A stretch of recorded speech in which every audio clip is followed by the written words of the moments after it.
A very warm but misty welcome here in the Hill City. The University of Lynchburg back for home meet number 2 of this very quick outdoor campaign. Evan Gates and Kevin Esther rocking with you ahead of the first event, the Women's Open 1500. It is really a distance carnival in this opening night. Still some rain in the area that we've seen throughout the day. The track has a lot of water on it, but we're running around the oval hoping to get some flaming times. Kevin, there were some quick ones at the Jack Tom's Invitational the first trip around.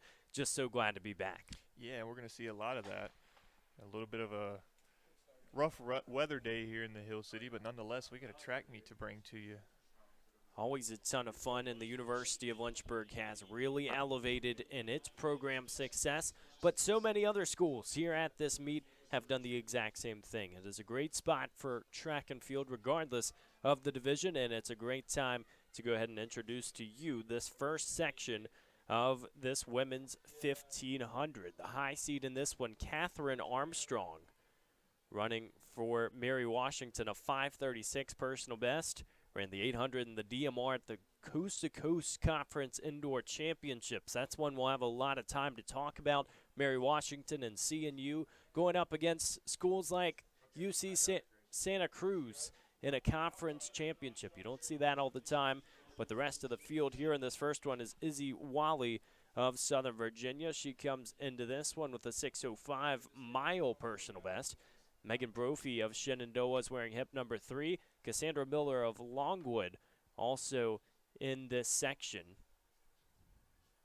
Rest of the heat is Haley Myers of UNCG, Hope Werner for the Pacers, Elizabeth McElfresh for Roanoke, Ashley Modlin of Meredith, Kendra White of Mary Washington, Riley Miller of Shenandoah, Elizabeth Modlin of Meredith, Adelia Robitz of Shenandoah, Amara Lawdy of Southern Virginia, Brianna Saunders of Pfeiffer, and Samantha Caprono of Rio Grande from up in Ohio.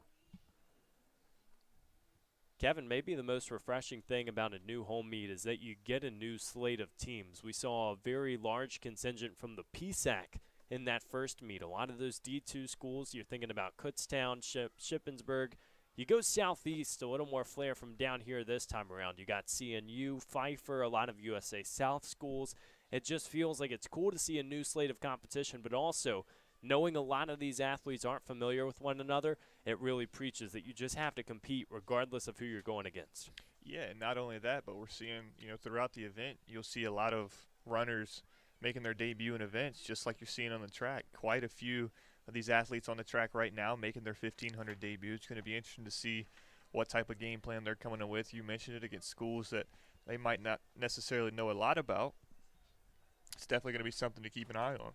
That's the name of the game in the 1500. Like you mentioned, since it's only an outdoor event, you see some of these freshmen making their debuts even later in the season, and it can really be a recipe for a lot of fun, knowing that it does take some different splits. You don't have them in your normal spots around the track. Right now, Izzy Wally for Southern Virginia, a few steps in front. Catherine Armstrong trails right behind. So the opening section, as we paint the picture, it is really an event-packed evening here in the Hill City. It is not only the Code Red night for Lynchburg, where we will see some lightning-quick miles later on. You got the 4x4, the 5K, just a great medley of events, but also honoring Frank Sorba, who passed last April. A great memorial walk that will be in store, a plaque dedication, and he's the first name on the Enza Steel Champions Walk. It just feels like there will be a lot of people here from the Hill City, and it just means that it's going to be a really awesome night just to really recognize so many different causes. And it's cool to see the weather work with us a little bit, right? We wake up this morning, it was pouring rain, a little bit chilly outside. But as the day's gotten on, you still see some standing water on the track, but the rain has sort of disappeared, at least for now, and the temperature is actually not as bad as it was maybe earlier during the day. So definitely cool to see the weather kind of give us a little bit of a break as we kick off this meet. These athletes right around 5:03 pace here for this 15, or excuse me, a little bit over. That's actually through 1100, so we'll wait for the 1200 split on the other side. I mean, the weather's cooperating as much as it can. I mean, we've had so much rain in the last few days. It was funny because it felt like the first 5 or 6 days of April here in Lynchburg, we didn't really get a drop, and all of a sudden you have buckets every morning. And it's so hard to take a look at, right? About a week ago when we started preparation for this event, you saw the rain in the forecast, but we're in Lynchburg, right? Anything can happen on any given day. It's always fun to roll the dice and figure out what outfit you're going to wear, and it's normally not the same one as the day before. As we've seen some moves here in this final lap, that's what it's all about. Looks like Haley Myers of UNCG is propelled to the lead. Just a few steps past Hope Werner for the Pacers. That's Jake Reed's homeschool squad on the distance side. And it is going to be smooth sailing down the final straightaway. Chance to go under 5:20 for these athletes to get the day started here in this 15. Right around 5:19 for Haley Myers, a personal best for freshman for UNCG. You see a lot of PRs just on the board because, as we said, it might be your first time running the event, but the conversions, even with the mile, sometimes show, yeah, they're going just as quick, if not a little bit faster. Hope Werner files in for second. Catherine Armstrong for Mary Washington in third. That's how we get the day started. We'll try and walk you through the schedule for today as well. The men's and women's 1500s will get the day started. Then we will head to the open 5K, the 4x400 meter relay, which really introduces that code red effect for tonight's event. That's where a lot of the Lynchburg students will be in attendance. You have the invitational miles, the invitational 5Ks, and the 10K to close out the night. Little chilly. I don't think the weather is exactly optimal if you're asking any of the athletes, but the colder weather will favor these distance athletes, and for a sprinter, you know, you want it to be a little bit warmer. So tonight, it does feel like it's fitting to have the distance events being run. Yeah, I was just going to ask you, whenever we had the Dr. Jack Tom's Invitational, it was probably the warmest day of the year, and we were talking about how the distance guys didn't necessarily like that. Well, the temperature outside may be ideal for them, but these wet conditions still not helping them out quite a bit here in Lynchburg. Not at all. I mean, it feels like you're going ice skating sometimes. It has been truly standing water, and we've seen some of the Lynchburg Volunteers just bringing the brooms out, trying to get it out of lane one as best as possible. You know, most of the time with the rail being on the inside, you don't have to worry about it. And it is truly just step after step. I mean, you see so many of these athletes that even if it's not during a meet, you're going to get this type of weather on a training day, and you got to go out there and really rough through it. So I think they're ready for it. It's just difficult to go out and post PRs, and when you do, it's even more impressive. Yeah, and even off the track, the field events going on, long jumps happening. You'll catch a little glimpse of that on your screens throughout the evening. I'm not sure how they feel about jumping into a wet sand pit, but I'm sure that can't be comfortable. Wonder if it makes it stick more or less. We'll have to just watch and keep our eyes feasted. We'll try to keep you updated. You can find all the live results online at Blue Ridge Timing throughout the event, obviously trying to get a camera on as much as possible. And as we move into section number 2, Michaela Borsta Pfeiffer, one of those USA South schools making the trip up to Lynchburg. She comes in as the high seed, a 5:11 personal best. This is the first race of the outdoor season for her. The last one was at the USA South Championships. She was fourth in the mile with a 5:54 time. We'll see what she can do. She's in the black and yellow, looking like they will have a large contingent throughout the meet. Rest of the section is Jenna Sass from down the street at Randolph. Allie Gallagher also in this heat for Roanoke. Grace Simo is representing Shenandoah. Delaney Bundy of Meredith, Julia Seeley of Liberty, Yaya Fletcher of Mary Washington, Ryan Germain of Pfeiffer, Olivia Meyer of Longwood, Evelyn McGee of Roanoke, Caitlin Brown of Meredith, Jalilian Page of Lewisburg, Lauren Fowler of Southern Virginia, Bella Manfrey of UNCG, Sarah Lane of Shenandoah. Another 15 athlete field through 400, right around 122.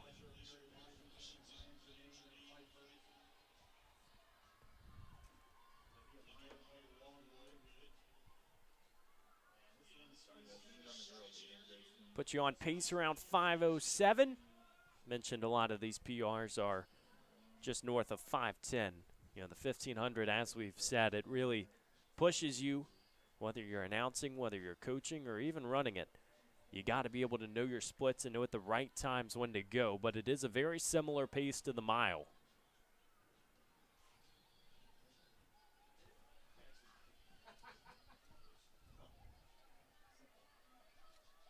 Right now, it's Allie Gallagher out in front for Roanoke, a 5'11 PR from the W&L Carnival. She had 2 top 5 results to get that outdoor season started. Another day that was somewhat windy, but it did feel like it was pretty warm. We haven't seen many rainy races, at least on the weekend so far.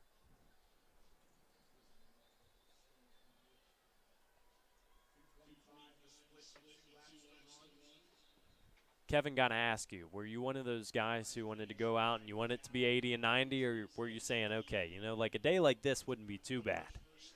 No, I was absolutely a sunny and 75 or higher type of guy, man. It just seemed like the stretching felt like it took a lot longer on days like this. You couldn't really find the mindset. You knew what you had, the task that you had at hand. It just seemed like such a tall order to go out and post, you know, a good time or a good mark in your event. It's a good point because it's halfway mental, and then the other half is just getting out there and still having the strength to go through the rain. But, you know, even just getting the energy to go out and knowing you got to have a good day can really pose some issues, and the greatest athletes find the way. They can be resilient. Right now, the Falcons for Pfeiffer, wasting no time out in front. It's Germain, who has really started to open up a gap on the rest of the field. We'll see what moves are in store the final lap. Sometimes you see athletes go a little too early. Heading into the final lap, though, it's 3:45 on the clock as the bell rings. And what's interesting about these early heats is you kind of touched on it earlier, a lot of younger athletes. You see 5 sophomores, 5 freshmen in this heat alone. It's always interesting to see, you know, that's a coach's task, right? How can you implement a game plan for, you know, a young athlete who just wants to go fast? It's easy to say you want to go fast. It's another thing to get out on the track and execute and be able to do that. Well, the great thing about a meet like this as well is that you can typically find a partner to go into this race with, and you see several of these teams having at least 2 athletes in there just to really build that experience, and especially getting your training partners involved. We know that, you know, in track and field, you don't exactly have a small team. Can find a lot of matches as right now Germain maybe finding a second wind here inside the final 200. She still has to do the legwork down the final straightaway, and now it's a question of whether or not Fletcher can make it close.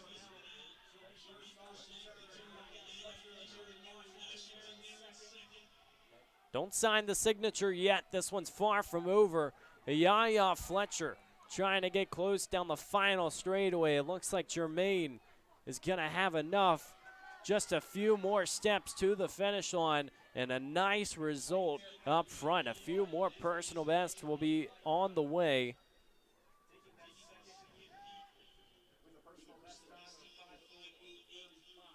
Germain goes 5:08.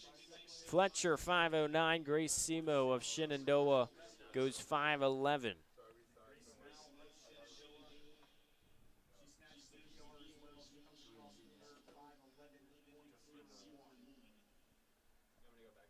We'll have one more section of the women's 1500, but this is not necessarily the quickest 1500 or mile speed you're going to see today, because the top athletes who are entered at least for that 1500, there's really a time standard that ends up getting you into the mile, and so you're going to see some lightning quick ones a little bit later. But this is the fastest of the 1500 sections, and it should be a really interesting one. Kelsey Fahey for Nazareth, a school making their trip down south from New York and Rochester. She is wearing hip number 1, 4:59.70 personal best, and a 5:16 last time out. So she'll try to improve upon that. PRs in the mile and the 3K at the Empire 8 Championship. She was just outside that top 10, a chance to really crack in and score this year. Rest of the field is Bailey Red of Southern Virginia. Amy Alexi, someone you see quite often throughout the ODAC schedule from Shenandoah. Sarah Bland and Courtney Mudd for CNU, some of the freshmen they have in store. Ella Collins of Winthrop, Samantha Troop of Liberty, Herme Vasquez of King, Millie Weinhold of CNU, Grace Schellberg of Liberty, Madison Chorney of Shenandoah, Serena Henderson of UNCG, Ava Ray of Mary Washington, and Didi De Silva of CNU. And as we kind of go down and look through our notes here, we're seeing the facility record listed. I know whenever we had the Jack Toms invitation, we talked a lot about how facility records could kind of be up in jeopardy.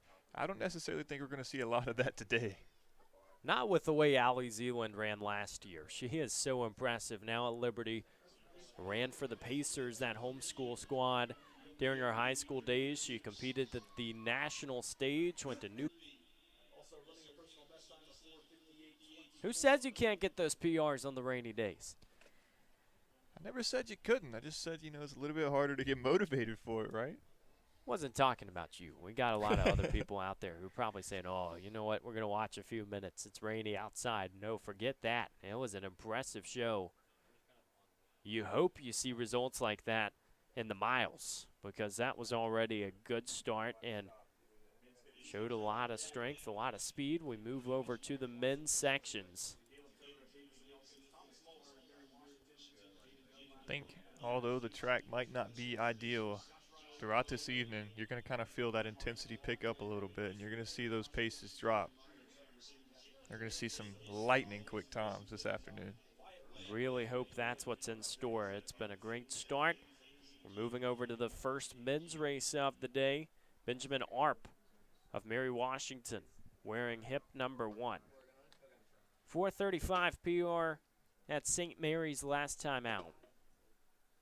This is his third outdoor meet of the season for the Eagles. It's Caleb Turner of Davison Elkins wears hip number 2. He has a 4:11 PR. That was from all the way back in 2022 at the Mountain East Championships. So obviously trying to get back in that conversation. Thomas Mulhern of Mary Washington wears hip number 3. Jaden Dunlap running unattached. Levi Fletcher for the Pacers. Josh Riley for Roanoke, Andrew Bernhardt for Longwood, Edmund Garcia for Mary Washington, Truman Meyer of Southern Virginia, Ben Hiss and Mason Williams for Randolph, Wyatt Webb for Rio Grande, Isaiah Leonard for Hampton-Sydney, and then Evan Hayes and Brandon Nunley for King. And those blue uniforms up, and away we go here in this first lap.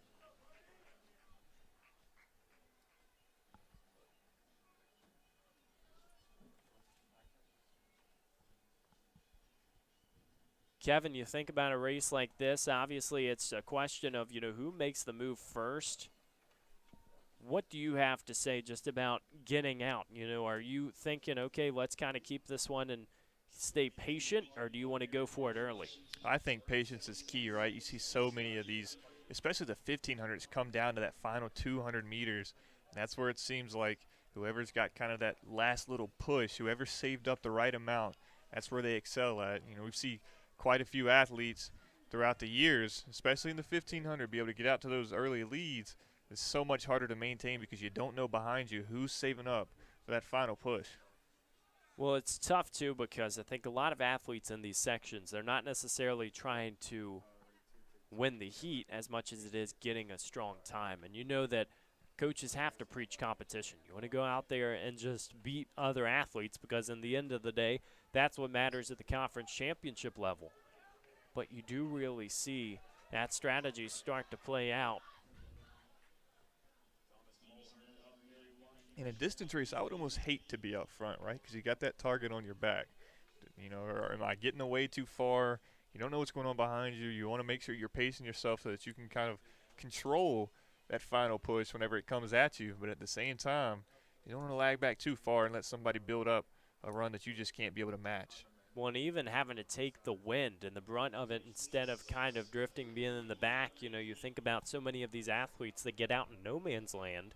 That's why you see pacers in some of those faster races when there's a time that's set. You think about some of those invitational miles where you might see athletes that are taking a little bit of the guesswork out of the equation. It really starts to help. On a day like today, though, you'd almost think being middle of the pack wouldn't be such an advantage, right? Because you're kind of catching that foot spray coming up, especially off that inside lane. Very true. And, lane one does look a little bit more dry than some of the others. Obviously, you mentioned even trying to sweep the water out of it. Either way, whether the rain's coming down or not, you're probably going to feel the effects. As Thomas Mulhern is out in front, just a few steps away from the rest of the field. 3:22 as he goes through the line with a lap to go. Here comes that ultimate question that we were talking about. Does it pay to be out in front? It looks like Mulhern has a little more in his stride here in this final lap. At 4:38.36, he looks pretty comfortable out front to go below that this afternoon. It's really taking a personal best for athletes to win a section so far. We've seen a lot of it. Don't rule out Brandon Nunley from King, who's making the move as well. But you see, as Mulhern goes back, it's going to be a battle down the final 150.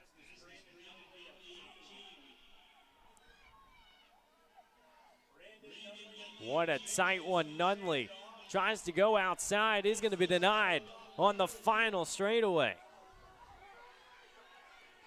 Plenty of gas saved up for this final push. Ben Hiss for Randolph.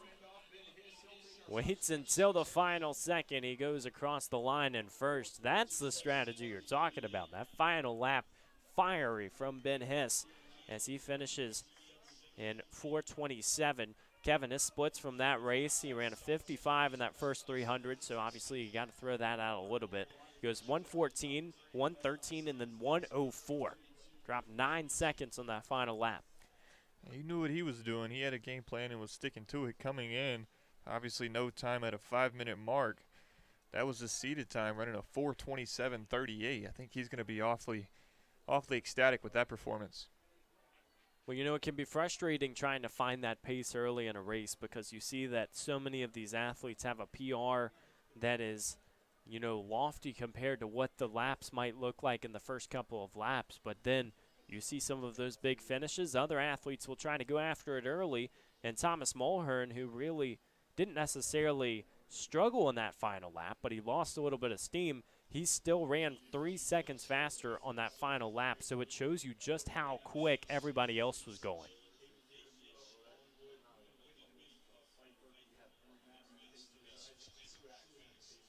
Sam Hubbard will be the high seed here in the second section as we set the table. 15 athletes in this one. He has a 4:46 mile personal best, raced for Atlee in high school. And he has a chance to go out there and take this section. Indoor and outdoor state titles with that team in high school. That's why we mentioned, Atlee up in the Mechanicsville area. Very competitive school, and obviously CNU fields a lot of those athletes on the eastern side of the state. Logan Thanos of UNCG wears hip number 2, 4:25 personal best. He raced the 1500 and the 800 at High Point last time out. And then his 5K PR is actually from Dennis Craddock last year. So trying to post another personal best. Rest of the field is Caden Nitch of Longwood, Ethan Witt of Pfeiffer, Henry Mast, Isaac Truex, and Andrew Mast for the Pacers. Brennan Bowman for Southern Virginia, Jordan Chorbaji, and Cade Minton for Hampton-Sydney. Andrew Schaefer for Longwood, Chris Allen, and Fabian Condela Gondinez of Pfeiffer. James Harrelson of UNCG, Caleb Hines of Rio Grande. Just keeping up with you as you read off those names. For those of you at home, I mentioned it earlier in the women's section. This is another one of those heats that's extremely young. They have one senior, no juniors. Everyone in this field, either a freshman or a sophomore. So that's, again, got to come in to play as well. Maybe not as big as you would think, but it's definitely something to keep an eye on. Well, you even see 3 high schoolers in this section, and you're thinking about just getting those reps, getting that experience at the collegiate level, because unlike other sports, you can see that happen. You see a lot of high schoolers, a lot of athletes running unattached that will come out to this meet and get to compete, And every single time, whether it's a good race or a bad race, you're learning something about yourself for the future. There's definitely more good things to come than bad things. We saw at the Jack Toms Invitational, a high schooler in the 400 actually run a PR that broke his sophomore year in high school PR. You know, he's a junior down in Bassett, Virginia, but he'd come up and ran a sub 52 400. So just being up here and being able to get on the track with those college athletes can definitely give you some motivation, and experience is the biggest thing. Really helps just getting to see it, and especially with fields like these where they're so tight. Definitely a lot of good competition. Candela Godinez of Pfeiffer still out in the lead, trying to fend off Chorbaji, excuse me, for Hampton-Sydney. Another one of those freshmen. He has really started to make some noise here in his first season. Moves made as they came through around 2:02. Andrew Schaefer and Caden Nitsch of Longwood. Two sophomores trying to stay close in the mix.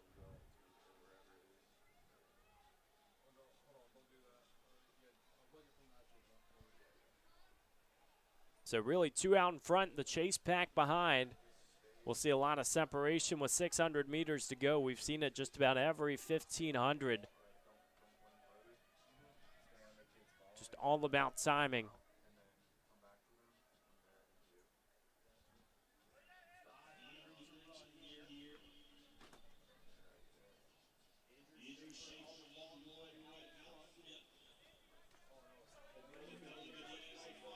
Down the straightaway we go. Don't rule out Chris Allen of Pfeiffer. Joins the trio up front.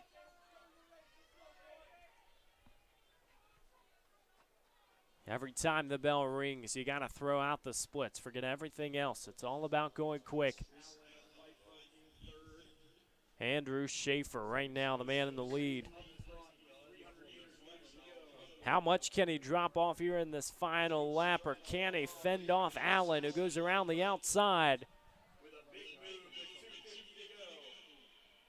Tell you what, he was not satisfied with staying put. And with 200 meters to go, a chance to extend this lead on the field.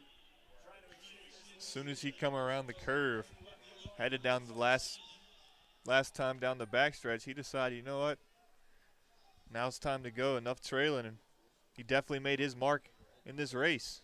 Seated at 4:31. A look to his left, and Chris Allen's going to have himself a really nice day to kick off this Dennis Craddock Coaches Classic. The Pfeiffer Falcons out in a hurry.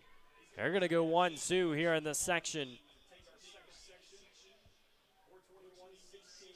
That's a nice display when not only one athlete gets it done, but you got another. A good partnership.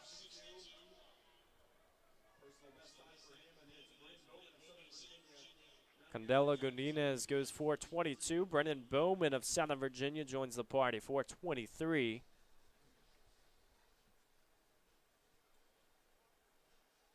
Andrew Schaefer, who had really made up 6 positions early in that race, falls back to 4th, but still runs 4:24.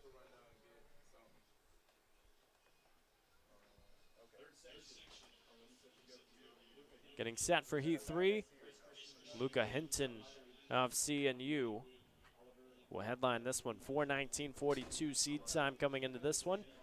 A 4:40 mile time. This is his first career 1,500. At least if you're looking at the Tiefers results, the officially registered times. He broke 2 minutes last time out with a 1:59 performance in the 800.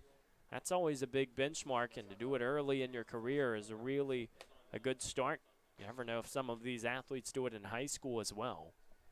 But trending in the right direction. And then Bryce Christian and Misha Wiley of Longwood, hip numbers 2 and 3, right in that 4:20 to 4:25 range. We'll see what they can do for the Lancers.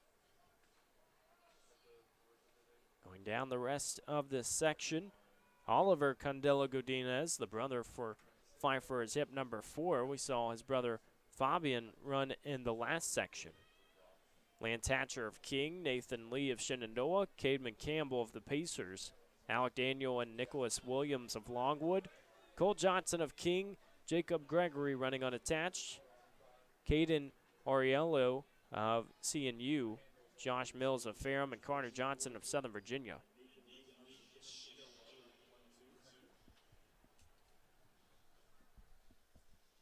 So as anticipated, Hinton goes to the front. Actually scored in the 800 in the DMR at the Coast to Coast Indoor Championships. Those Coast to Coast teams that span out, to California obviously have those conference championships on both coasts, or sometimes they meet in the middle. But this time around for indoor, it was held at CNU. They also got to host in cross country at Lee Hall Mansion. A really nice cross country course, a lot of Bermuda grass.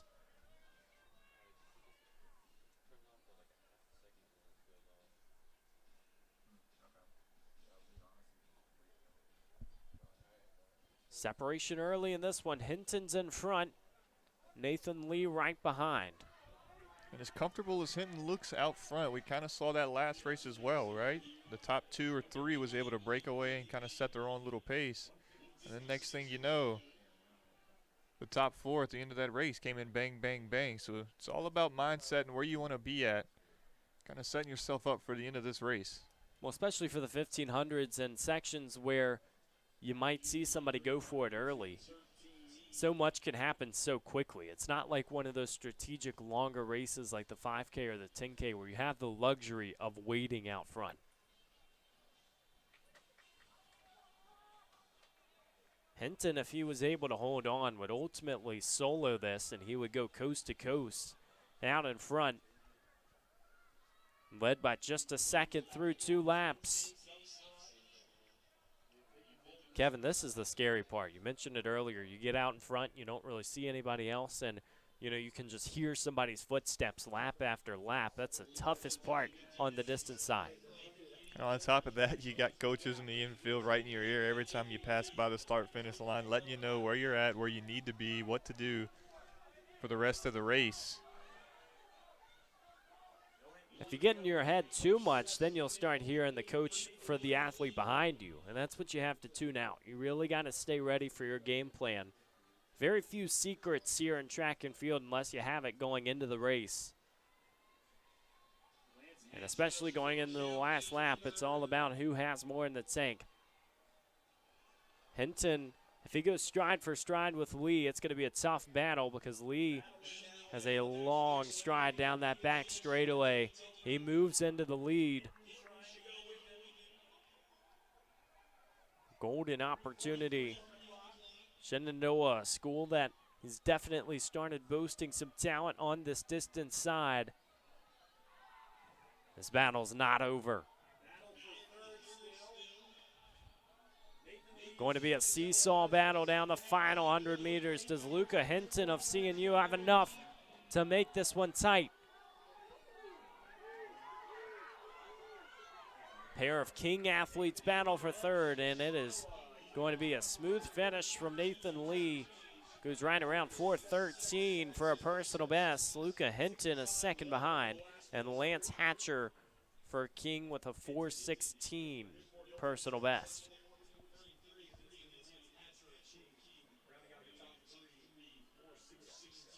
We didn't see the pack able to close in as we see in the previous races with them two, with Nathan Lee, Luca Hinton putting on a classic out front, right? You almost thought it was going to be over down the back. You mentioned the stride difference. Nathan was able to get out in front by quite a bit, but Hinton not letting anything come easy. I put it to him that last 100. Well, that's when you got to just understand what you're coming in seeded as, and Hinton with a 4:19 seed time comes in, runs 5 seconds under, but understands he probably has the fitness to make that one competitive.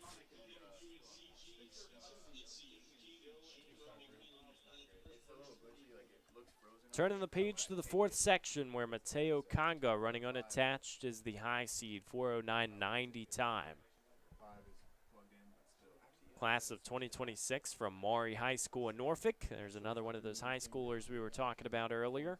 You get a lot of talent at that level. He ran a 9:28 2-mile in the middle of March.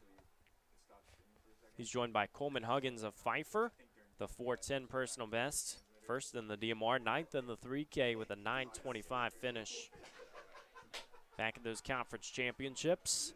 Rest of the field is Jonas Rush of Lynchburg, Kevin Farnsworth of CNU, Christopher Lucas of Davis and Elkins, Trent Rivers for Pfeiffer, Glody Mavovi and Mavovi for UNCG, Mark Fairley running unattached, Daniel Duarte for Longwood, Kyle Corpin of Shenandoah, Raphael Shillingitha for Methodist, Spencer Connick for UNCG, Spencer Utzi for King, and Joe Negron for CNU.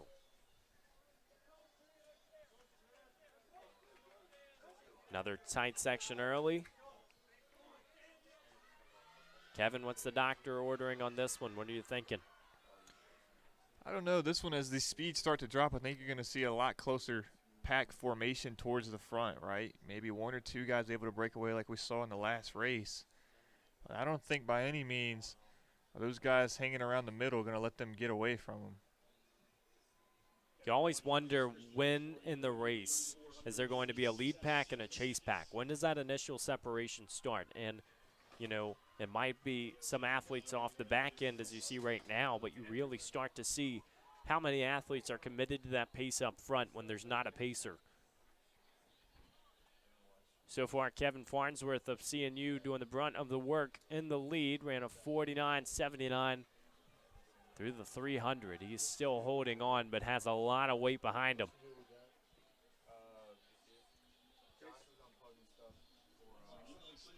I mean, this is going into lane 2 as well. Maybe the tightest section we've seen so far. And the question now becomes, when do you make your move?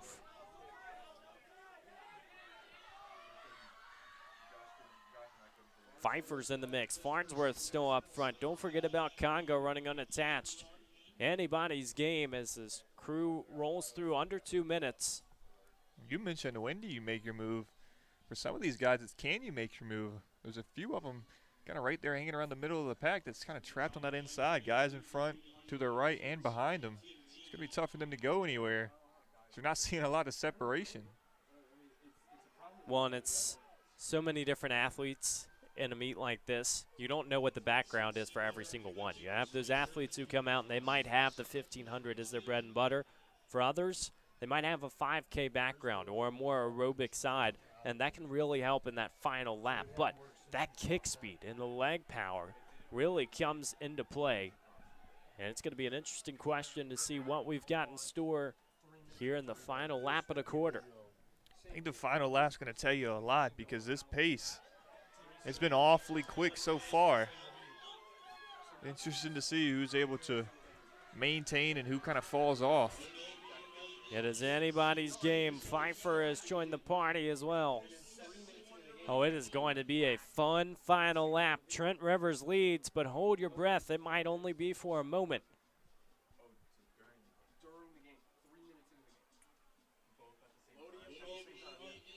Mavovi of UNCG now in the lead. He's joined by Fairley right behind him. Took about 10 seconds for this field to string out going into the final lap, and this is where it is the time for the truth.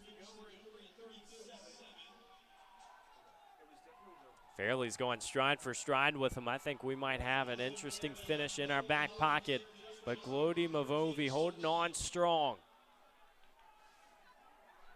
Just has to hold on 100 meters. Don't know if he's going to do it as Fairley steamrolls into the lead. That is dominance here in this final straightaway.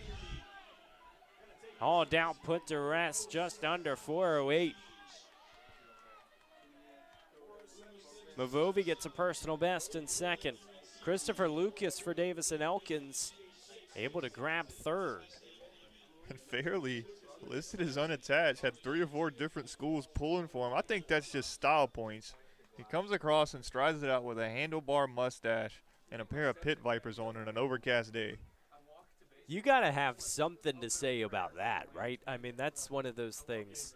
If you can just get one team to root for you if you're unattached, that's saying something. That's just got to be intimidating, right?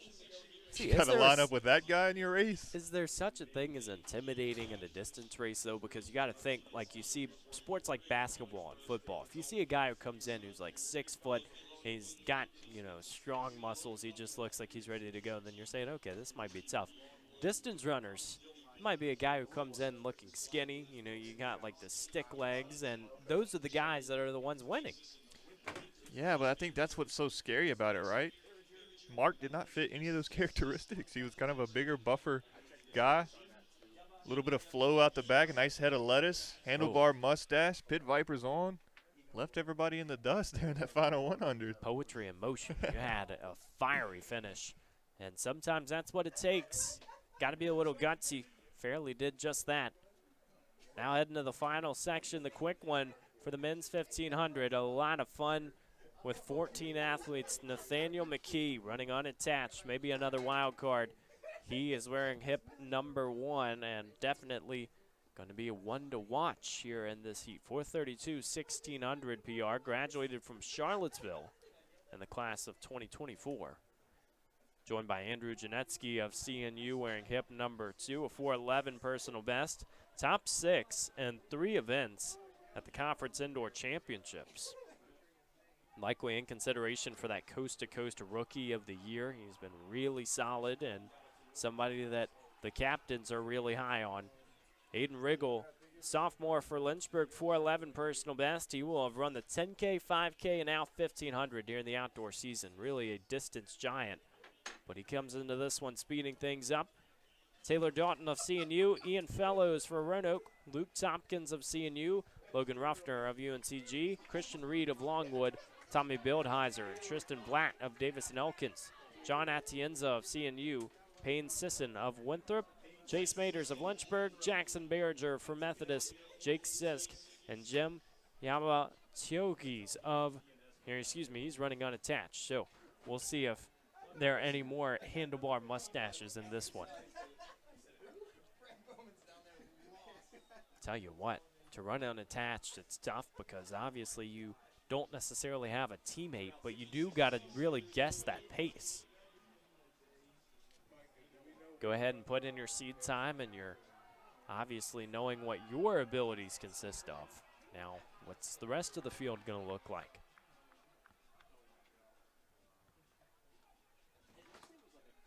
Looks like for the moment, Ian Fellows is out in front. This guy's been impressive. Lynchburg had 7 in the men's indoor mile at the ODAC Championships. He was the only one from stopping them to go 1 through 7. It was truly impressive, and he did that one really alone. He ran 4:24 that time out. PRs and High Point last time out, a 4:07 1500 and a 2:01 800. When you look at the sheet here, this section, not all that staggered apart, right? Kind of matches what we're seeing on the track. Everybody you could throw under a blanket as far as their times go. A lot of correlations you can make for that, but you think about as we get quicker. You see athletes that have had more experience in these races, and they're honestly going out there knowing they can hang with the pace.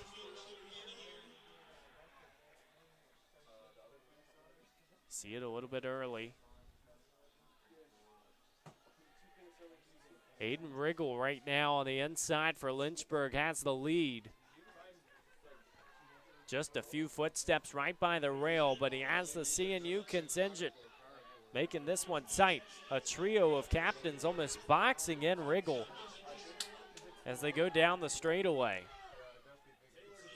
Wonder how much strategy there is around that as we head into the final lap.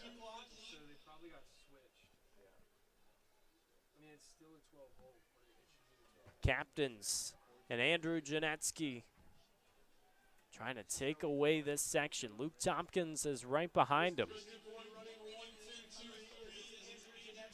You're starting to see much like the last race.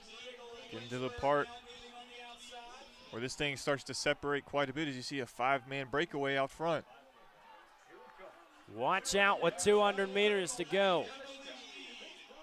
Popcorn time here around Jack M. Tom's track. And Aiden Riggle a few steps in front. Hasn't sealed it yet. Watch out for Logan Ruffner of UNCG trying to make this one competitive. This is all about the dogfights, and Ruffner gonna have enough firepower down the final straightaway. Red hot final lap. Ruffner goes 4:03, ran a 60 in that final 400, and then Aiden Riggle 1:02 in that final 400. He ends up at 4:04. That's a 7-second PR.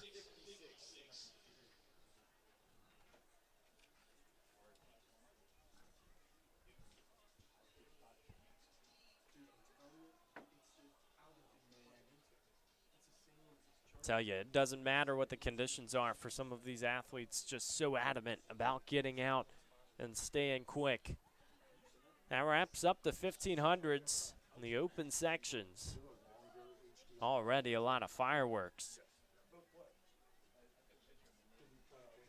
Still feels very cool outside.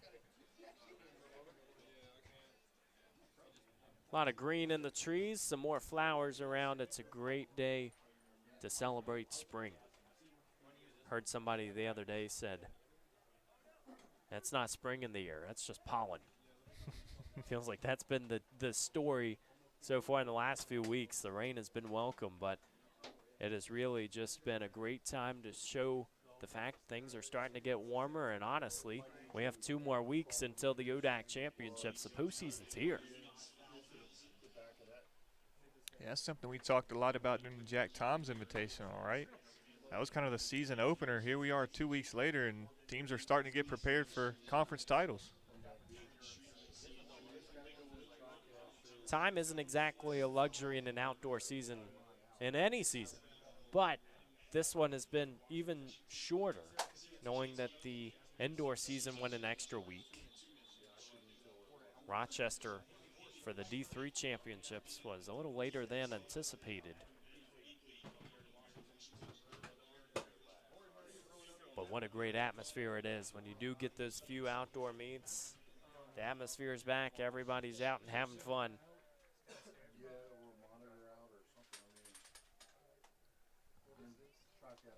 Now over to the women's 5,000.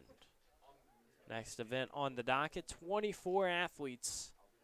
We will keep our eyes peeled. Emily Ward for King, going to be the high seed, 19-19-49. It's going to be that time to watch. 1946 opener in the outdoor season. She didn't compete in 2023, but she was third in the 10K at Dennis Craddock last year. One of those comeback events. A lot of stats to discuss. We'll try and keep some of the storylines for later in the race. Megan Moyer from Nazareth is wearing hip number 2, a 1919 personal best, separated by just hundredths from Ward up front. So we might see another one that's really tight down the final straightaway, even in a 5K. That's 12.5 laps. Savannah Reed is representing Roanoke wearing hip number 3. Rest of the field is Caitlin Harrison of UNCG, Morgan Pospiech of Nazareth for hip number 5, Catherine Streeter of CNU, Lauren Vick, Emily Johnston, Haley Slattery, and Kai Wheeler for Longwood with teammate Jensen Allman. Addie Wallen for Mary Washington, Sarah Kachansky of Roanoke, Jasmine D'Souza of Southern Virginia, Lauren Tuman of Shenandoah, and Cora Hellman of Shenandoah. Haley Borst of Pfeiffer, Elena DeFelice of Roanoke, Maddie Binkley of Mary Washington, Laura Brown of Meredith, Lauren Murray of Roanoke, Madeline Ryan of Roanoke, Amara Lawdy of Southern Virginia, and Madeline McDonough of Mary Washington. This is sort of a race where you see 3 or 4 different races within the actual race, right? And for the athletes, those mindsets kind of match that. Some athletes really focus on how they start, the type of energy they conserve, but then there's a few that'll focus on the middle part. How do you maintain that pace and keep yourself around long enough laps. And that final lap, lap and a half, whenever you've got to find a way to push and get out of the pack, that's when it really matters. There's just so many different parts of this race where you could mess up. And, to win a 5K, to be successful, it's all about patience. Because any one of those laps you can get out and say, okay, I see this person going, let's go with them. And within a coach's strategy book, I think you do want to go with certain people. You do want to extend that leash a little bit. But if you click the wrong button at the wrong time, it can be a really difficult situation. That's kind of the old saying all across sports. If you want to relate it to the 5K, you could certainly say, well, you can't win it within the first 12 laps, but you can certainly lose it. Absolutely. That's a great way to look at it. And it is an event that, even like the 1500, the start might feel really good. When you think about a 15 or a mile, a lot of athletes get out and they just feel really good to get things started. And you can't necessarily put that out of proportion.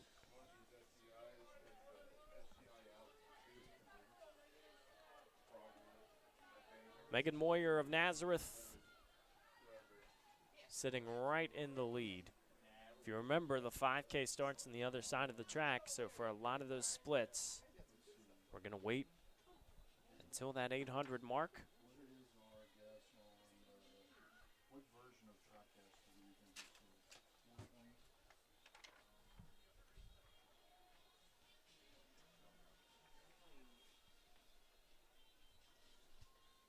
Overcast weather here in the Hill City, but overall it has been clear since we've started this meet. The Dennis Craddock Coaches Classic really feels like a flip-flop from previous years. A lot of times it's been Jack Toms that has featured the rain, and then Dennis Craddock ends up either being hot or windy or something else, and has been,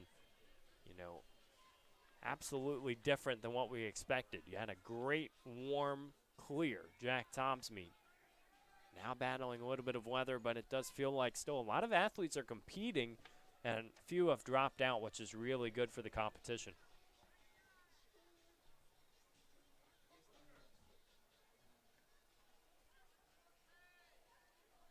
Moyer in the lead was right around 2:14 as she rolled through 600. That'd be around 18:30 pace. So definitely ahead of schedule for some athletes that have PRs in the 19s.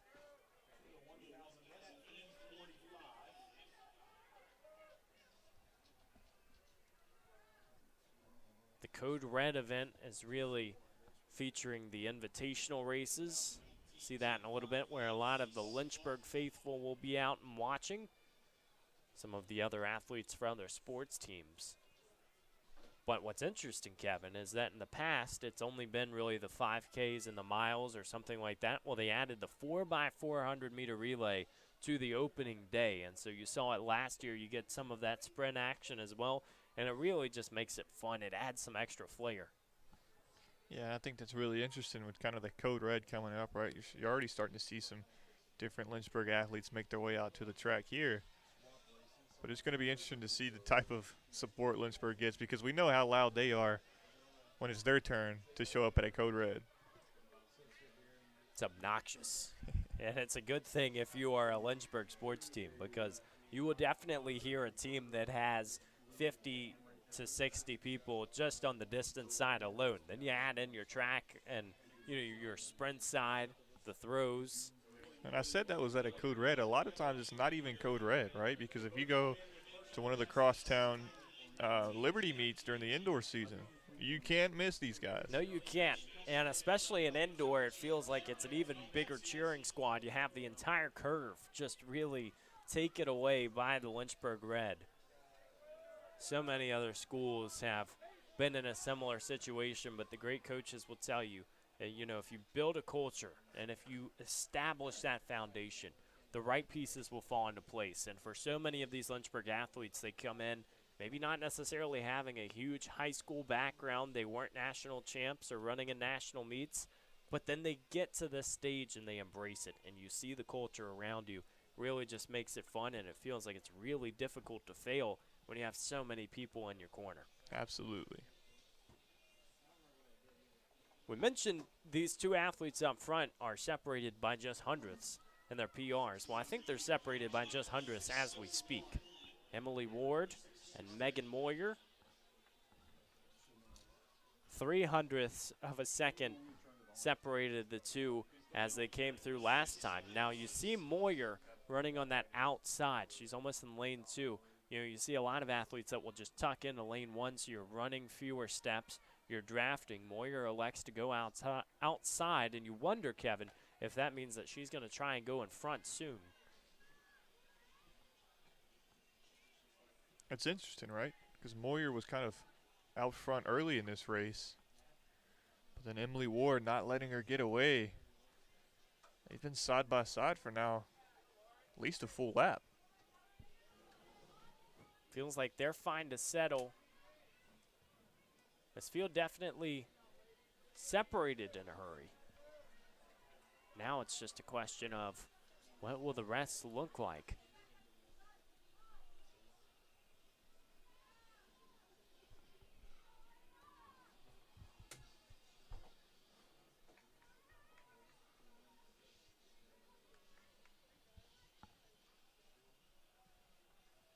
A reminder, looking at the schedule, you can find all this, of course, online at Blue Ridge Timing. Our next event will be the men's open 5K, but then we go to the 4x4, and then the Invitational Mile and the Invitational 5K. Now, before the Invitational Mile, there will be a chance to watch the Frank Sorba Memorial Walk. A lot of people will be walking in lane 8 to honor the late Frank Sorba who passed last April. We can talk at length about that as we get closer, but really just a great day for celebrating.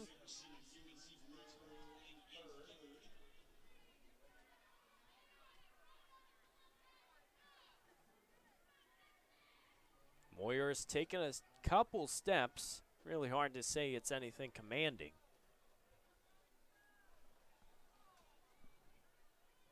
Read and react, really name of the game here in these 5Ks, and we'll see how long it takes until we start seeing some dominant moves, but still a lot of race left.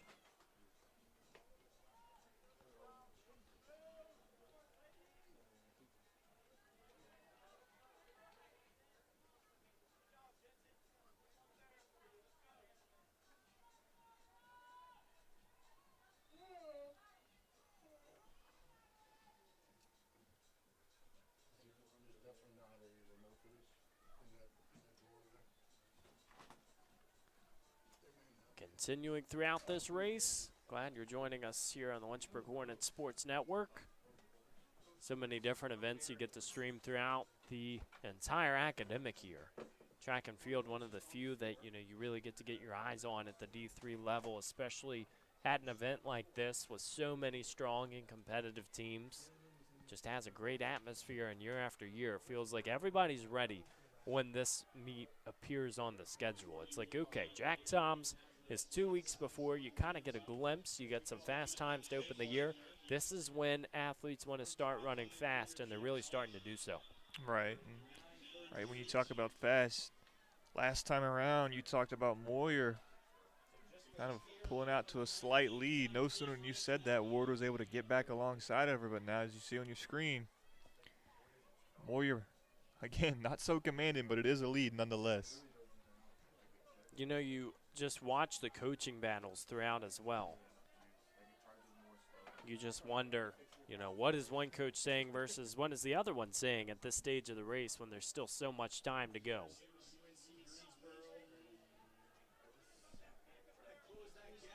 Over 10 minutes.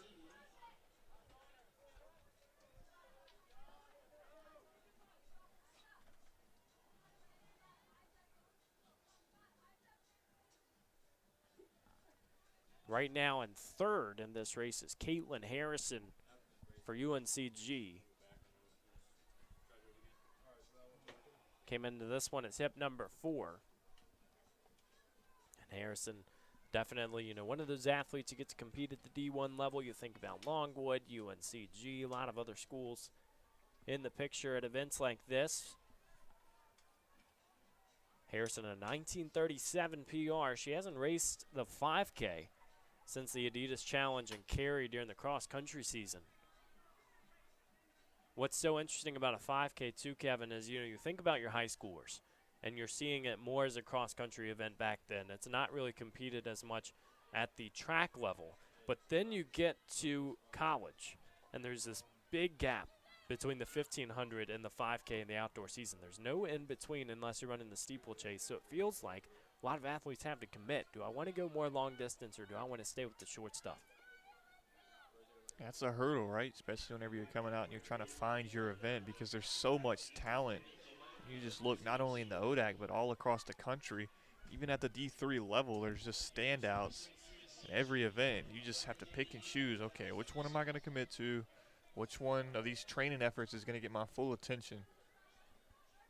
Well, even athletes that end up doubling. And you think about the national chase, right? I mean, there's so many different events that you can choose. But ultimately, at the end of the day, you still got to be good at what you're running. And, to tune in to those different skill sets and those different distances, I think the great athletes just find a way to really make it look seamless.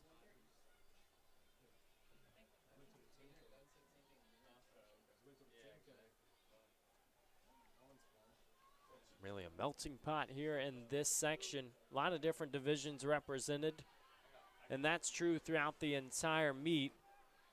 You get D1, D2, D3, NAIA, even some of those high schoolers.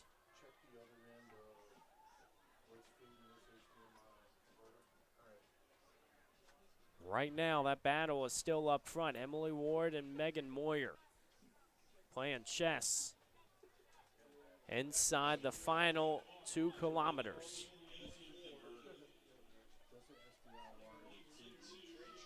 They were at 11:32 through 3K. That's just north of 19:10.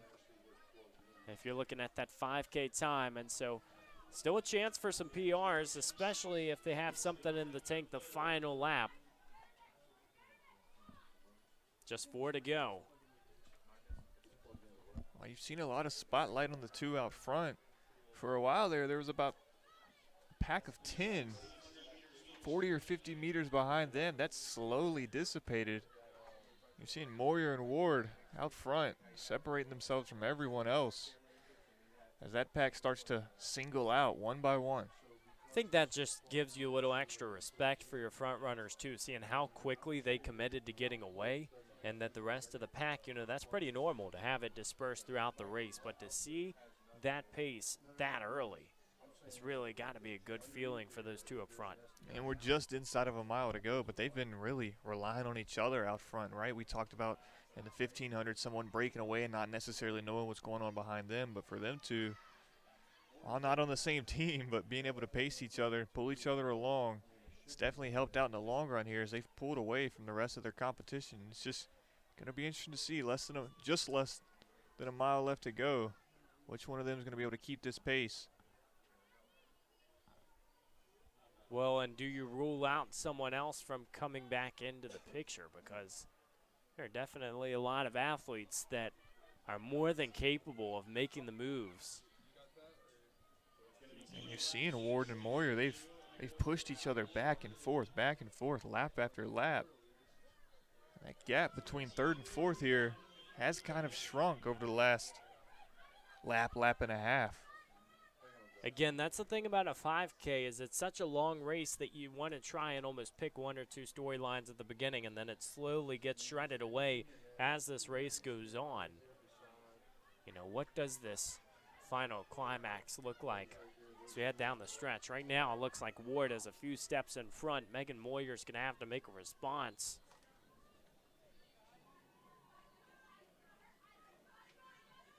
Much like what they're trying to do with their opponents on the track, you don't want everybody in the field to know how you're feeling. You want to go out and kind of keep that poker face. And so heading into the final 1,000 meters, you might see something you don't expect.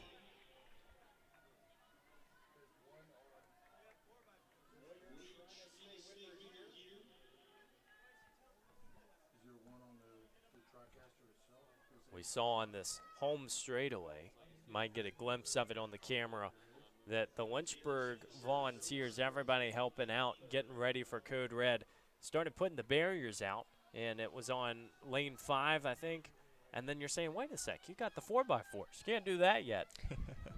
Unless you want one lane to be a hurdle race the entire time. So that'll be a quick return. There's 2 laps to go, though, in the women's open 5K. Right now it belongs to Ward, and I don't know if Megan Moyer is going to have a response. Ward's looking confident here in the final 800. And it's so hard to tell from up here. I'm sure we can look at these splits and see whether Ward was able to pick it up just a bit or if Moyer kind of fell off.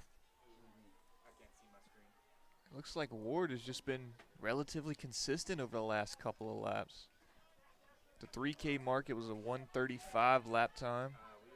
1:33, 1:34, 1:32. It's just not a lot of fall off. There's not, and that's ultimately what you want to do, especially not having a huge group to run with. It's all about trusting the numbers.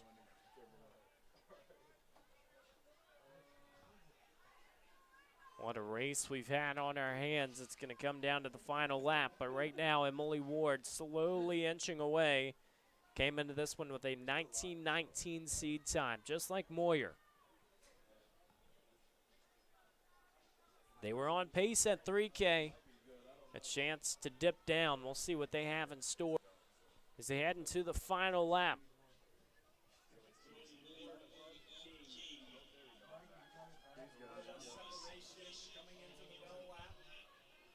Little surprise for what we expected. Addie Wallen, Mary Washington, somebody who has kind of joined the party in that race for third, and she has a chance to put down a golden PR, but all eyes on Ward up front. It was a partnership for long, just not long enough if you're Megan Moyer. Now 300 to go, and you just see, we talk about strategy, we talk about speed. I mean, this is just confidence for Ward to commit in the final lap. Yeah, and you see, if you can take a look at Moyer's splits, relatively consistent, 0 fall off, right around 135 every lap. But Ward, over the last 2 or 3 laps, has cut down a second almost every single time around the circuit. I think it might be cutting down a few more than that on this final lap. She looks like she is dealing the final 200 meters. Everybody else out of the camera frame.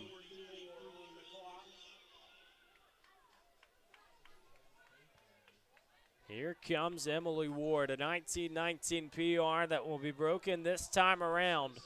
Steady effort in her 12.5 trips around the oval.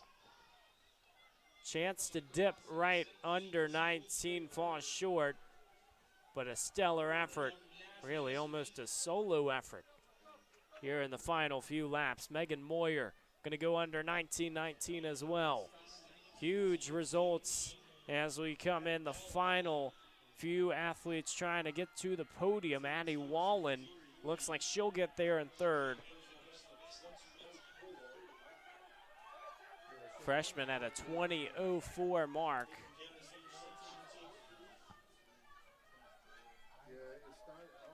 I mean, this is impressive. The number of PRs that we've already seen in these sections, and you know they're going to be relatively close. And a PR isn't necessarily a once in a generation type of thing, a once in, a blue moon. You see them pretty frequently, but to see this many in one race is showing you just how high the competition's been. And it's not just fractions of a second, right? You're seeing them get blown out of the water from what the previous PR was. I'll tell you what's impressive is somebody like Ward to come in. She was running low to mid 130s throughout the entirety of the race. And then on her final lap around the circuit, cranks out a 118 to run a 4:07.67. Top 7 athletes in that section. And if you want to make it even further, 10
key in on one or two, and you know, No. I mean, it's good for competition, but you don't want to get boxed in on the This is the inside. crowd mic. Less movement. Follow. Oh, this is a camera.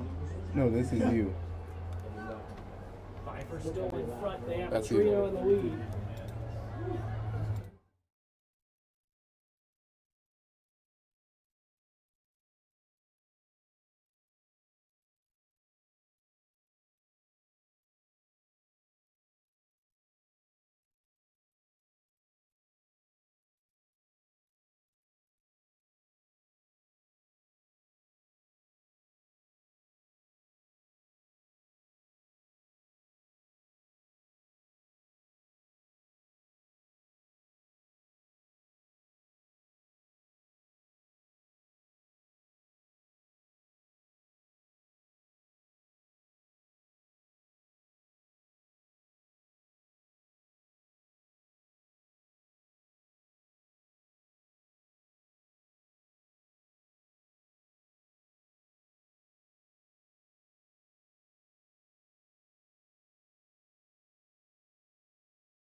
Apologies for some of the technical difficulties. Hoping you can hear us here in the Hill City as we approach the true Code Red events.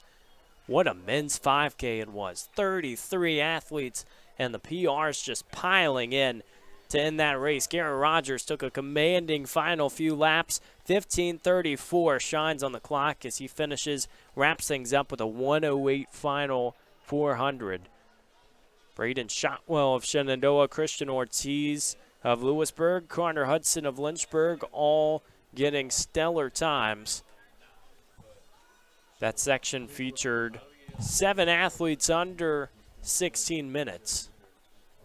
And believe it or not, Kevin, coming into that race, I think everybody was seated pretty high. I don't know if we had anybody that was at least flirting with that mark.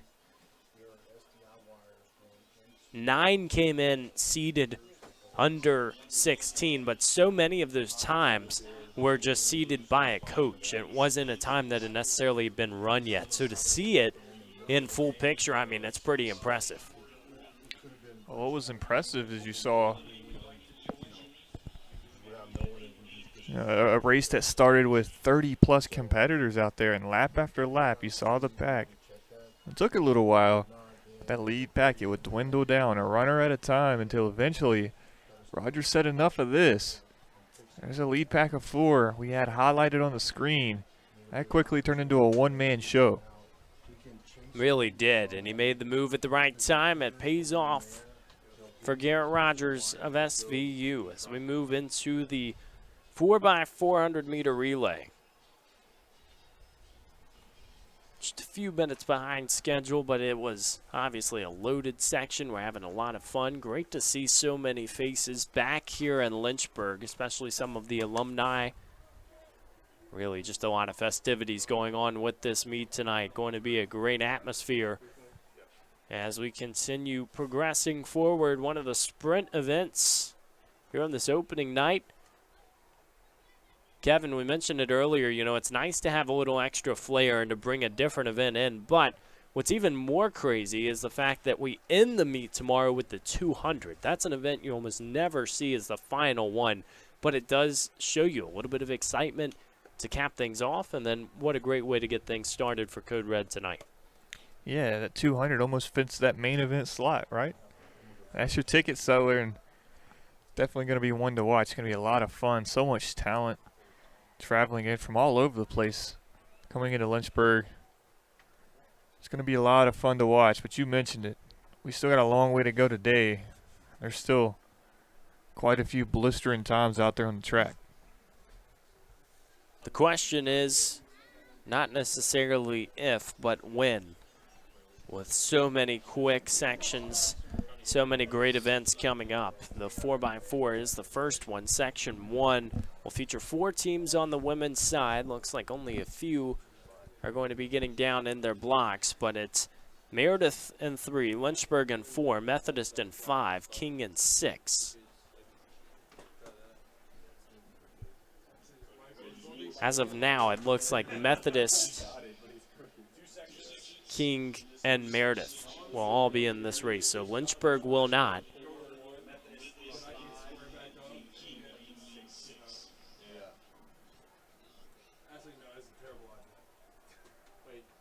Give us some tips for the 4x4, Kevin. I mean, you think about the handoffs being so crucial, but the first lap, staying in lanes the whole time, you know, how does that affect the mentality? Well, it's so brutal because it puts so much pressure on your first leg. Because you got to get around, you got to have a clean handoff, and then after that, whoever's out front really has that advantage for whenever the handoffs come back around for the rest of the race. And of course, you always try to put your ace in the hole in that anchor position. And a lot of times, that's a good strategy until you kind of get behind a little bit. Maybe you have a slightly slower handoff than you would like. You put a lot of pressure on them, but the best tips is just run fast, have fun, and execute. Sometimes it's as easy as running fast and turning left. You hear almost every coach at some point bring that one out. Can't overcomplicate things, especially at this stage of the season when you're fighting and vying for something bigger, especially at the postseason level. Runners getting set to be down in their blocks with Lynchburg not competing in this section. 4:15 for Methodist is going to be the high seed, but Meredith right behind. We'll see who wants it the most. 4 trips around the oval split by 4 different athletes.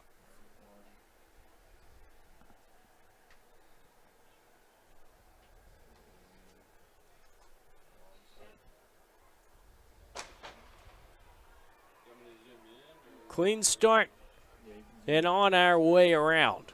Code Red Night here at the Dennis Craddock Coaches Classic. A lot of people already starting to line the track along the outside. The rain is staying out of the forecast for now as the clouds move side to side over Jack M. Tom's track. What a great atmosphere it has been as Methodist is out to a commanding lead. Some of these sections, too, if you don't necessarily have as many numbers to work with, you know, you might see a huge lead in the first leg. And it might not mean anything at the end of the race if the other legs can show up and make those handoffs tight and quick. Methodist putting the show on here to start. Lane number 5. Methodist, a squad that is used to running the 4x4, but they're also very competitive. Rosario, Watson, Morrison, Key, and Wilborn, the 4 going around the oval for them. 4:27 season best. If you're looking at the heat sheets, you mentioned it, Lynchburg had their B team scheduled to run, but a little disappointing news, if I heard it correctly from Michael Ham. I don't think anybody's going to be competing here this evening in the 4x4s for the Hornets. It is obviously a little bit of a disappointment being that it is Code Red. You know, it's one of those big premier meets, but you think about the big picture. At this stage of the season, you've got so many great opportunities coming up, and especially for some of these athletes going to Brian Clay next week. That's more on the distance side, but some of Liberty and Lynchburg's athletes heading that way out to California. Don't want to risk anything. Want to keep everything clean. Into those bigger opportunities as Methodist has turned this into a scrimmage up front.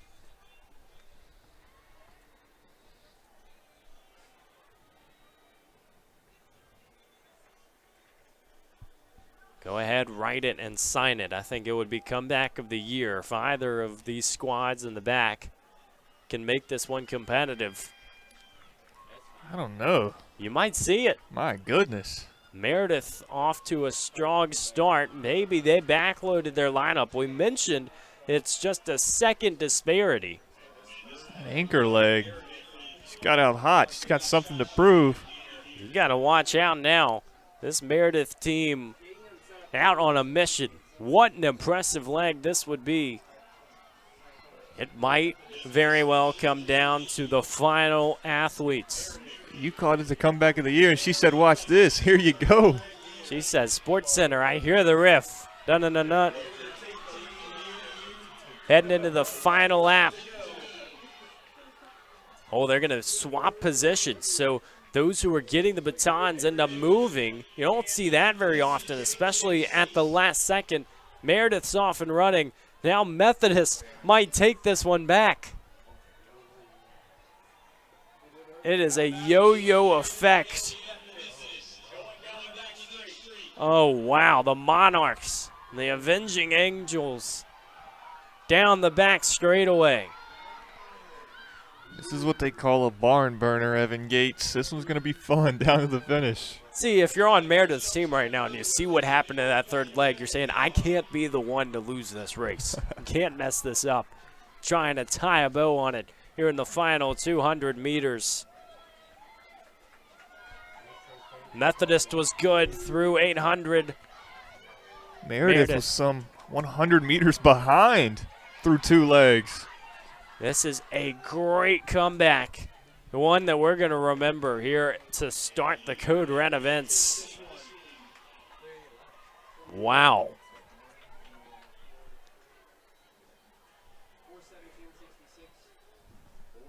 4:17 is the official time for Meredith that comes through. Clock on the scoreboard temporarily delayed, so 4:17.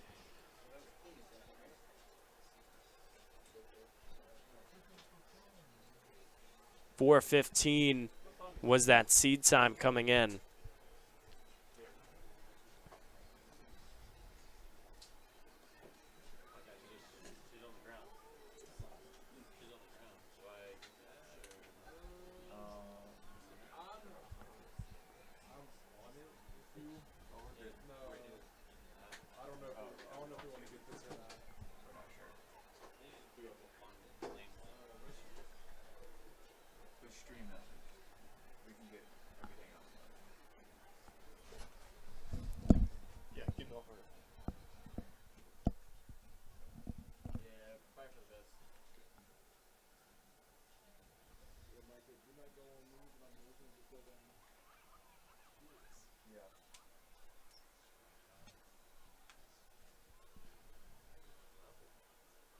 Looks like one of the Monarchs across the line had a little bit of trouble, so we'll take a moment so we get set for the next section.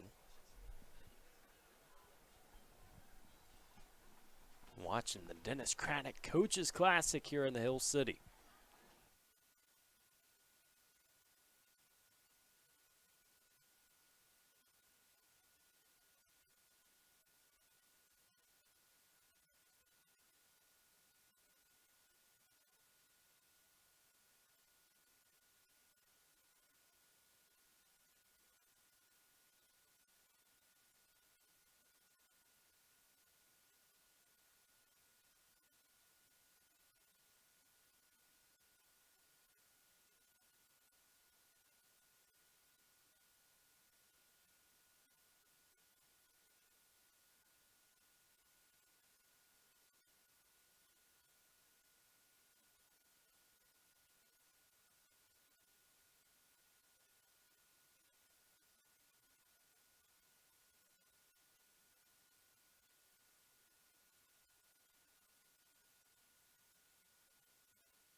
Welcome back. And Lynchburg had temporary delay on the track. Looks like one of the Monarchs ended up getting injured across the line, so hope everything is okay on the Methodist side. And Kevin, for this section coming up, you know, it's about staying loose. You've seen so many of these athletes like trying to just get the legs moving. It's already a little bit cooler for these 400s, but it'll really be interesting to see if it impacts anything in this next section. Yeah, 100%. That's something that I kind of mentioned earlier. This is sort of when you see that sprint side a little bit upset because it's not that warmer day, right? It's a little bit tougher mentally to go out there and kind of put your full stretching effort in. You get out on the track and you have a delay like that, and all you can really do is just kind of bounce around hoping you can stay loose. It's definitely a bit cooler, these 4x4 squads. Let's go ahead and introduce the second section to you. This is the quick one on the track. It's going to be interesting to see how this one shapes up, knowing that these two teams that will be vying for the lead are going to be going for it. Randolph's in 2, Nazareth in 3, Lynchburg in 4, Liberty in 5, Pfeiffer in 6. Once again, as we said, Lynchburg not going to be competing. They have the high seed 354. And so then you start looking at Liberty in lane 5. Not sure if they will be competing either. Looks like everybody is in those middle lanes trying to condense things. But the Flames did come in with a 3:59 time to beat in the Nazareth from up in Rochester, New York. A 4:02 time. Lasher, Bindall, Bowman, and Luba ran 4:04 for 4th at the Empire 8 Championships. For Luba, she's also a pentathlete, 4 top 10 results at the E8 Outdoor Championships. Really just great to see so many different athletes, and the 400's kind of that middle ground.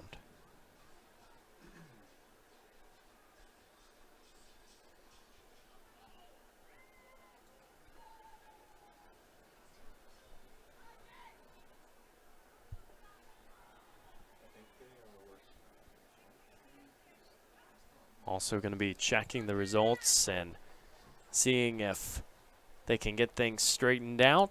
So we've had a little bit of a break. I mean, so far, Kevin, you know, thinking about these Code Red events coming up, you've got the mile and the 5K invitational ones. I mean, you know it's going to be quick. You know the fields are going to be tight, but even in those open sections, I mean, we have already really been treated just as spectators. Yeah, I cannot wait for these invitationals to get underway because you kind of know that's where the best of the best are at this meet, right? And you're going to see them really push each other. You're going to find out a lot about some training sessions, who's got it in them. It's going to be fun.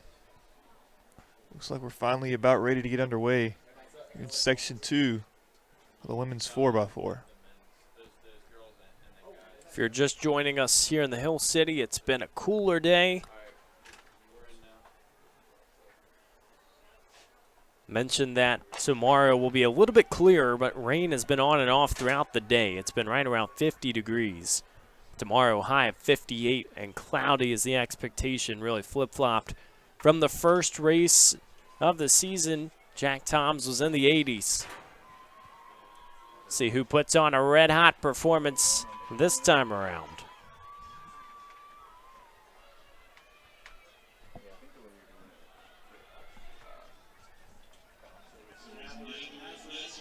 Sometimes you think about not having all the stats, not getting every single person's numbers going into a relay like this. You can insert different people in the relay, but that's really the beauty of it. It doesn't matter who's out there. It's a committee effort.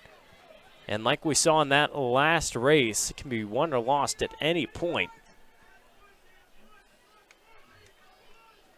Nazareth right now in the lead, a commanding one in lane 3. Kind of watching the other side where the cones are. That will be the break line. So you see everybody staying in lanes. Randolph has gone really with a true sprint side for their 400 relay. We'll see if they can make this one competitive as the Flyers from Nazareth out in a hurry.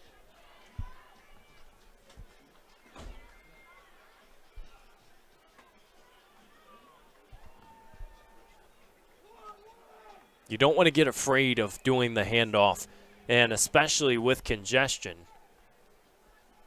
We'll wait and see what they look like, and it looks like there will be enough separation to not make these any tighter than they need to be. Yeah, the handoff, that's arguably the most intimidating part about any relay. Obviously, you know, you still got to be moving quick, but it's the trust you got to have in who you're handing that baton off to. Seamless for Nazareth out in front. We'll see if Randolph can do the same. They do. Those two teams sent 1-2.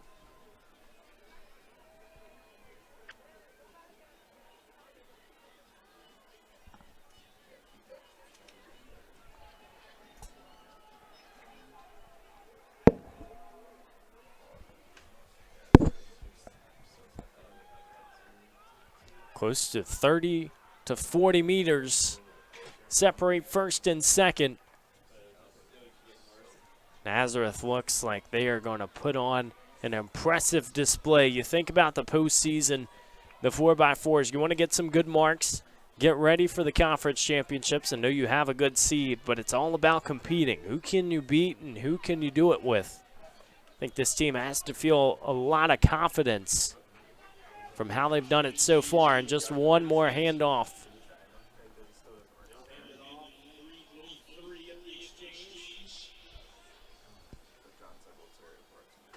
Right around 3:03 as they handed things off. We mentioned 4:04 was that time. The one that we have really paid attention to for this Nazareth squad. Back at the Empire 8 Championships, a 4:02 time was the other one of emphasis, the one that they had as their seed coming in. How quick is this final leg?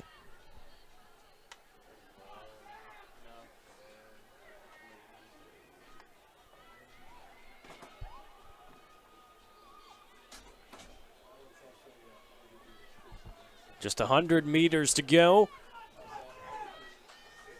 There will be little confusion as to who wins this one, but a stellar effort from Randolph's Jessica Taylor in this final leg.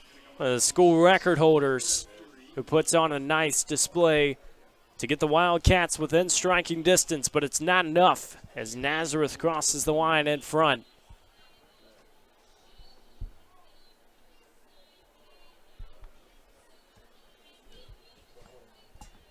Mentioned we're still trying to get an eye on all the official times. You'll see it on the board down there. Nazareth 4:03, Randolph 4:08. We'll get set for the men's sections. These a little more loaded than the women's field. You saw only a few teams in each race for that one. Well, all 8 lanes are occupied. Southern Virginia will be in 1, Methodist in 2. Southern Virginia is another squad in 3. They'll have a third one in 7. We'll see how many of those are being used. Lynchburg in 4, Ferrum in 5, King in 6, Pfeiffer in 8. I wonder, Kevin Nestor, because you see, normally if a team has a few different squads out there for a 4x4, there's an A team and a B team, and it's pretty distinctive. I wonder if a team has ever won one of these 4x4s, gone 1, 2, 3 on the podium with 3 of their own teams. I don't know. That's definitely something that we should probably look into. It's whenever you look at that kind of mid-distance squad, and a lot of times you see Lynchburg do it as well. They'll throw their long-distance squad out there for a 4x4 just to have a little bit of fun. I think you might see a little bit of that here. It's always good to know you've kind of got that depth, though, right? Because that's something that a lot of teams talk about. You know, if you've got a blistering 4x4, you know, those 4 guys, well, what do you do if one, you know, tweaks a hamstring or something or has to deal with an injury kind of at this point in the season going into conference? Well, if you've got 3 teams, you shouldn't really have an issue there. Well, it's great to have options, and especially when the meet is close. I mean, you think about at the very end, even if somebody isn't injured, just having that chance to say, okay, let's maybe pivot or use somebody else who's fresher, who hasn't competed yet, that can really help things out. And the great teams, you know, on the distance side, as you mentioned, sometimes a distance team will come in and do the 4x4. they also have to consider the fact that for a lot of these sprinters, that 4x4 is coming the same day as a lot of those other heavy events. Think about having a 100 prelim on day one of a conference championships. You got the 100 and 200 before it. Whereas, a distance event, you might just have one event the day before. Right. That's definitely something that you see a lot of different athletes talk about whenever, we talk about doubling up on the distance side, but then on the shorter side, you'll see guys run the 1 and the 2 or the 2 and the 4 and then have to step into the 4x1 and the 4x4. It's definitely something that can put a strain on the body, but these athletes, man, they're just a different breed when it comes to their training and their regimens, making sure they're always up for the challenge. Definitely answering the bell. And here in this men's 4x4, you got to feel like more antics are in the air. So maybe one of the craziest comebacks that you'll see all day or all meet. And that first women's 4x4 is getting packed on the other side of the track for Code Red. Mentioned we'll have the memorial walk before the invitational miles. But a lot of people enjoying their time over by the Westover dorms. A lot of alumni in the house, starting to feel festive. And if you're a Lynchburg fan, whether it was Lynchburg College or the University of Lynchburg, glad you're joining us on LHSN. There's a look that far side. You see some of the greenery. The turf on Shelley stays green 24/7, 365, but the trees around it don't. And it's great to see that spring is back and that we're really starting to enjoy a little bit of warmer weather. It's so cool to see, you saw the shot of all the students here for Code Red, but you mentioned it, and not just Lynchburg. You've got parents and friends and family from everywhere packing the stands on what we didn't think was going to be such a great weather day, but they're out here as you see this men's 4x4 first section getting underway. It's never a guarantee you get everybody out there on the same page, but we have it here in these men's 4x4s, the opening section, one of two that will compete.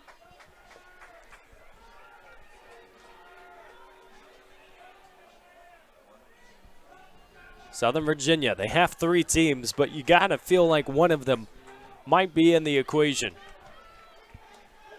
Watch Pfeiffer in the outside lane. Remember, they have to go one more curve in lane 8, so even if you're out in front to start, you got to keep this fight tight. SVU looks to make their handoff in first. The Knights with Newman, Pascual, Del Ponton, and James. 326 season best.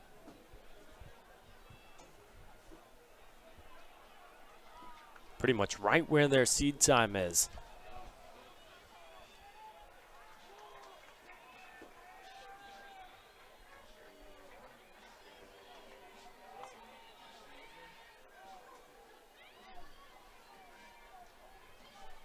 The question, too, in a 4x4, Kevin, sometimes is realizing, okay, even if we're behind right now, you think about it being different 4 legs and how difficult it can be to get the gap.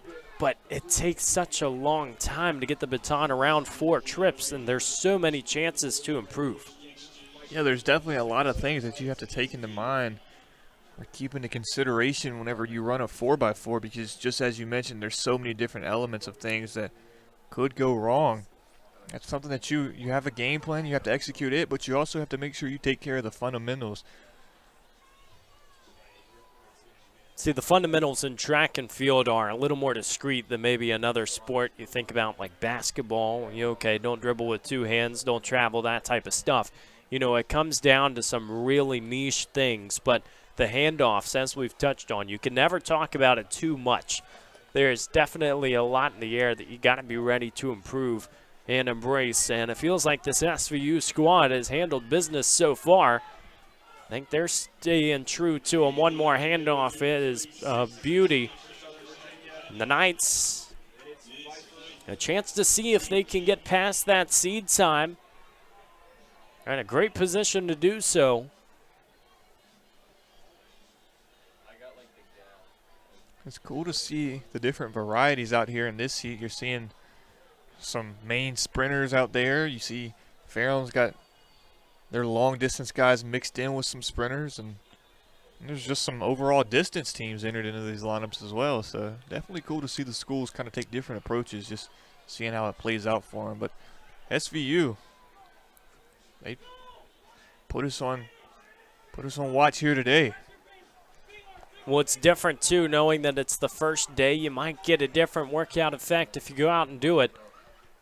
SVU didn't want to do a workout. They wanted to post a fast time. They go 3:28, just a couple ticks over the seed. Pfeiffer settles for second, King in third. That's how the first section goes down here on Jack M. Tom's track. Ready for one more 4x400 before we get set for the Frank Sorba Memorial Walk out in lane 8. You know, for so many of the Lynchburg newcomers, even just on the team, it is crazy to really think of how you sum up the legacy of Frank Sorba. Accolades can tell you a lot, but the story goes so much deeper than that. And great to see just the recognition tonight. Having the Sorbas here and being able to really do what this team does best, and it's run fast. It's the best way how Frank would have wanted to be memorialized, and what a fun atmosphere it has been ahead of it.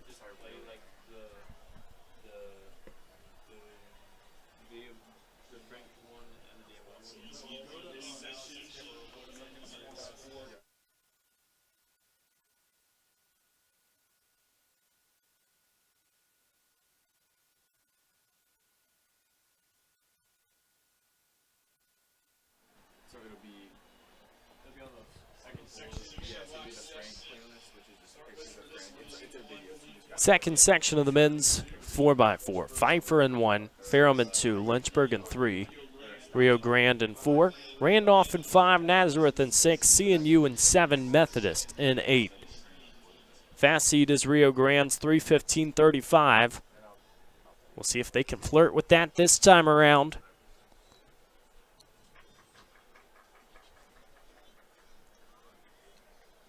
Tell you what, though, this Randolph team, they really seize the moment any chance that they get. Looking in the direction of lane 5 to see if they'll be racing this one. It's a Randolph team that is confident. They really know that when they get the chance, they want to fly. Especially at the ODAC stage, the indoor championships. Super tight between W&L, Randolph, and Lynchburg as always. A tight battle in the final event. It's definitely something that we've touched on early in the broadcast. You hate that the weather kind of took that away from us. Not going to get to see, some of those main 400 guys team up together, right? When you talk about Randolph's 4x4, the first name that comes to mind is Eric West. We touched on him a lot a couple of weeks ago in the Jack Tom's Invitational. Lynchburg, of course, Jacob Hodnett, Michael Ham, Jalen Jones, Brian Flowers, all of those guys. So good, especially at this event, and just teams deciding, as you mentioned earlier, a couple of bigger things to run for here in just a few short weeks. Well, you wonder, too, with there being one final meet at home this season, the Hill City Twilight, if that will be an event that's contested, really depends on a lot of those qualifying marks for nationals, or you're just trying to look at getting a fast one at the end of the season. There will be much to discover in the next few weeks. That's not just for Lynchburg. That's everybody around the oval. Athletes down in their blocks. We're just about ready to go. The final race before we get set for the Memorial Walk here in the Hill City. Code Red Night.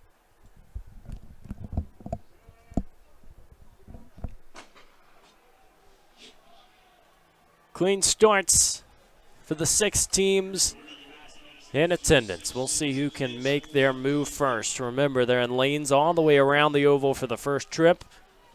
They'll get to break in after 100 meters on that second leg. Southern Virginia put on a clinic in the first one. Who seizes the occasion this time?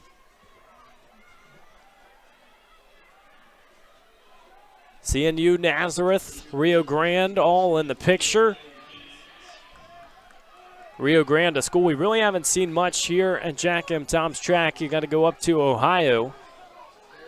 They're in the NAIA climate. What a great one it is. So many schools that are competitive.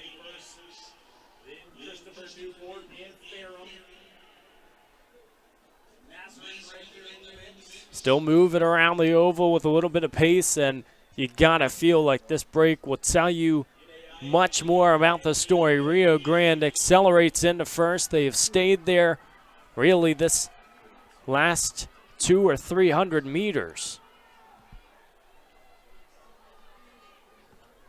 Everybody's still within striking distance. CNU's not going away. Nazareth wants to be a pest.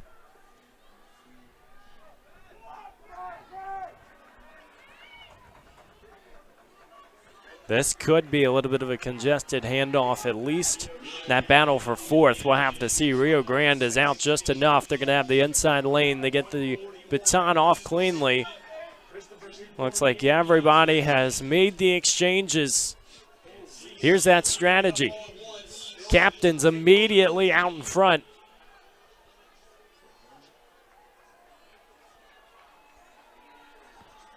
What a display from CNU.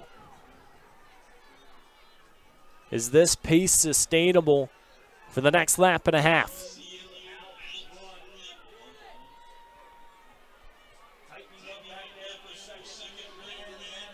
See the pace they come out with. Now it's just a question of what does their anchor leg have? Is it something that can match what was just laid down? Maybe even faster. Always such a wild card. Three are converging for that second handoff. It's going to be super tight. Pfeiffer has entered the conversation, but Nazareth finds their way into second. Right now, that's all it is, a battle for second. Will anyone have any chance at challenging CNU? I don't think so. They have left the picture. There's a great look at the gap right now for the captains, and with just 200 meters to go, feels like the plan is foolproof. Can the Falcons pull off something special? Just one straightaway. I think there's too much distance, but Pfeiffer has put on a valiant comeback effort. It might end up being close, but just enough for CNU to cross the line. Oh, wow.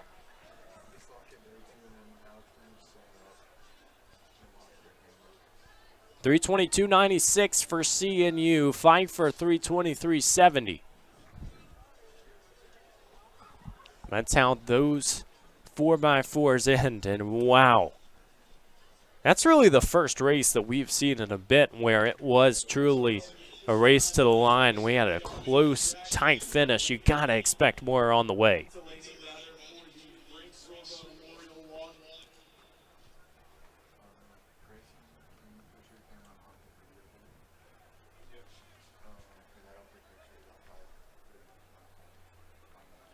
Getting set for the Frank Sorba Memorial Walk. Everybody going to be out in lane 8. And the Lynchburg community doing something special. You see a lot of the athletes from the other Lynchburg teams out in attendance walking across the turf. And it is a special moment to see everybody here.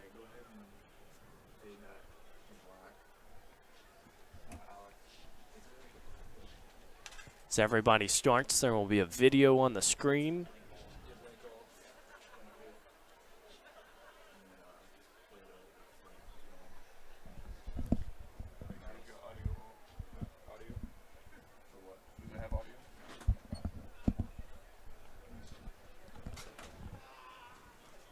So special for everybody in attendance, because I think everybody at a D3 school knows what it feels like.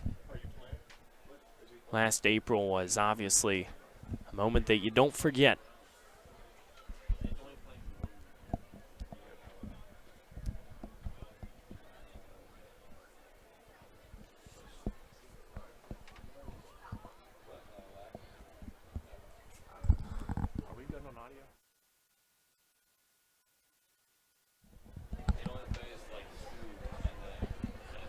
Everybody's still making their way around. You know, we've almost taken a trip around the sun since having to say goodbye to one of the beautiful souls in Lynchburg history. In April of 2024, we lost Frank Sorba, someone who was, you know, simply larger than life, quicker than light, more courageous than an army. But above all, he represented what the Lynchburg program has preached year after year. It's the ability to suffer better, you know, to smile through the storm. And Sorba, somebody who right here in lane 8 would track so many miles, and he would do it, you know, through really just so many different injuries that he had to battle throughout his Lynchburg career as one of the greats. But, you know, almost exclusively in this lane, he attacked every mission with wings outspread. And, you know, Mrs. Sorba mentioned at his funeral how on a tombstone there are 3 marks that are written into it. There's the birth date, the date that you pass away, and that little dash in the middle, the hyphen. And the hyphen is what matters. It's the life in between. And what Sorba did, not just for this community, as you see so many different people here on Jack M. Tom's track, but just in general, as an individual and a human before a runner, was something so special. You know, almost everybody will tell you that that Tuesday afternoon up the hill in Hopwood Hall was the toughest moment to endure, you know, maybe ever. This campus has encountered a collective silence only once, and it was in that moment. But Frank is still with us. We're still breathing life into lane 8 tonight as he receives this recognition with a plaque on the Enza Steel Champions Walk, having the invitational mile named in his honor. You know, we really just miss and love him a lot. So, from the Lynchburg Distance family, I'm sure many of you at home were wishing the Sorbas lots of light and lots of strength as we celebrate one of the greatest to ever do it.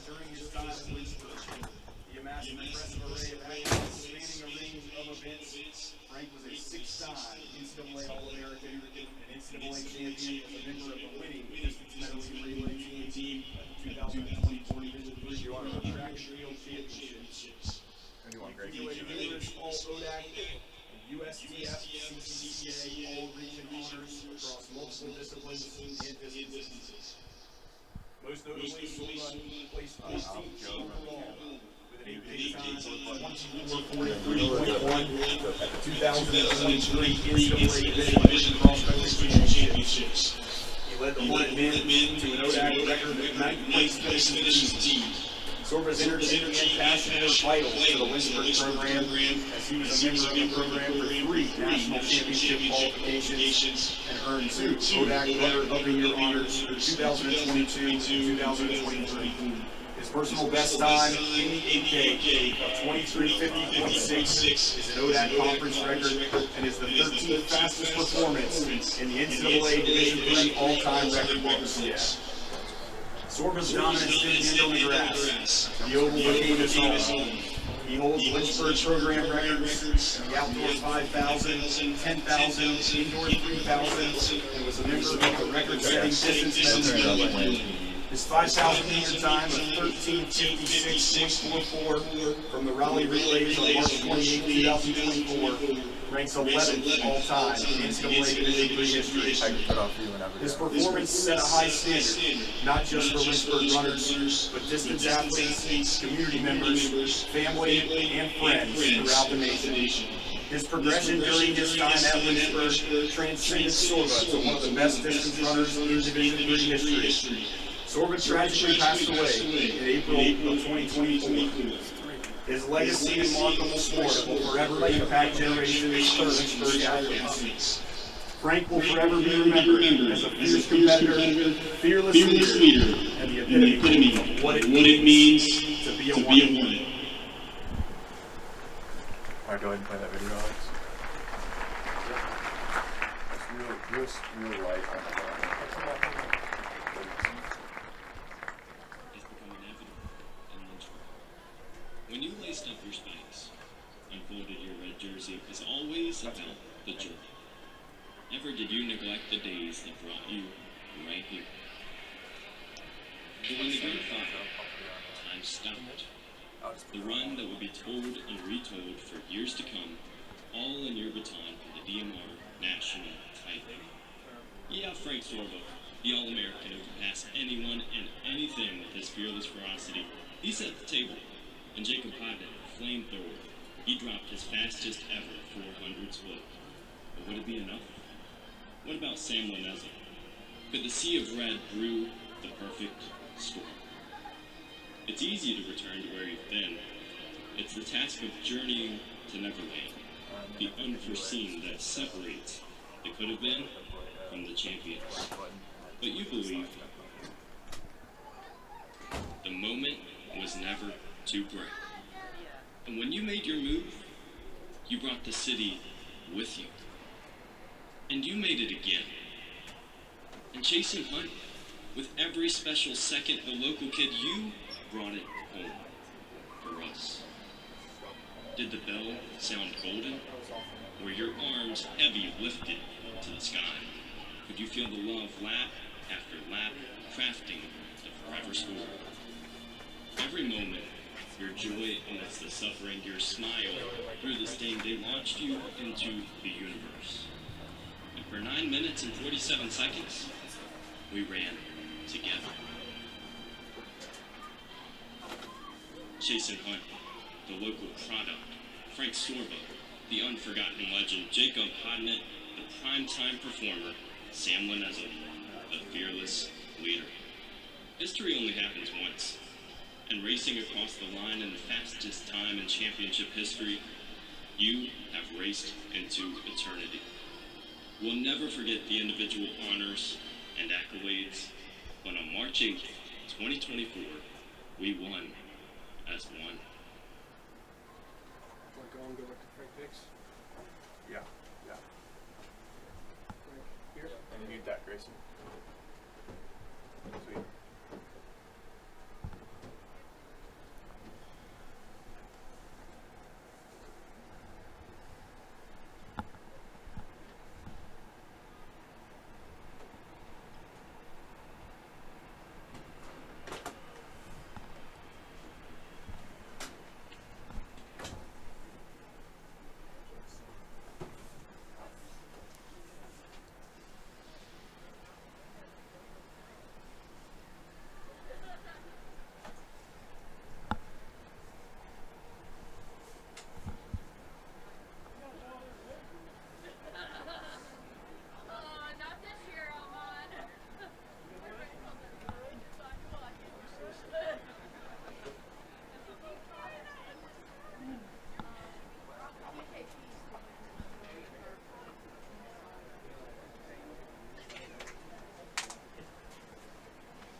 Well, Kevin, we see this, the memorial lap. The thing that sticks out to me is you see everybody walking, and it just feels like this lane 8 is so connected. Front to back, everybody has really linked up as one. I think that's what Frank was all about, being able to go out, and it was so much more than running. But for this community to just see how much support was behind him, it wasn't just the running team, but it's just so special, alumni, the runners on the teams right now, even the coaches, and even seeing his parents doing a little run of their own in lane 8. So special a year later to know that it's obviously not forgotten. And then with the plaque, everything being so timely, it feels like this is, really one of those ways to just show that nobody's forgotten, and in fact, everybody still has so much to say about Frank Sorba. Yeah, and it's just what makes Lynchburg so great, right? Not just a teammate, not just a friend, but really part of your family. At Lynchburg, you see it. So many people, from teammates, athletes of other sports, professors, coaches, community members, and you mentioned it. Guys on other ODAC schools, coaches on other ODAC schools, people that were just impacted. Crazy to see how a track meet can sneak to a whisper so quickly. See everybody go to lane 8, and all of a sudden, for just a moment or two, the infield was empty. You know, it feels like even athletes getting ready for the mile momentarily, athletes of every walk, just having the loudest footsteps. And, you know, we've had so many different races, so many runs today, so many that require you to be the quickest, but sometimes it's just a walk that can be the one that we're going to remember the most.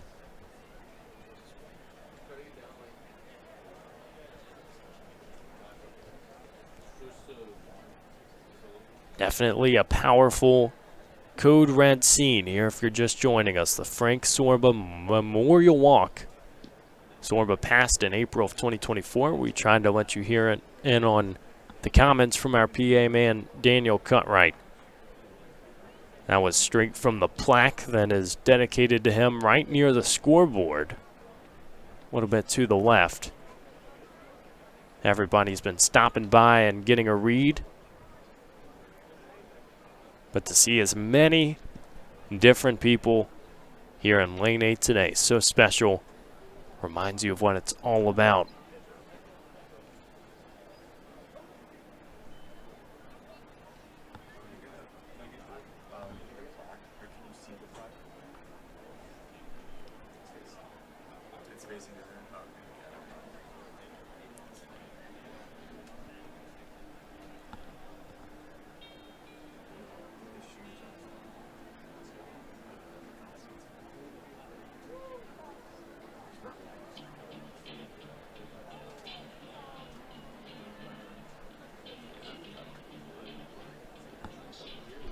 Gotta feel like something special is on the way. Obviously, if Frank Sorba was here for this event, he'd be vying for it and competing as he knew best, and that was with both feet forward. It didn't matter how many miles per week. He would train, you know, even at 100. And sometimes when injured, even 100 miles in lane 8. It was incredible. Some of the stuff that sounds just like fairy tale. He has really accelerated and really shown that it is possible to do the impossible. But we'll take a quick step away. We'll keep our eyes peeled on the track, but get our voices ready for what should be an impressive invitational mile to set on the other side here in the Hill City.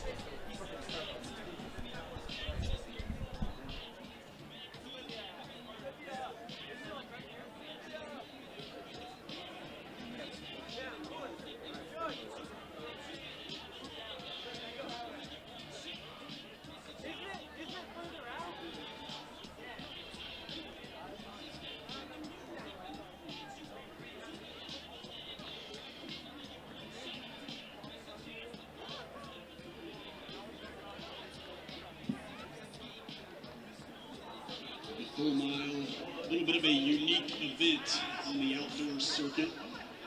As we generally run the 1500 outdoors. We'll get to see a full mile here this evening for both the women and the men.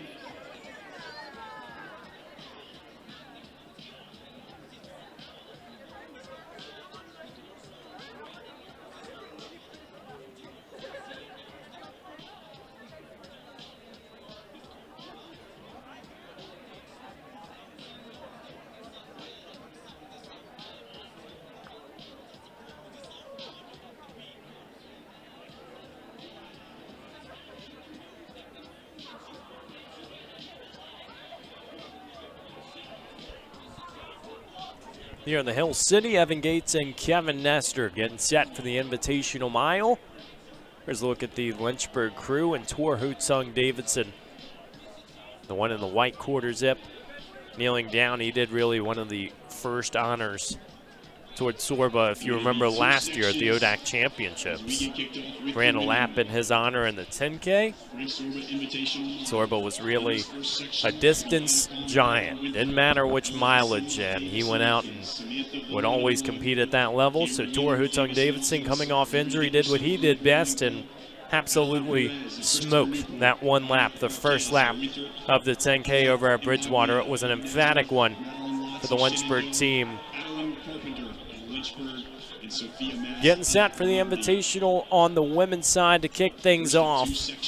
Now you're going to start to see that little bit of Lynchburg tradition, right? Lynchburg fans, athletes, coaches, everybody on the track, That's ready right. to support. Definitely tradition, and it's definitely one that has never disappointed.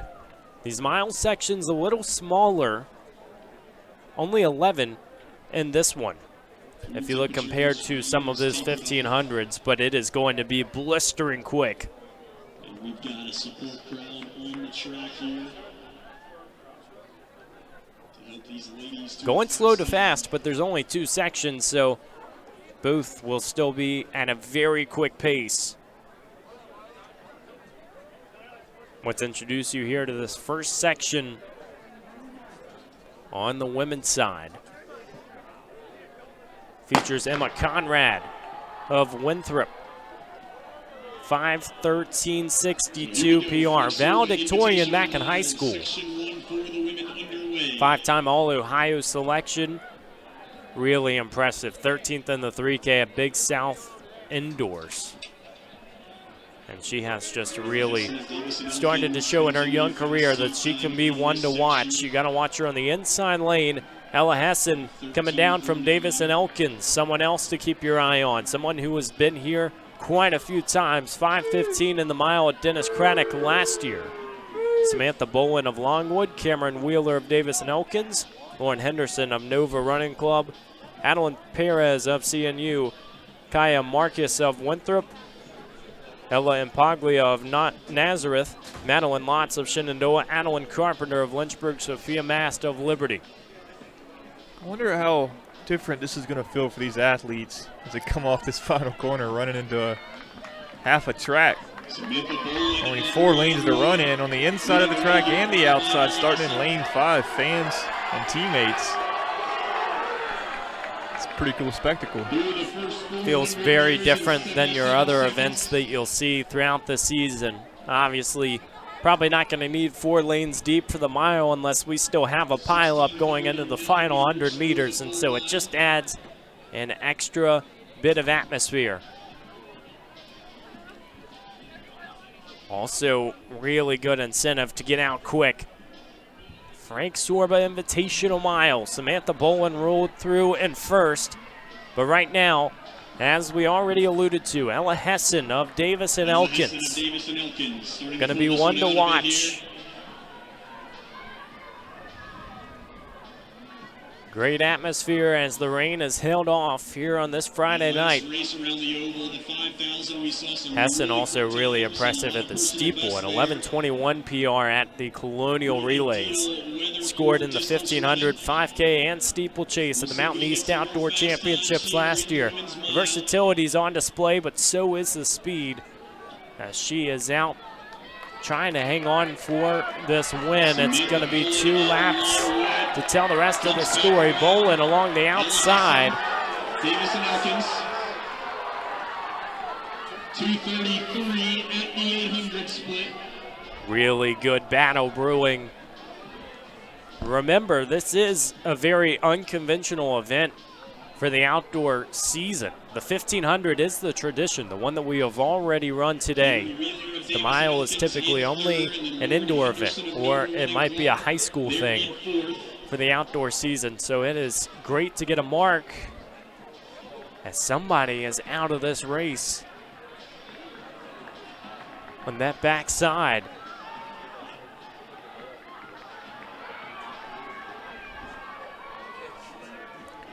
Bolin still in front. Tell you something we haven't seen today, Evan, and knock on wood, we don't see it, especially with the track conditions, is that shoe come off in one of these distance events that we saw a couple of weeks ago. Don't want it to happen, really don't want it to happen in a mile, knowing that it's quick. You're having a lot of contact with your foot in the ground, some of that higher velocity. Not to mention some of the puddles still out there on the track. I wonder if that would be a pillow or if that would make things worse. I don't think it would be a great weight to carry. Right now, Samantha Bolin, a little bit of an accelerated crowd here in the last few moments as the bell rings.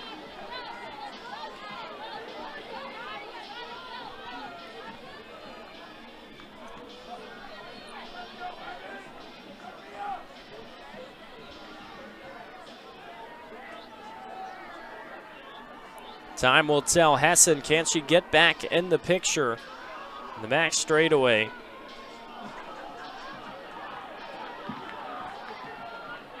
Less than 2:50 to go. Samantha Bolin and Longwood. Really looks like it is going to stay true to what we expect. Bolin right now in the lead. Looking to respond.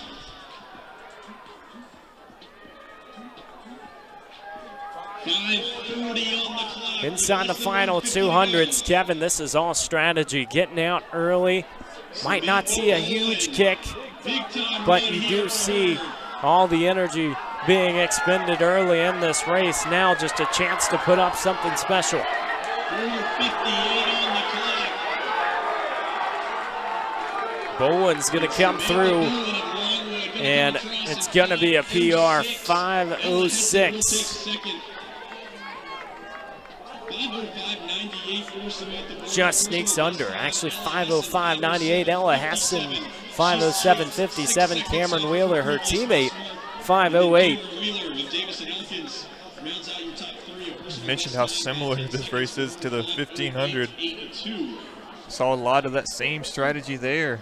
Not quite the finishing kicks that we saw earlier in the 15, but definitely a nail biter down to the finish. Some very tight results as we expect. This will be the quick section, and it is a good one.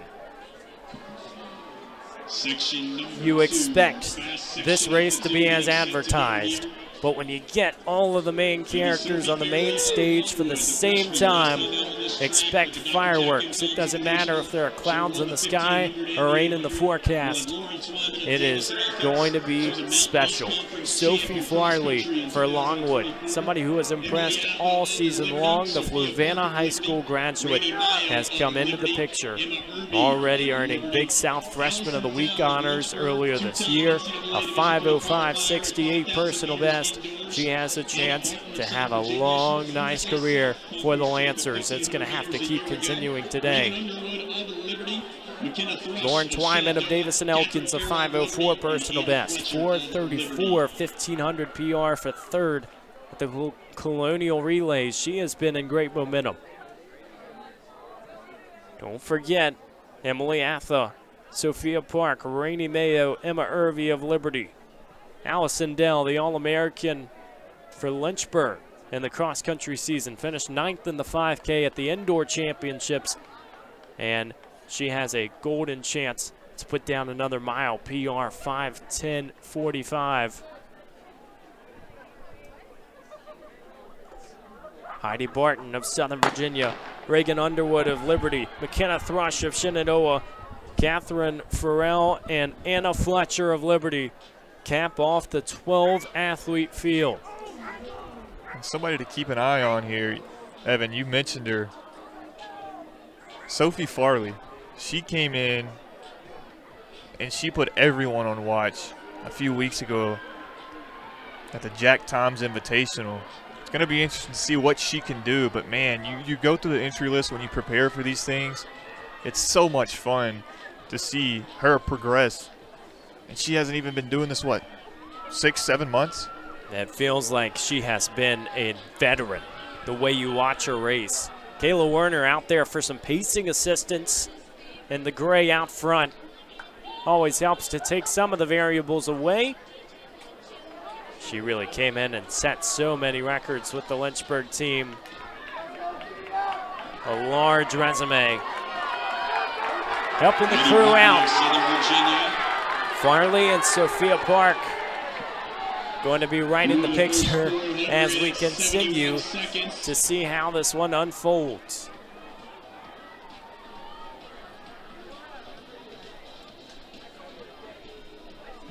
Got to ask you, Kevin, with how Sophie Farley races, we know she gets out and she doesn't worry about waiting. She'll stay there. Do you think she does that here in this lap, or do you think it's going to be a waiting game? I think she gets out, and we saw that a few weeks ago whenever we saw her run here in the Hill City. She just got out, and we kept asking the question, when does that pace catch up to her? When does she slow down? When does she burn out? And she never did. That's what makes her so impressive to watch. See her making the move now past the pacer. I mean, that's when you know, obviously, Kayla Werner likely doing some pacing work for Liberty. We see Sophia Park sitting right there in second. Farley has a chance to go sub-5. That would be extraordinary for this point here in her freshman season. They ran 1:13 through the first 400, so under that pace. You're talking about sub-5. Let's go sub-4:30. My goodness. You know, if Farley has the career that she could very well have, you got to think she might be flirting with some impressive times in that 4-minute range. Sophia Park, one of the veterans, looking to go outside for the Flames. They're under 230 through 800. Things starting to heat up. Farley already top 10 in the conference at the cross-country season. Broke the program record by a minute in her 5K last weekend, a 17:10 personal best. What's next?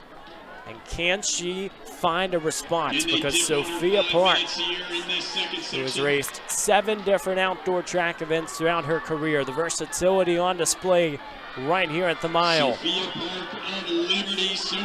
600 to go. It is super close. Don't rule out Twyman yet. McKenna Thrush of Shenandoah has stayed close. This last lap is going to tell us a lot. Might be an essay's worth as we head towards the line. Still anybody's race here as we come into the bell lap. Farley might be ready to get into her bag of tricks to try to extend this lead. A lot of support on the home straightaway. The bell will ring. 3:43, 3:44. Can Farley go under 5 minutes? This is her cruise control lap. That is absolutely ridiculous. Look at what she just did in, the last 200 meters? Out of a cannon is an understatement. This one's leaving the ballpark. Sophie Farley trying to put this race to rest. Lauren Twyman's going with her for Davison Elkins. Will it be a climactic finish, and can they go under 5? What an impressive pace throughout this entire race. Sticking right at 1:15 and 5-minute pace after the first lap was ahead. This is going to be an incredible result if they can go under, and the question mark is disappearing. Sophie Farley and Lauren Twyman are going to go under, and they do it by a huge margin. Sophie Farley, an incredible result. 4:51. Twyman 4:53. Sophia Park just over at 5:01. Personal best times for both those ladies. Sophia Park and Liberty 5:01.88.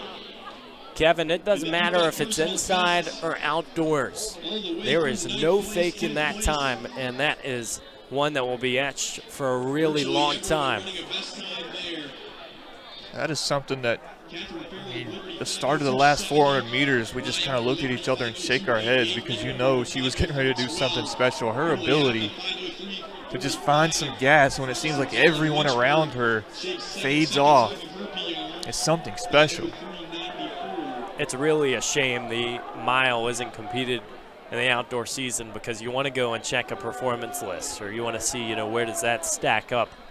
Have to imagine the Longwood record books are going to be the Sophie Farley record books in a year or two, because she has already started accelerating, putting down some impressive times. As we transition to the men's side, got to figure more of the same. This Lynchburg team has featured a renaissance, and they'll have a few pacers out front, but today it is a committee effort. A lot of different athletes that could win this men's mile. 2 sections again, slow to fast.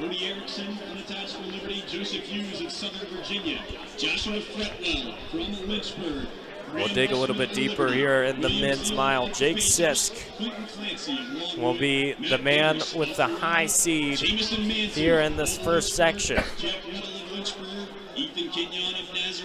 You know, you think about these tight sections, and obviously seeing that they have resulted in some really quick times, but it's hard to even tell what would be next.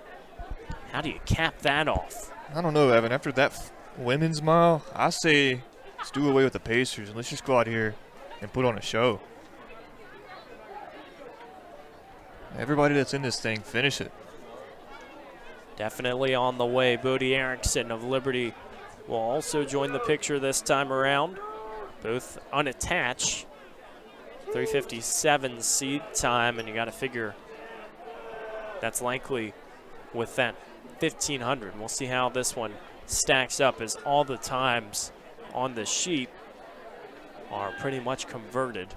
Don't see the mile very often in the outdoor season. One of the anomalies is right here in night 1 of Dennis Craddock. Joseph Hughes of Southern Virginia, Josh Fretwell of Lynchburg, Graham Musman of Liberty, William Zeeland of the Pacers, Clinton Clancy of Longwood, Matt Garris of Roanoke, Jamison Mantooth and Jack Weddle of Lynchburg, Ethan Kenyon of Nazareth, Evan Young of CNU, Connor McGill of Winthrop. Paced by Tor Ho-Tung Davidson and Sam Laneza. So you're seeing just a sneak peek at the Hornets and what they can do. You know they could finish this race as well. You know they could do it in pretty quick fashion. But it's just a training effort today, and we will see who they throw the alley-oop to.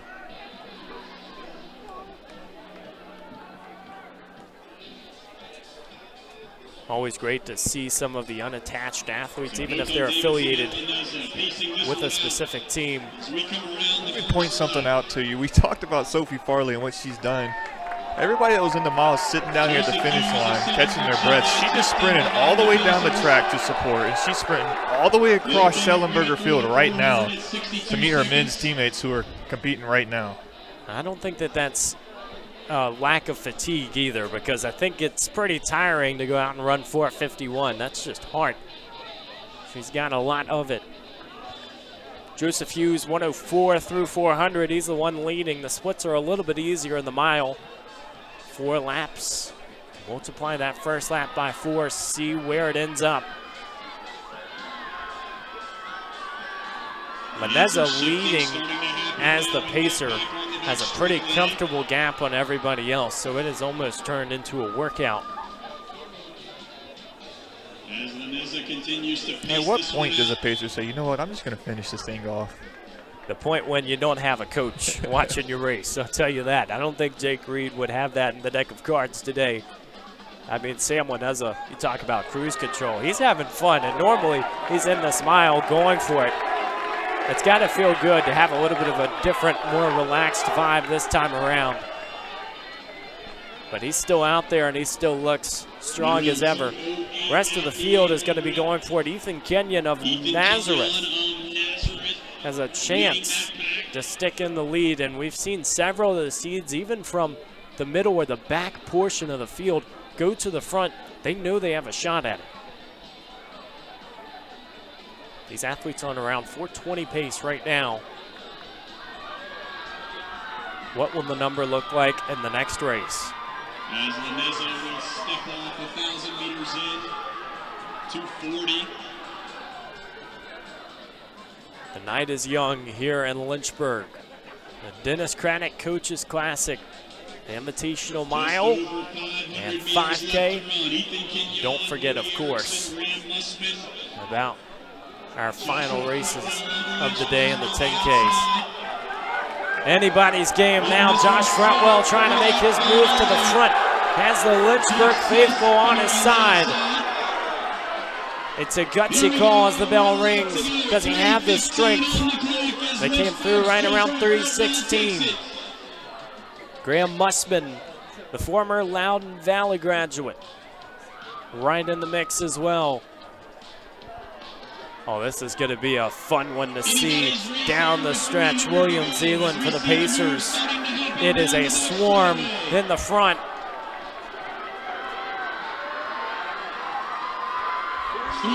William Zeeland impresses more and more every time he steps on the track. Today would be a resume victory if he can hold on here in this first section.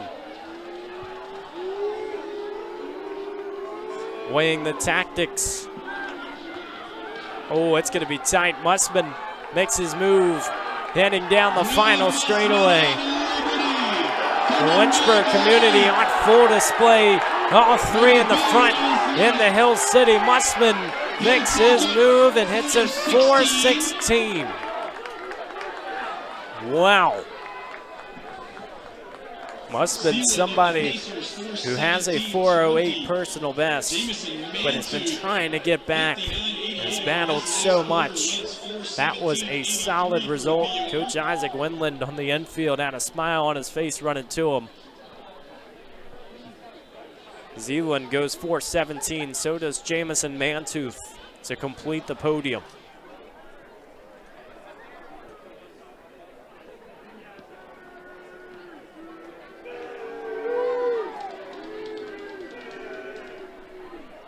Take a deep breath as we move into the fast section of the men's Invitational Mile, now named in Frank Sorba's honor. It's only fitting. It's going to be a quick one. Several scratches throughout the week. Lynchburg had a few that were hoping to race this one, and with the weather impending, they weren't sure how it would look.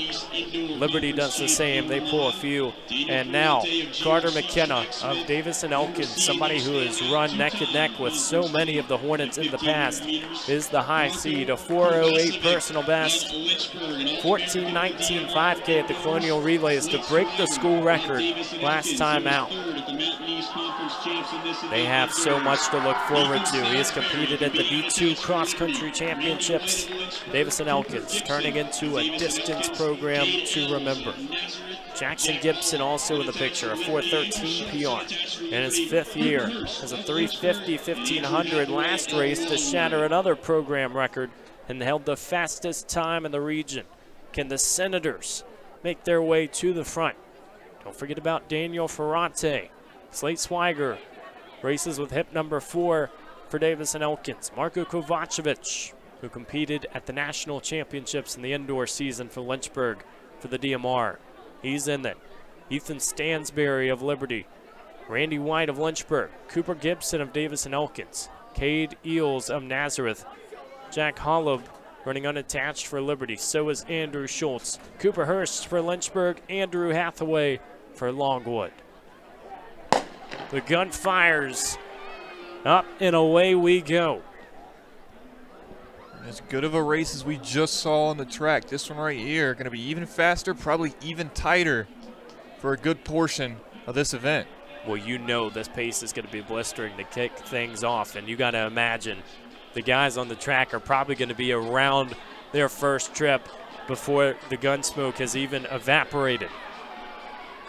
Pacing assistance this time by the same guys for Lynchburg. We'll see how much they have in their tank as the rest of the field is getting a lot of assistance. They're getting a lot of consistency up front. But for the Davis and Elkins athletes, the Senators, this would be a golden opportunity to staple something special, especially for a senior and 5th year. They're not afraid at attacking the pace. Around 60 seconds for the first lap.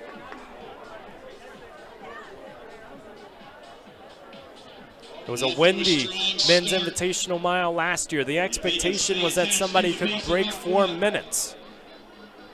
Mother Nature had other plans, but the year before, Sam Waneza testing the waters of 4:05. Might we see some more antics today? Something we remember.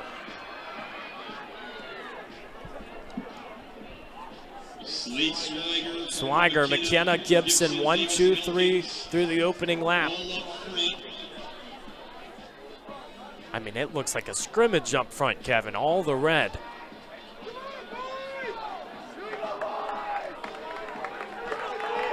Coming up on the halfway mark here. Expectation as the move's going to be made soon. Swiger still in the lead. Crowd on their feet, and they're loving every second. For Slate Swiger, a 4:11 personal best. He earned a 3:51.15 PR at the Colonial Relays. What better way to build on it than extending it out 100 meters? That front pack of 5 staying attached at the hip. Hotong Davidson still paces in the front for the Hornets. It was 2:03 through 800. Slate Swiger, Carter McKenna, Jackson Gibson, Cooper Gibson, Daniel Ferrante. That's your front 5. Marco Kovacevic of Lynchburg there in 6. It's going to take something courageous for anyone outside of the front pack to come and win this section. The Senators for Davis and Elkins driving the car up front. We talk so much in the 1500 and in the mile about strategy and when do you go. These boys out front, I think they've thrown that out the window. It's going to be a foot race between these 5 out front. They've really stuck on that 4:08 pace. The question is, can anybody accelerate here in the final lap and make it happen? The man with 1 on his hip, Carter McKenna, out and running, extending that stride. The Senators marching into town, and Carter McKenna extends his resume race after race.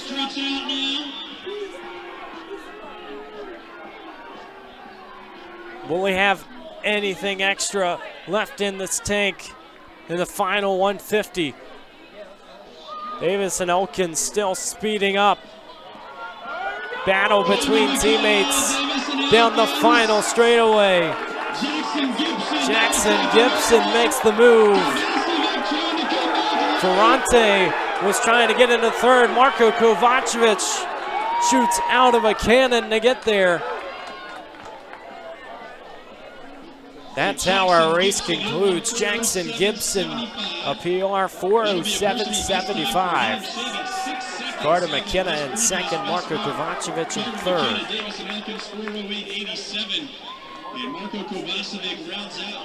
I think it's safe to say that if you didn't know about that Davis and Elkin distance program, after the 2 meets that we've had here in Lynchburg, they're on your radar now. They just have so much direction, and they're so confident in their abilities, and what they have been able to do even just in the early stages of today tells you so much. Coach Jason Piles, a Marshall graduate, ran for the Thundering Herd, even walked onto the basketball team for 1 season. He has built a culture much like Jake Reed's at Lynchburg, where people are excited about it. Everybody enjoys what has been a spectacle. Credit to Jackson Gibson, able to make a move in the late stages of that race. Shout out to Carter McKenna for going for it as well. With 1 lap to go, you got all your teammates there. You don't necessarily know who's going to make the move, but if somebody doesn't shift the meter forward, who knows if that time is on the board at the end. How much fun was that, right? You saw some quick toms, the fan interaction over here on the track, teammates running back and forth, cheering each other along. That's what makes this environment so cool. Track and field, a sport that's not usually top of mind when you think about what's popular and what's not. You know, what are people really starting to watch at a high rate. When you see an event like this, as a track and field community, you feel optimistic that one day it will continue moving in the right direction. And you've seen so much lately, really just with new leagues coming out. You've got the Olympics that always deliver. There's so much. And it just feels like we're really only a few steps away from seeing something really special in the U.S. for track and field athletes.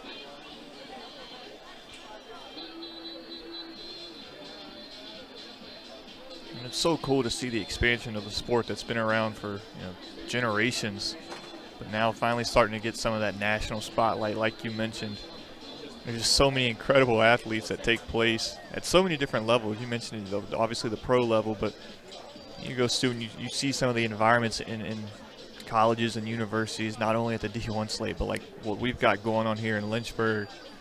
It's awesome, and they include so many different schools. You're seeing just that mixed bag of conferences represented, of divisions represented. I mean, you're seeing NCAA, NJCAA, NCAA, all three divisions. It's so cool. Any school you can get, just bring them to the track meet, and it promises to have some exciting times. That's how you build that community, right? That's how you get that spotlight on maybe your event throughout the season going forward into future seasons. The expansion and growth, that's what it's all about. Well, we've said this before too, but how many different sports do you get where you combine everything, where you get so many different athletes from one division competing against those of another? Invitational section. In this one, we'll have no Still more to look forward to.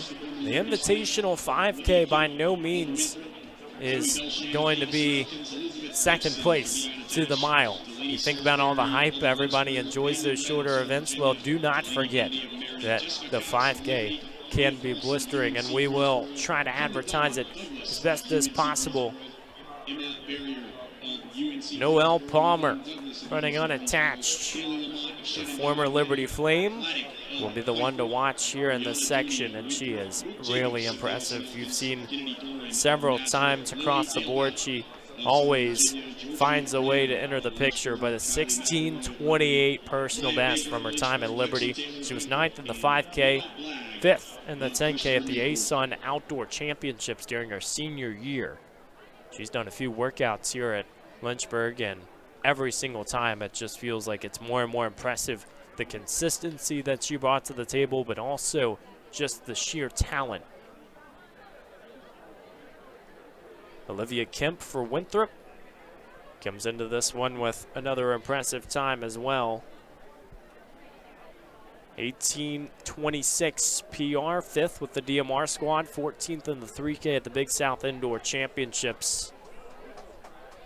That PR on Tiefers is from cross country of 2022. So we'll see if she can get something in the ballpark and try to get things right. Zoe Belshan of Davis and Elkins. If you needed to see what that program could do, you've probably already seen it. An impressive display on the men's side. She's an 18:04 personal best. Someone else to keep your eyes on. Rest of the field is Elizabeth Gibson running unattached. Delaney Salisbury for Lynchburg. Bailey Red for Southern Virginia. Delaney Bundy for Meredith. Jessica Cox for Liberty. Camille Carlson, Tinley Douglas, Emma Barrier, and Lillian Douglas for UNCG. Kaylee Lamont for Shenandoah. As we see first athletes start rolling through at 300. Maddie Ladi of Pfeiffer. Brianna Dooney of Winthrop. Brooke Jacobs of Davis and Elkins. Kennedy Duran for Nazareth. Lily Daleabout of Southern Virginia. Georgie Lanham for Lynchburg. Kylie McElroy for Liberty. Maya Baker for Lynchburg. Lexi Taylor for Winthrop. Lena Blagg for CNU.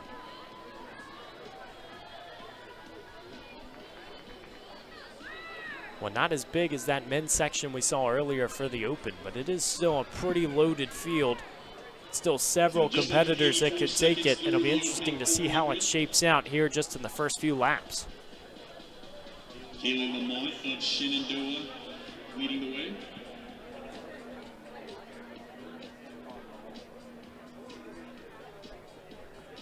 I think something that might benefit these runners is something that we've talked about quite often, especially throughout the day, is the weather. You're starting to feel that temperature drop, mid to high 40s. That's what these distance runners want, right? Track's drying out. Rain stayed away from us this evening. You're just hoping it stays away as long as possible. And it feels like it's gone for good. The clouds would maybe indicate otherwise, but it's been a very mild day. A little more on the chilly side, but especially if you're watching at home, it might not be as much of new information to you that it's been a very warm start to April all throughout Central Virginia.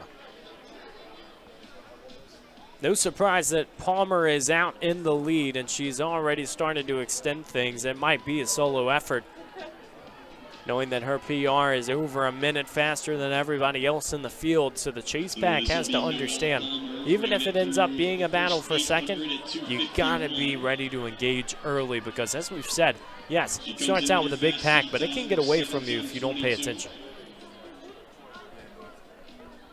So with Palmer out front, are you calling a Sophie Farley mile type performance here? I think we might see one. Now, the thing is, you see a lot of these athletes that end up running unattached like Palmer.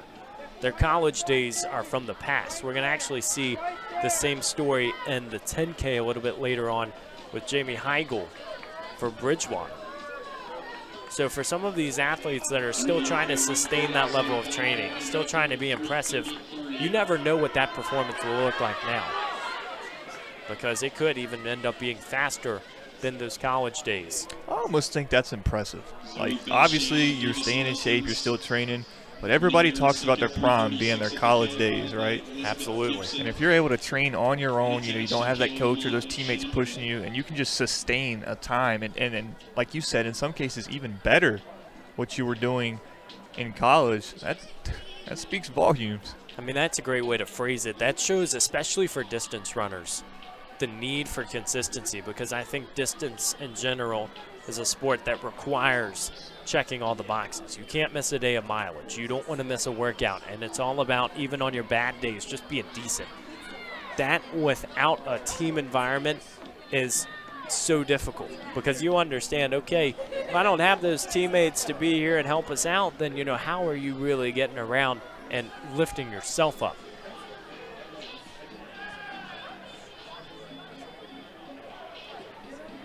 Going down Palmer's resume, we already talked about a lot of it, but it's so impressive. You look down the numbers: second in the ASUN in 2019, second in the Big South in 2018 for some of these events. Competed at the D1 Cross Country Championships in 2021. One of those athletes that certainly will inspire the Flames now, because Liberty does have a large contingent in this field, and you see what Palmer's doing, and you're thinking, okay, you know, if that's the trajectory that she has after graduation, you know, that could be me too.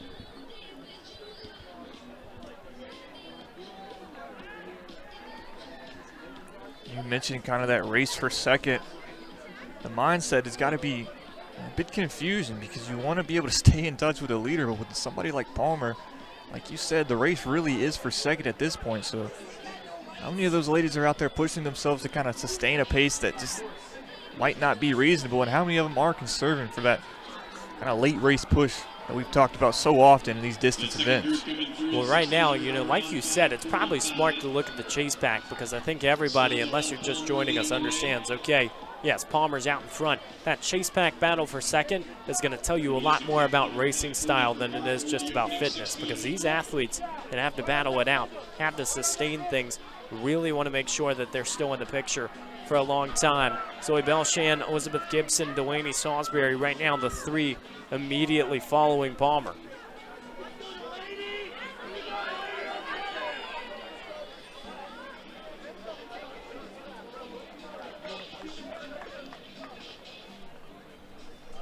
Zoe Belshan Davison Elkins, great opportunity for her to go and do something special. Coming in as the 3 seed, an 18:04 personal best, ran 19:02 at the Colonial Relays. A Floyd County High School graduate. Shout out to Floyd. I like that. Good little. That's right. Good little nugget. We had Fluvanna earlier. We got Floyd. You got a lot of those schools in Virginia that, you know, the out-of-towners might not be able to pronounce. That's when you know it's authentic. Yeah, and what's so cool is you see a program like Floyd and a lot of the, you know, we mentioned Bassett earlier, what some of their high schoolers are doing just down in that general area. There's not necessarily a lot of names that come to mind when you think of, you know, past graduates or even now, you know, programs that stand out at those smaller schools. But you know, to see athletes make it, and not only make it, but be killing it at the collegiate level, something that's very underappreciated. Glad we can shine a little bit of a light on it here this afternoon. Well, that's a great way to phrase it, too, because you think about a school like Gate City, right? It's a small school in the Virginia, Tennessee area, you know, near Bristol. You got Mac McClung, who is really a walking advertisement for that high school. Not every small school in Virginia is going to have the luxury of having someone who can sell it like that. And so seeing athletes from Floyd or, you know, from these other smaller schools in the area, seeing them make it to the collegiate landscape, I think it really speaks volumes about the fact it doesn't matter where you start. It just matters that you get to the big stage.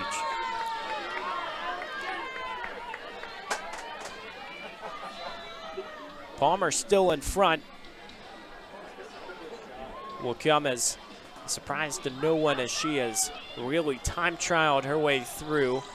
Almost a straightaway lead on everybody else. Now Delaney Salisbury has moved her way into second. She is somebody to watch for this Lynchburg program, making leaps and bounds of improvement lately. An 18:16 PR, back-to-back personal best to kick off the outdoor season. She's also been one of those members, you know, of the team's Sunday Spotlight, where they will highlight, you know, 1 or 2 athletes that have really started to progress, really had a good weekend. She has been one of those athletes. Pretty consistently dropping.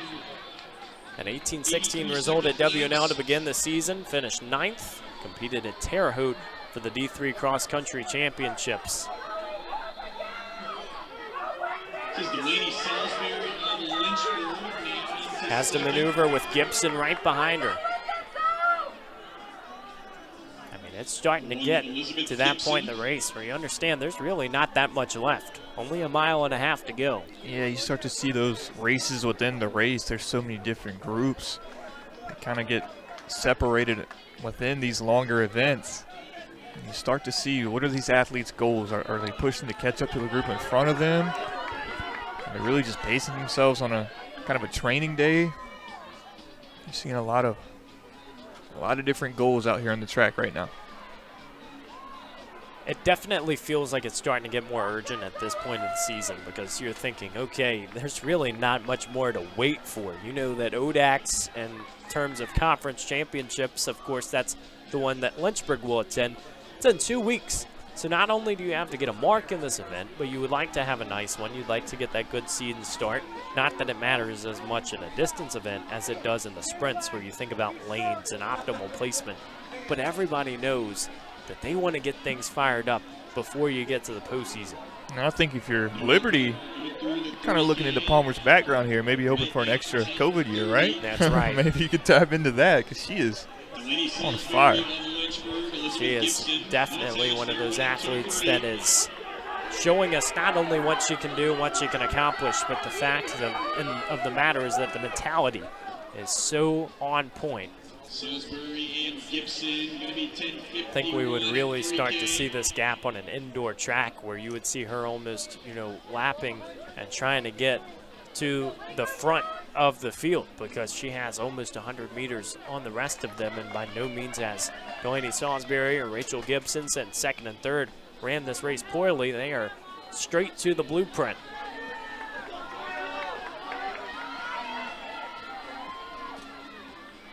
Under the lights here on Jack M. Tom's track, the University of Lynchburg hosting this Dennis Craddock Coaches Classic. This, of course, the invitational 5K. The facility record was set last year by Carter Norville, a former UNC grad. She ran 16:41.92. What are we saying with Palmer? Are we saying that goes down today? Of course. I'm the biggest fan of records being broken. Not only as a fan of track, it gives us something to talk about up here. Where are we at? Sure We're getting does. close. So through 3K, if you go ahead and look at Palmer's splits, she ran 10:29 at that point in the race. That would put her at around 17:30 pace. So I think we're going to be off. But you got to think about, obviously, the factors of running this one almost alone. What'd you say the record was? 16:41. Oh, my Carter goodness. Norville. Now, the thing to keep in your mind is that Palmer was able to run 16:28 for a personal best back in the Liberty days. So sometimes it's just a matter with facility records of can you get them across town to run on your track, because we've seen several from Liberty. Allie Zealand would technically be a candidate. She was in high school when she ran her facility record that we mentioned earlier in the 1500. But she obviously committed to Liberty, making the short trek across town. Certainly a shot to do it if they can stay on the course here. Palmer still running way out front solo, coming up on 3-1. It's going to be exciting to see in these final laps how the chase pack winds up.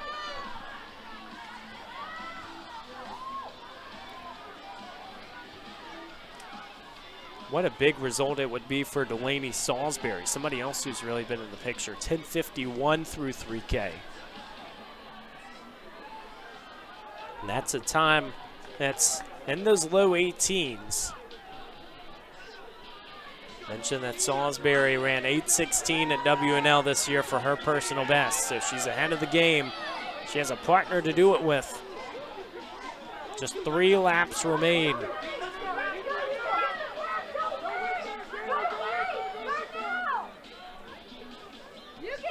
You talk about a lot of environmental factors. We've mentioned the cold and the rain and, even going into humidity some when it was 80 degrees for the Jack Toms Invitational. One for distance races that might not be talked about as much as the wind going down the straightaway, because most of the time you'll battle it on one or into one curve and the other side will be fine. Looks relatively calm tonight, around 5 miles per hour if the local app is holding up and hopefully telling us an accurate reading. But it just tells you that in outdoor, when you get conditions that are worthy of racing fast, you got to go with it.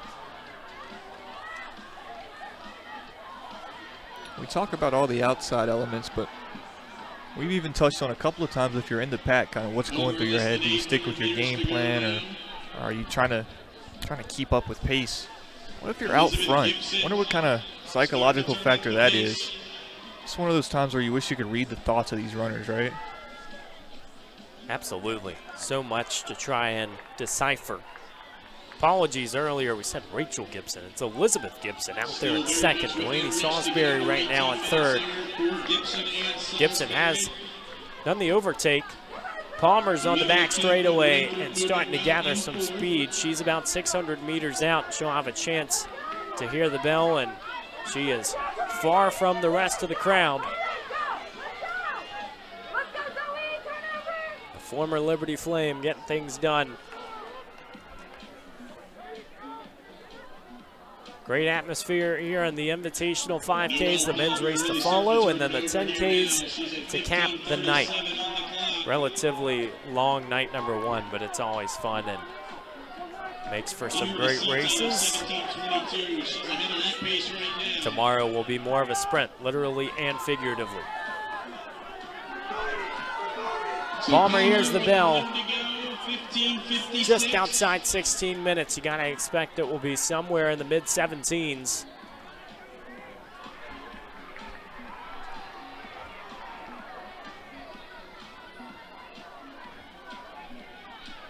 You love to see execution like this, but for Palmer, it's simply marrying your splits at this point. She is trying to just be consistent, trying to hit the numbers throughout this race. I mean, if we go through her last 7 or 8 laps, 122, 23, 22, 22, 22, 21, and 20. Even cutting down these last couple of laps, and that's by herself. Delaney Salisbury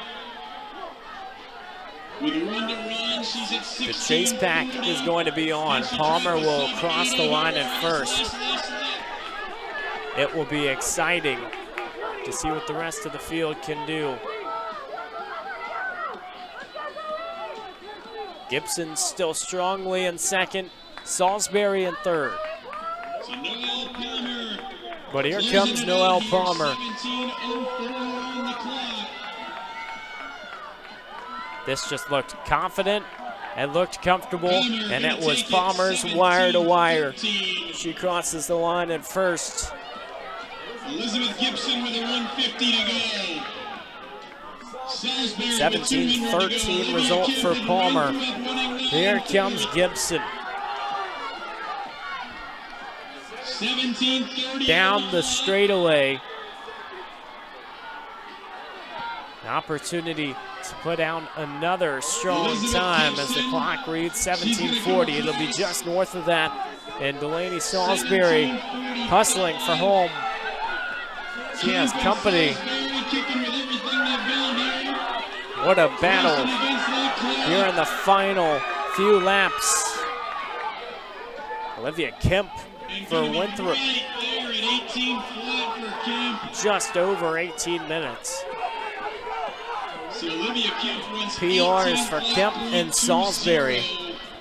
Shaving 26 seconds off for Delaney on her home track in Lynchburg. She has been absolutely blistering through this outdoor season. It's been a lightning strike, one after another.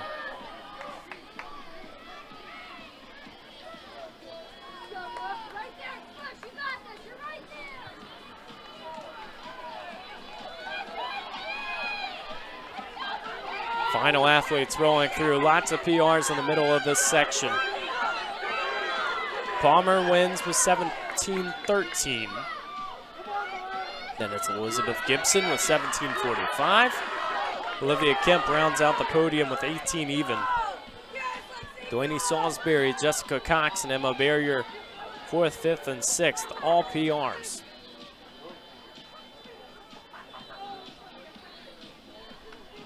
As we get set to roll over to the men's invitational 5,000.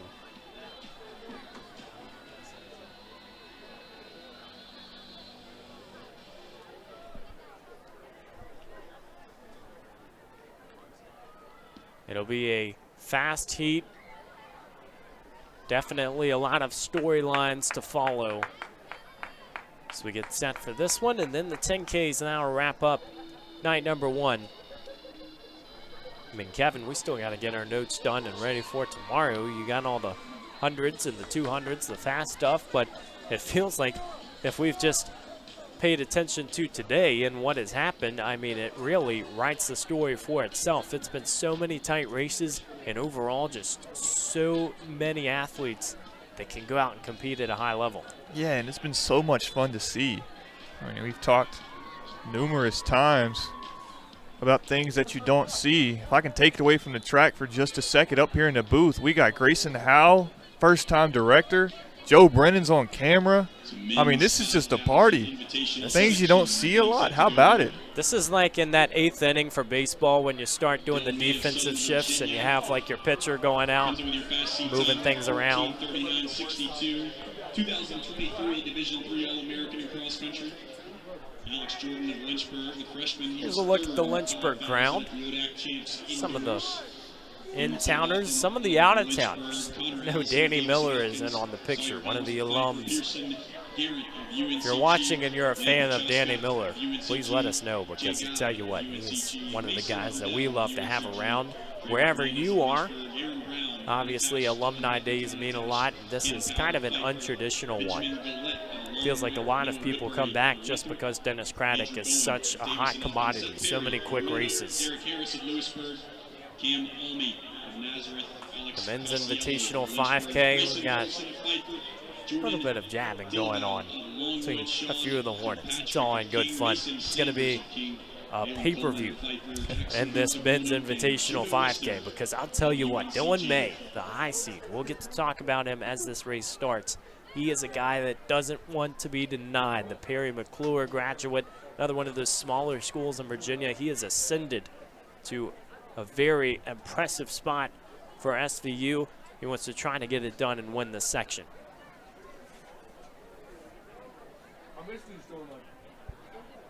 Can May fend off the Lynchburg contingent? UNCG has several in this heat as well. 27 different athletes. Another loaded 5K.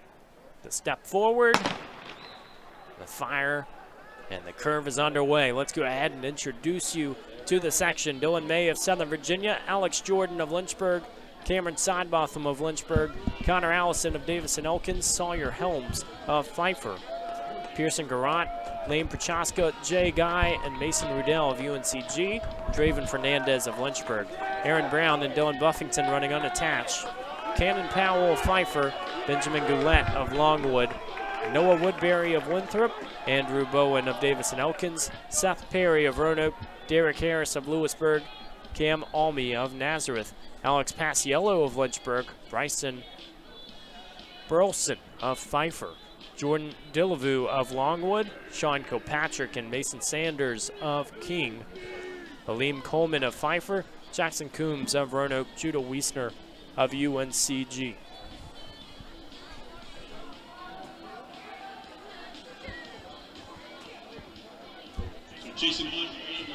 A little bit of pacing work up front from Chasen Hunt. He leads Dylan May out. And we already alluded to the fact that Dylan May is one of those guys who is impressive. He can really rack results up in a hurry, but it goes back to those high school days. Perry McClure, several state titles. Such a great story when you get to go and compete locally in Buena Vista. It's right down the street from Perry McClure. Dylan's father originally coached at Southern Virginia, then moved up to Montana for a new position. And so that created a little bit of a shift. Dylan May, obviously kind of in a state of limbo then, still wanted to go to SVU. He heads there, and now coached by Kyle and Jamie Chandler. His son Kedron is also on the team, and it has been an injury-ridden career for May, but when he's been good, he has been really impressive, and it just shows wherever he's at, he's looking to succeed. And then even after wrestling in high school, doing all these different things, he's still back with a 14:39 personal best, and he wants to keep improving. This one's stretched out single file pretty quickly here. You mentioned the guy leading the pack front of the screen, Chasen Hunt. We're not going to see him finish this one. We're getting ready to head off to Cali. That's right. It's a little training workout for him. Brian Clay Invitational. When have you ever seen Chasen Hunt sleeves either? That's a different look. Now, you can tell they're pacing when they have the sleeves on, because you know it feels like they don't mind the extra weight. Behind Dylan May, we go from really veteran to rookie. Alex Jordan, the Jefferson Forest graduate from right down the street. ODAC Rookie of the Year during the cross-country season, and he is a national-level competitor. Just one spot off from an All-American finish at the New Balance Nationals, where he finished with a 14:47 5K. Cameron Sidebotham, his partner in crime, somebody else we've talked about throughout his Lynchburg career. He has been really good. Trying to stay tucked in and as relaxed as possible behind Hunt. Let him do the work here early.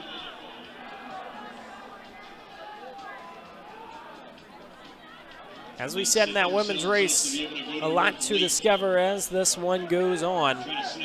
But right now, it's May, Jordan, and Buffington, the three in the picture. Dylan May and Alex Jordan, the only two in front with Chasen Hunt.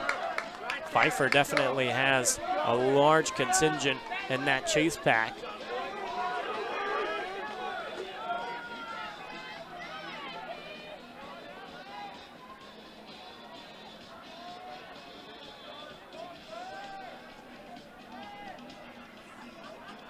Facility record in the men's 5K is 14:18.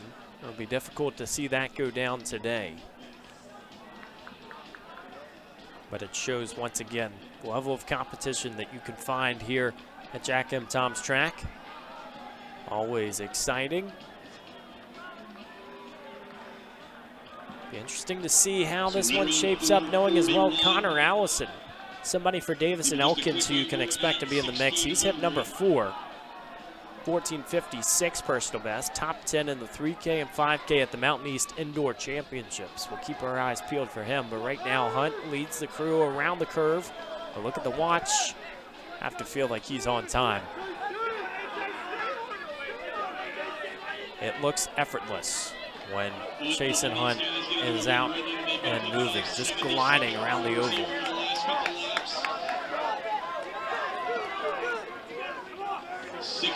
The question for Chasen will be, you know, when he goes into the postseason, last year he ended up running the 5K, he got 3rd. But you've seen his talent at the 1500 level. And I think right now the expectation is he wants to go long, but you just know he could run anything and probably end up in that top 5. Yeah, 100%. And for guys like him and Tor and Sam, you know, you talk about those facility records. I almost want to chime in and say, well, that's just because these guys pacing these events, right? Because you know, any given day, these guys are entered into a race, no matter where it's at, not only here on Jack M. Tom's track, but anywhere in the country. If they're in a race, you got to have those records on watch. Always exciting and engaging. Chasen Hunt's one of those guys where if you're not even a fan of track and field, he'll probably get you interested. The way he runs, it's so consistent. And Dylan May right now, the man behind him, looking really good at this stage of the race. Gonna keep your eye on the splits. Went out in the opening K, right around 2:55. Obviously, it really will feel like clockwork. You wonder, you know, what exactly the pacing objective is. To see how closely Hunt matches what's expected. You talk about chasing, getting guys involved in track. I mean, just talk to him about it, and he'll sell it to you. I remember, you know, right before we had the Jack M. Tom's Invitational, got a class with him sitting right beside him. I'm sitting here going through my notes. Next thing I know, he was talking to me for about 30 minutes in class. Makes it hard to pay attention when you got a guy getting you so interested in what's about to go down. 7:16. He's always open for conversation. So many of these guys are. That's the great thing about distance and just track and field in general. I feel like you get a lot of answers from people, but it is very fun to get to pick the mind of some of the greats. Alex Jordan has started to fall off a little bit, so right now Dylan May is hanging on tight.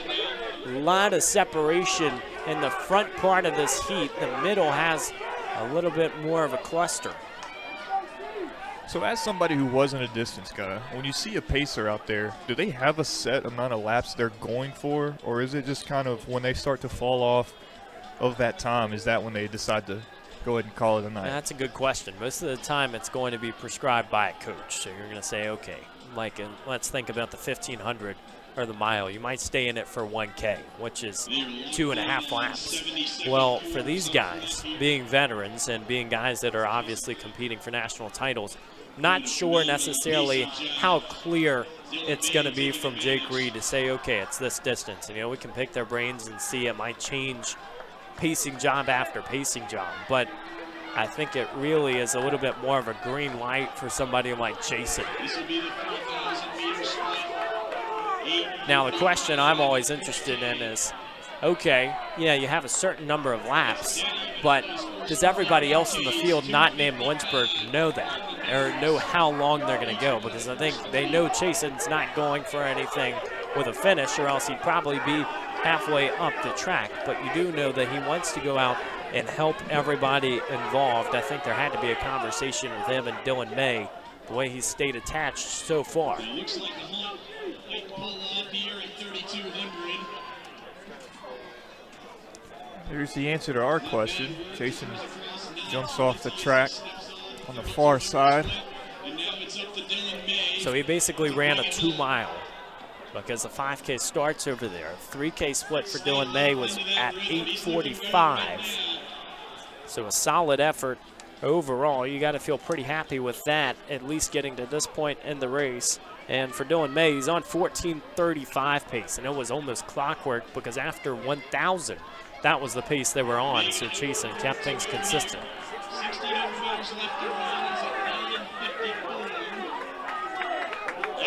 As a pacer, you never want to stop at a point where it just looks a little awkward, or then you might start thinking something's up. To see Chasen finish right around 2 miles, that's pretty expected. And now Dylan May has a great gap and a great opportunity. The table is set. It's just how much he can do in this final mile and change.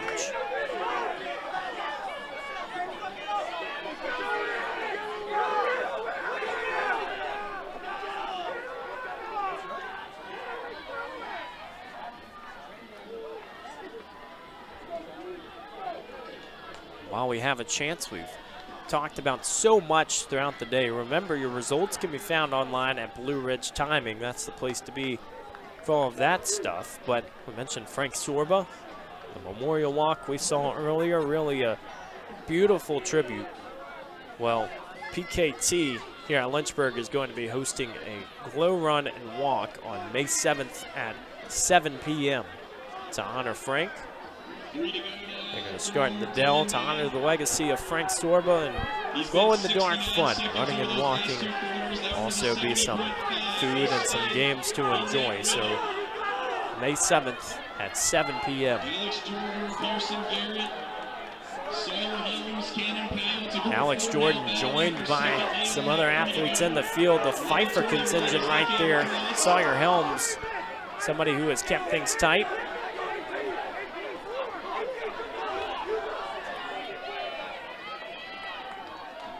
Even through our headset, you can hear some of the teammates and coaches a little animated down there on the turf. It's always the best part about these distance events. Absolutely, and what gets difficult too is knowing that, okay, you got to hear instructions, you got to know your coach's voice. I think about going to a national championship where you have everybody 5 deep on the side and you're trying to just find one pair of eyes. It can be so difficult. Dylan May has taken a commanding lead over the rest of the field. Just a few laps to go. Great battle in the chase pack. Belonged to Alex Jordan for a long time. Right now, it looks like the Falcons are stepping into a good spot.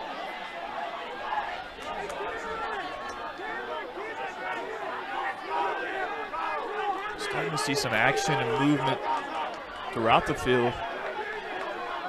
Got to figure out where to keep your eyes at. Definitely a lot to decipher. Sawyer Helms of Pfeiffer, the man that was in the mix. We can see what he can do. Battling on the back straightaway.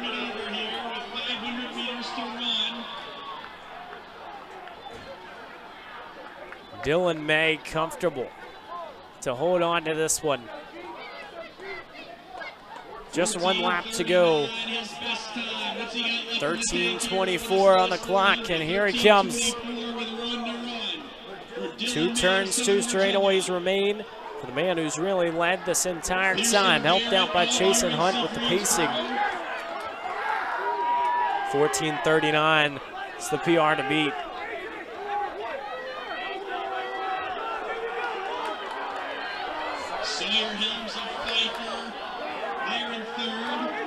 Pearson Garant of UNCG trying to fend off Sawyer Helms for second.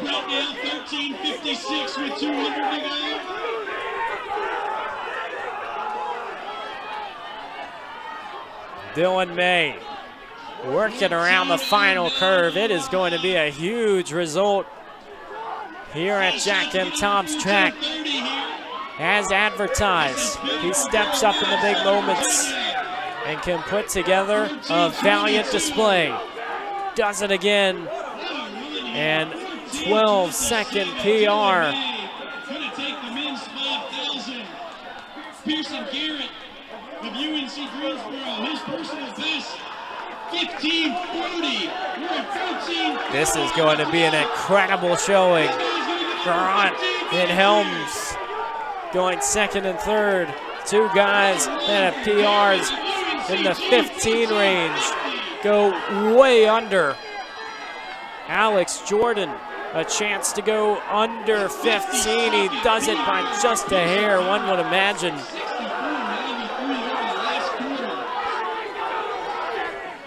Wow, across the board. 1, 2, 3. Maybe the most impressive showing that you'll see all day in terms of progression. Now everybody's heading for home. 14:51.99.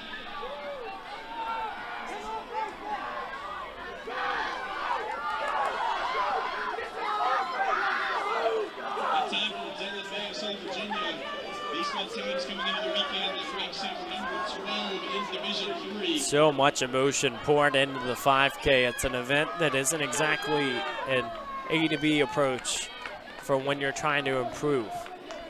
Fixing one thing might not help the entire picture. But what an impressive showing.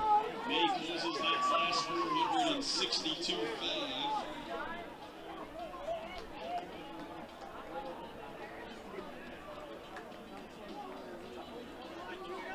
Going to be set for the 10K momentarily, but Dylan May, who's number 12 in D3 with a 14:27 result. Guerin of UNCG, a 14:50 finish for the freshman. And a big time one as well. Sawyer Helms in the picture as well. 14:51 for third. That is how the podium is rounded out. As we see these times start to populate, it was Jay Guy of UNCG in fourth, 14:53.05. Two events to go. 10K starting momentarily. We'll be right back. 16:09 personal best and makes 14:55. Goodness gracious. Alex Jordan of Lynchburg takes sixth there, 14:59.66. Cannon Powell of Pfeiffer. He shaves 34 seconds off of his personal best.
Men's 10,000 coming up next. Matt Garris of Roto, Jamie Heigl competing unattached, Jacob Lohr of Mary Washington, Trey Gibson unattached, Tom Foddy of Christopher Newport, Clayton Rankin of Christopher Newport, Carter Horcham, Hampton Sydney, Evan Teacher of King, William Ashley of Shenandoah, Jimmy Volk of Mary Washington, Tyler Mullen of Shenandoah, Sean Baggett of Shenandoah, Luke Childress of King, Jordan Keith of King, and Theo Bayer of Shenandoah.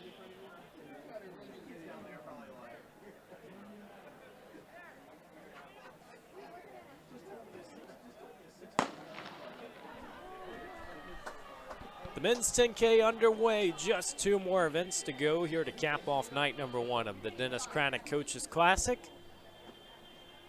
Now, of course, these are open sections, so everybody can get involved. Men's race a little bit heftier than the women's. Solid field for this one. Not as many will be involved on the women's side, but it will still be fun to see, and everybody make their trips around the track as we get set for our introductions. Matt Garris of Roanoke, somebody who's very familiar with this track. He has competed here several times for the Roanoke Maroons.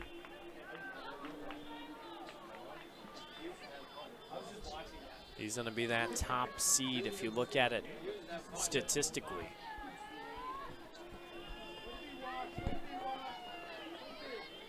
.31.52 is his PR. This is his first 10K of the year. He placed 7th at the ODAC Outdoor Championships. Finally got a chance to score. Won his opening 3K of the season in 8:50.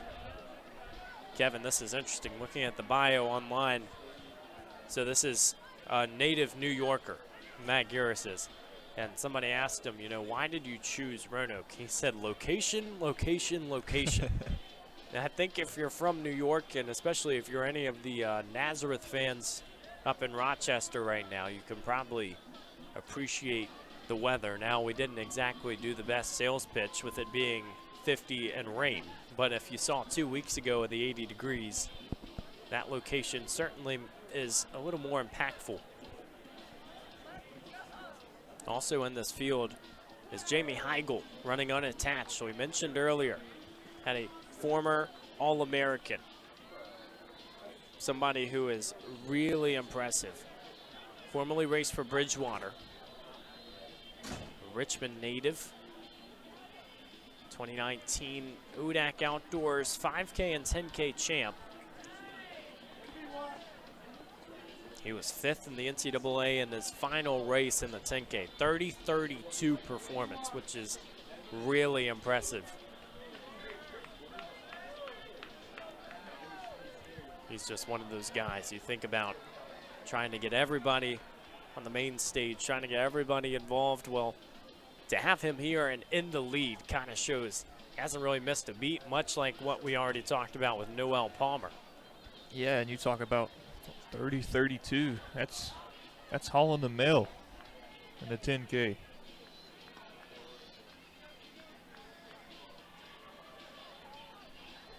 Rest of the field. So we go down the list. We'll feature Jacob Lohr of Mary Washington, Trey Gibson running unattached, Tom Fody and Clayton Rankin of CNU, Carter Burcham of Hampton-Sydney, Evan Dykert of King, William Ashley of Shenandoah, Jimmy Volk of Mary Washington, Tyler Mullen and Sean Baggett of Shenandoah, Luke Childress and Jordan Keith of King, and then Theo Byer of Shenandoah. A lot of red and blue in this section. Just depends what shade.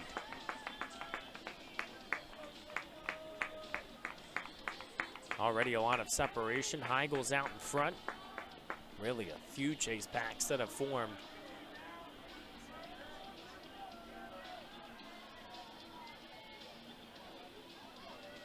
Kevin, we talk about not falling out of the pace early and how important it is. But think about in a 10K, when you have 6 miles and you got to find the right person to latch onto. I mean, how difficult do you feel like it is to not only get in that right spot, but know, okay, I still have to be on my pace, because it's as important in the first mile as it is in the 6th. It is so impressive what they're able to do, just being able to fight that kind of mental block that comes. It's something that I don't think these runners get enough credit for, and I'm sure I've talked about plenty of times between today's broadcast and 2 weeks ago during the Jack Toms Invitational, just kind of what goes through the runner's head. And indulge me here. Little Google search. Focusing on the task at hand, so you know, okay. we kind of know that. Pace and distance. But then a third of runners think about their pain and discomfort that they are in while they are running. That's where you lose yourself normally. You get to that stage, and it just feels like that's where you've lost the battle. You've got to be able to really look at the opportunities. And, I mean, it's easier said than done. You know, a lot of people will hear us talking about mentality and think, you know, that's all sunshine and rainbows. But the big thing about distance running is perception. And you know, the motto around the Lynchburg distance team that I've really loved and latched onto is suffer better, because you're not going to erase the pain. You're not going to erase those chances that you have of things going wrong, because in fact, you know, the best runners aren't necessarily going to have more sunny day races, we could say. It's how do you maneuver through the rainy ones, through the tougher ones. I think that's something that these runners are just able to take advantage of, right? It's something that kind of that mental hurdle that, you know, someone who runs recreationally or short distance or even mid distance, they can't quite get over that hurdle. And everyone knows, you talk about the runner's high that comes in. I'm sure these runners experience that, you know, on a daily basis. They get to manage that and see what that is for them. Then the last thing on the list, 28% of runners, they focus on the people, weather, and wildlife around them. I'm sure the wildlife around this track's probably not the case here, but the people and the weather, that's something that could be on their minds pretty heavy today. If you have to worry about wildlife on this track, I'm really scared to see what it is. Well, we did see a dog put down a That is blistering true. 40-yard dash on the turf just a few minutes ago. That is true. I believe that dog belongs to either one of the Sorbas or one of the extended family members, because it was so funny. For a second, you saw it off the leash, and you're like, oh, this race might end up going left, but it did not. Everything was okay. The 10K, really just a great event to discuss things. And you see on your screen, it doesn't necessarily look like it's the most scientific event. It looks like a lot of repeating. 25 laps after all is really difficult to get down and analyze. But when you look at the splits, you got to recognize that in this first half, you got to be able to run a good 5K to have a good 10K. And that speed and that really the talent that's developed beforehand is going to help you down the stretch. And that's the fine line that these runners talk about, right? Having that good first half of the race, being able to set yourself up for that second 5K without crossing that line, without tiring yourself out and burning up whatever you have in the tank for that push. Because, you know, we talk about running, you know, the first half of a 5K and setting yourself up. Those 5Ks, those are quite a distance. There's a lot that happens in each of the 5Ks that make up this race that can really alter a strategy, or in some cases even derail a race. Absolutely. It's a long race, and you just got to be able to not only go out there and turn your brain off, but recognize when those things come up, you're going to be ready for the moment.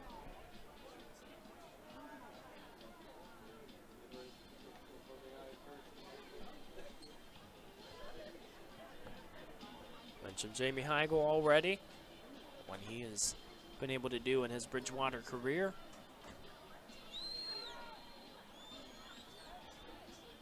Okay. 259th and 165th place finish at the NCAA Cross Country Championships for Heigl. We mentioned he graduated already. He's running this one unattached.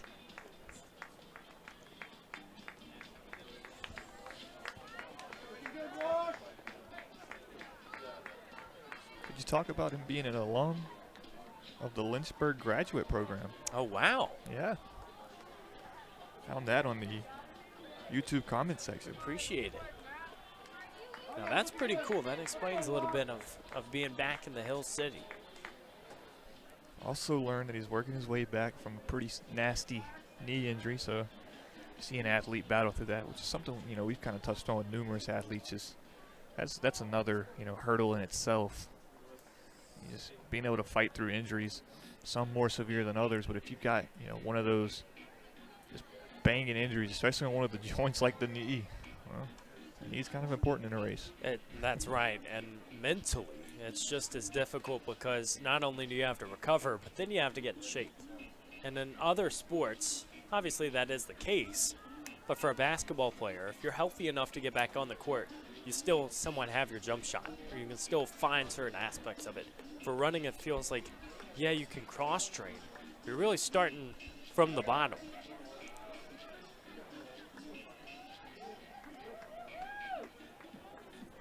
It's always tough with a lot of the unattached athletes, because there's only so much you can learn about them. Tiefers is obviously like the official statistician for a lot of these races. So that's where you go to see the times, the PRs, and then obviously you can tell when people ran. But for some unattached athletes, they maybe didn't run in college, and you've got to find a way to obviously get some of the stories together. For Trey Gibson in this race, very interesting story. Someone else we could talk about who's running unattached. 32:40 seed time. He's a math teacher at Jefferson Forest. How about that? Often runs races around Lynchburg, helps out with Blue Ridge timing. He's just a great guy to have around. He's in the lime green shorts.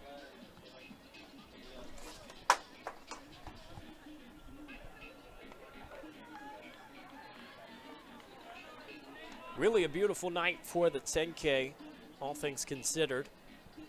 Cooler temperatures will definitely help out those endurance athletes. We've seen a few of the women as well getting warmed up on the infield, at least earlier. Just have to expect that they're starting to feel ready for things. I think it will be a committee effort, and I believe a 5-athlete race on that women's side. Yeah, we've definitely seen the shift in conditions. We've talked about it all day, the weather, but going from day to night here on campus, you can see it on your screen over in the turns. Tomorrow that will not be the case with the track meet, but there is a lacrosse game on after.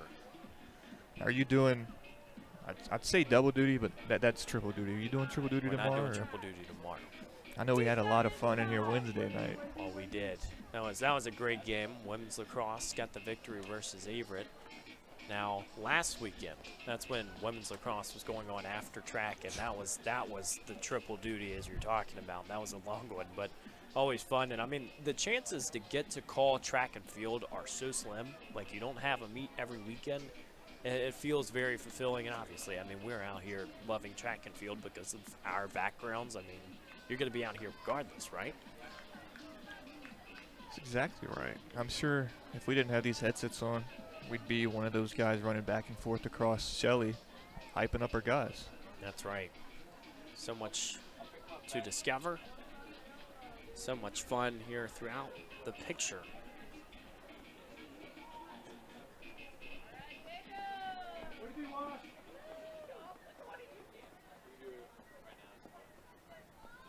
One of the splits from earlier in the race is off, so trying to find official numbers for Heigl up front.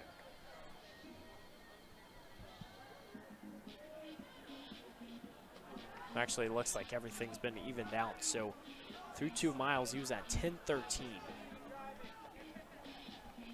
Obviously, quick math, that puts you a little over 31. Facility record for the men's 10K here is 31:13.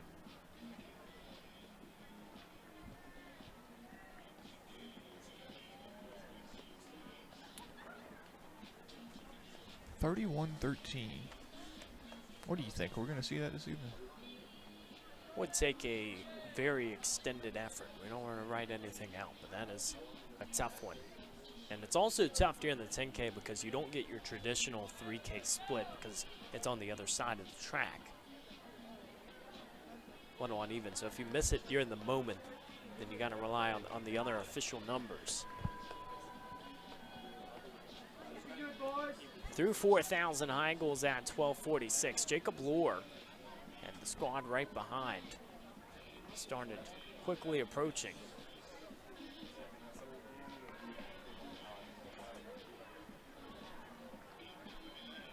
So right now, it looks like we're on pace for around 32 minutes. If everything holds up, we'll just have to wait and see down the stretch what things look like. And I mean, obviously, you know, the 10K is an event where the theatrics can wait until the nth hour.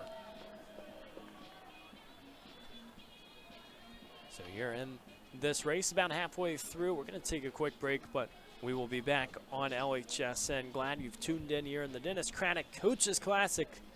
Day 1 almost closing as we've had fun in the Hill City.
My name is Joshua Carr. I am a senior. I am a theater major as well as a history minor.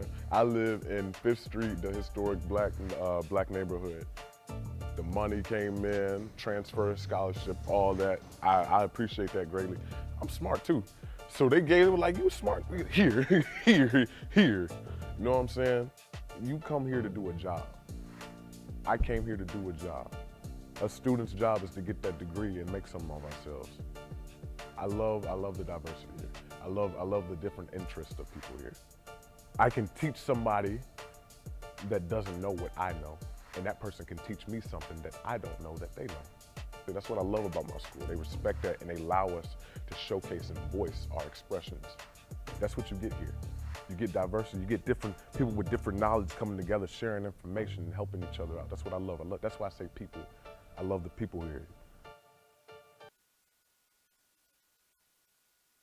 The reasons why I chose public relations was to enhance my writing skills, communicate effectively with the community and people around the world, and just because I enjoyed the idea of writing and letting people know what's going on in the world and around them.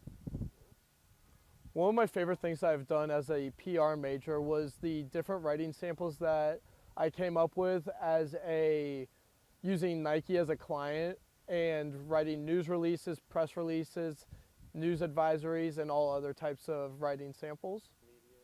I've also worked on social media campaigns that help distinguish what exactly Nike was all about and marketed their ideas and concepts to the world. I feel like the teaching has been great. Coming to University of Lynchburg, especially in the PR area, the teachers always enjoy teaching you, and it's real world stuff that you're learning, and it makes it a lot more enjoyable because it's realistic and usable information that you're getting. I'm looking for internships in the DC area as well as Richmond, and then also back in my home area of Tampa, Florida. I feel like these areas all have lots going on with them.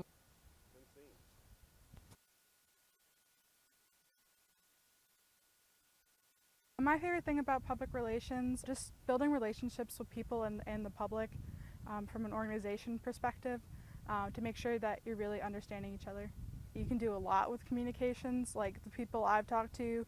It's a lot of applications, whether or not you're going into nonprofit or like the public sector or private sector. It's just communication is everywhere and it's always important. I really like the teaching here at the University of Lynchburg because I've had a lot of classes that have like practical applications. So for example, the writing that I've done in my strategic PR class has allowed me to apply to internships with the stuff that I've written about. I applied and got the internship at the Office of Equity and Inclusion for their newsletter that comes out every month.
Over the mountain here in the men's 10K. They're past the 5K mark.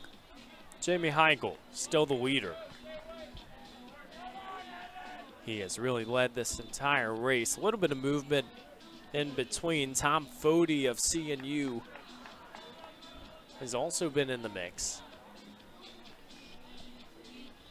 Mentioned that Heigl has been rehabbing from an injury.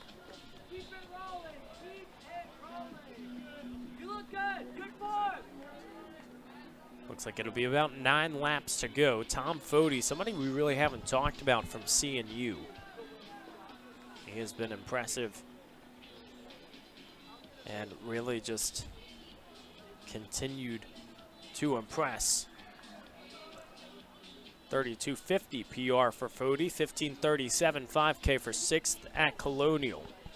He was 7th at the Coast to Coast Indoor Championships in the 5K.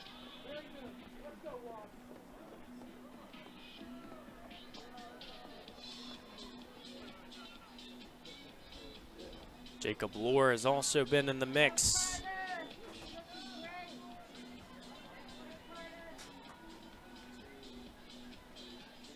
Looks right now like it's just Heigl and Lohr on your screen. Some of the splits have been a little off throughout the meet. We'll try and keep our eyes peeled and keep it as transparent as possible. All your live results can be found online at Blue Ridge Timing. Kevin, you're talking about some of the field events from today, half of them today, half of them tomorrow. What do you have from what went down? Man, there's some really good results. You go over to women's javelin throw. We've got a new Division I number 38 mark with Adelaide Watts from LU. 48.8 meter mark. How about that? And to put this into perspective, Katya Hoover, who's really good at the ODAC level, threw 34.65, so it's 14 more meters. And I mean, that's what you got to do to be one of the giants in D1. You understand it takes that type of effort. Finishing up that result list, top 5-wise, you had Jelaine Pedersen from Southern Virginia, Margot Fox, Lynchburg Hornet representing with a 30.14 mark, and then 5th was Katrina Gardner from SVU as well. On the men's side, Ethan Milan, a Liberty athlete with a 56.93 mark, beat Daniel Harmon, who was unattached this afternoon, 52.25 mark. Zach Stroing from Keene, Jacob Hodnett with the new PR, finished 4th for the Hornets, 49.34 was his mark. And then Elias Pulovchik and 5th for Mary Washington. You know, I want to intervene because with Hodnett and Casey Kelly, one of the throwers for Lynchburg's side, or on the women rather, you think about how the javelin is only exclusive to outdoor, but also it's one of those events that takes so much expertise to really perfect, as we see some of the rain coming down here in the Hill City. That's a great look at it by the light, so it might help some of these 10K athletes a little bit, give them a little wake-up call here late in the race. We almost made it. We almost did, and we thought we were gonna. We mentioned the clouds were still in the air, but as long as the downpour doesn't start now, might be okay. Let me ask you, though, with the javelin, what do you think is going through their minds, knowing not only do you have to learn it, but you also have to perfect it, or at least the best you can, and get a mark for ODACs, and then hope to maybe even go on to nationals? And I had no idea, because I know kind of in the preseason, I was joking around with a couple of the athletes and Coach Cammie, and I was telling them that would be, you know, I'd just be giving my best Aaron Rodgers impersonation, right? Just throw it up, launch it, see how far it goes, and hope for the best. Hope for the best. That would be what goes through my head, but you know, they have such a methodical approach to it, and they treat everything so mechanical, and it works out. You see so many of the top ODAC competitors, they're at the top of the charts in every event that they show up to, and you'll see that whenever conference championship time does come around. You know, that's a great way to phrase it. As we see a battle going down with Heigl still in front. He's got company. Jacob Lohr is right behind, and this race is getting close to the finish. Jacob Lohr and Mary Washington has pulled himself back up to the front. Looks like 7 laps to go. If the last split is correct, or no, it'll be 6 laps to go. This is where things get interesting because you see they've really committed to a quick pace, but doing it as really a partnership throughout this time, you wonder who makes that move and when. For Heigl, it's just about staying in front. Might be playing defense here in the latter portion.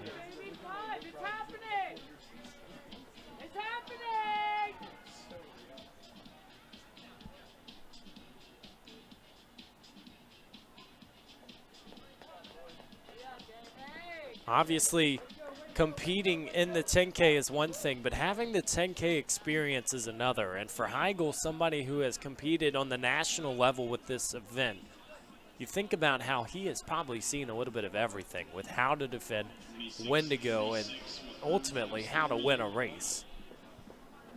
Yeah, I mean, you mentioned his resume. It was almost, what, a page long when you go through and talk about everything he's accomplished. So that type of experience can definitely help an athlete of his stature out, knowing, you know, you kind of have that to fall back onto when you start to get to the later portions of these races.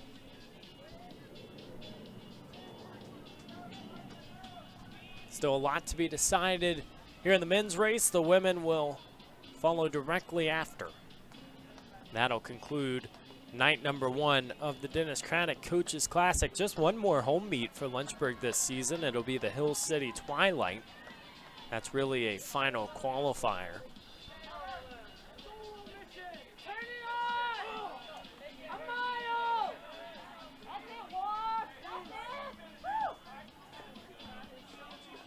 Everybody trying to get ready for the final stretch, making sure things get a little more speedy, and that's what you got to do in the 10K. It's got to be the right time, but it also has to be confidence.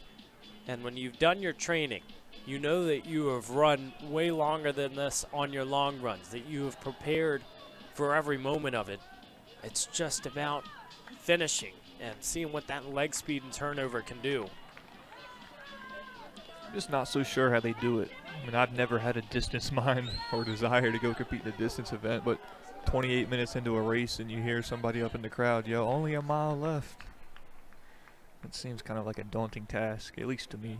Think about the marathoners, too. Like, oh, yeah, great. We've been running for just a few hours. Yeah. I mean, unless you're the great Eliud Kipchoge and you can finish in under 2, then you're going to be going multiple just to finish. And it is one of those events that it takes a different mindset. It is definitely a lot of aggression.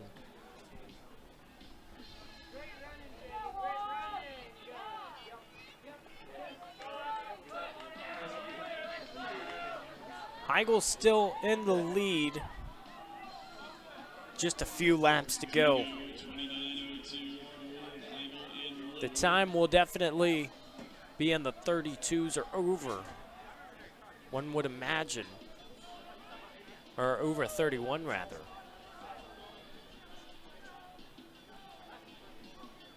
What's left in the tank?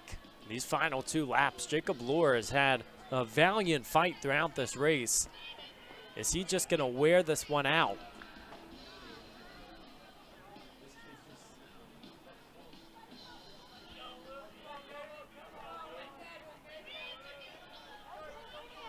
Jacob Lohr trying to bring the fight to one of the former greats in the ODAC. Heigl had a 30:07 PR back at Bridgewater. Jacob Lohr trying to break through 32:31 personal best. It's all coming down to the final lap. 25 trips around the oval, and here comes Lohr. Makes the move. We'll see how much steam he has as the bell rings.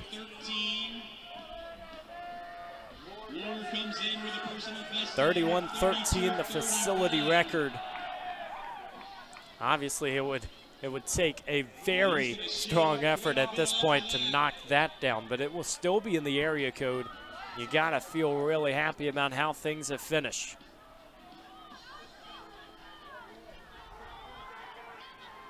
Heigl still smooth sailing down the back straightaway in second. You gotta feel like if this is a rehab effort, he is making it look smooth as butter.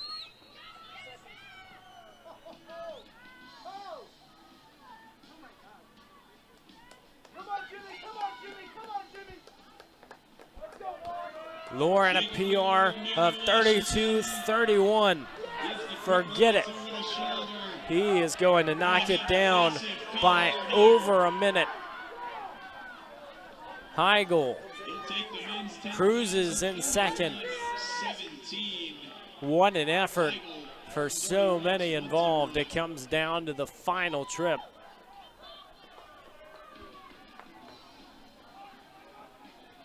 Mary Washington certainly has somebody on their distance side who is ready to make his mark.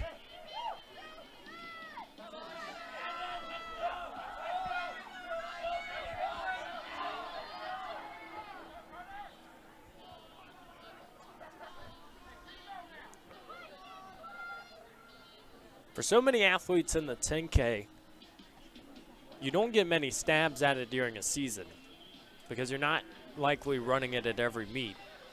And so not only do you have to capitalize, but you got to know how to race it, know what confidence you're bringing into the next result. So to do it now, have that type of PR for Jacob Lohr, got to really start latching into the postseason knowing, wow, I'm in a really good spot. Yeah, you definitely have to feel good about yourself because, you mentioned this isn't something that, you necessarily train for day in and day out. You're not going and running a 10K every day at practice. You're not racing every weekend in the 10K. So to kind of know this is your opportunity and to go out and put a mark up like that, kind of smoke your personal best, it's definitely got to give him a head full of steam, confidence, and momentum as he gets closer to conference tourney time. Well, really, PRs across the board. Evan Dykert of King got third with 31:48. Tom Fody of CNU, mentioned his name earlier, 32:15 for fourth. Clayton Rankin, his teammate, 32:34 for fifth.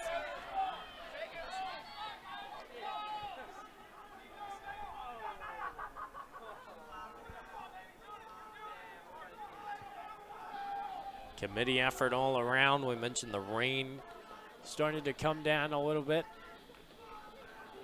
Heading into our final event, you hope it just holds off just enough.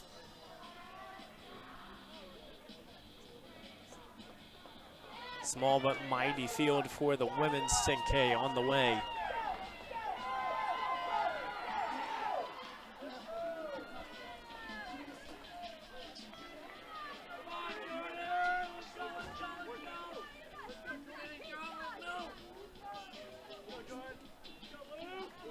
Blue Ridge timing has all your results from the meet. We have so many different things to keep in mind at this stage of the season. Obviously, it is crunch time. So we head towards the conference championships. The ODAC championships will be at Eastern Mennonite. That one coming up in 2 weeks' time from Harrisonburg. Lynchburg sports also having a pretty loaded schedule in the spring, and that's not news to anybody. The spring schedule is definitely the busiest, but so many different tight games have been going on. They lost a heartbreaker to W&L men's lacrosse the other day. Another one that we might see a battle coming up very soon. Lynchburg baseball, I believe, got a victory versus CNU.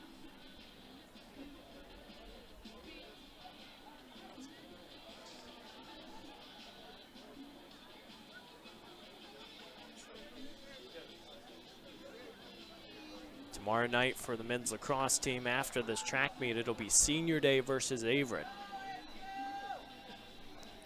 You know the energy will be in the building for that. Really just a few weeks left, and I mean, it's almost postseason time, not just for track, but for everybody. And you know that lacrosse brings out a pretty nice crowd. Everybody sits on the sideline, at least on the track. That far side. You can't really do that for the Code Red here, so that's why you had everybody standing on this side behind the ropes.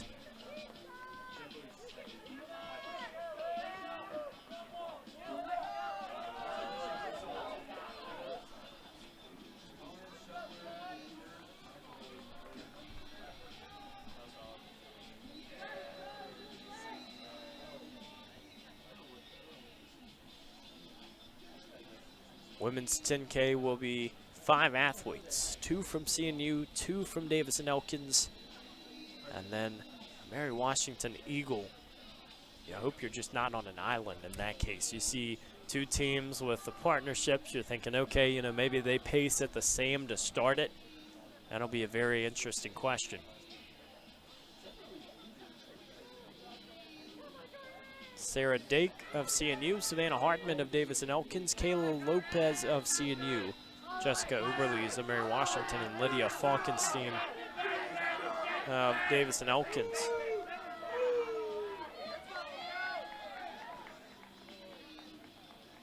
You just hope when you have a starting 5 in it for the 10K that everybody is present during roll call, because otherwise, you know, you're taking 20% of your race with you. We'll see if there are any special marks in the cards.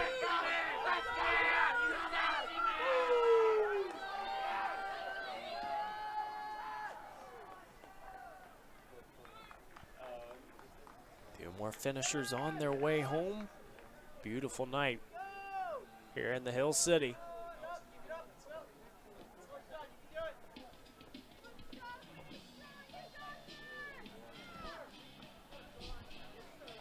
The good thing too is when it gets dark, you can't see the clouds anymore. So, you know, if rain was in the forecast for tomorrow, I couldn't tell you right now. Looks totally fine. It is not clear. There's a mist coming down on the field. Obviously, the majority of folks have headed out for the night. More action tomorrow. Will conclude mid-afternoon, senior day as well. A lot of festivities in that department.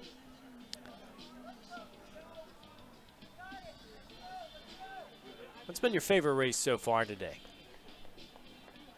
If I had to pick one, favorite race or favorite performance? Because my favorite performance is Sophie Farley. Yes. If she has no fans, then I'm not here.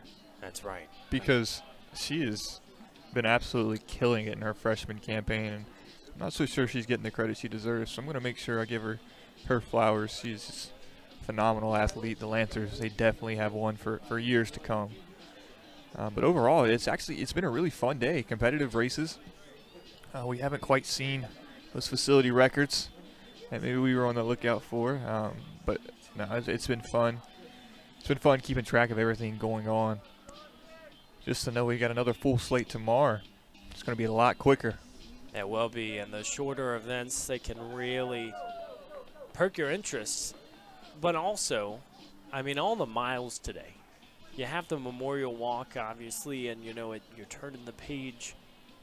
It was an event that it felt like it had to bring something into this meet, knowing that, okay, you know, this has been an event that is always advertised, and the Invitational Mile never disappoints, but it somehow, even without a huge number of Hornets, still really came through. And then I got to give flowers to our 4x4 earlier. If you remember, it was Meredith that came away with the victory over Methodist, and they had to haul basically over the river and through the woods just to get back in that race. Did so, and then went on to win it. Yeah, that was quite a performance. I know they were going into their third leg, some nearly 200 meters behind, and they ended up winning by the full straightaway. That was impressive. Does not happen all the time, I'll tell you that.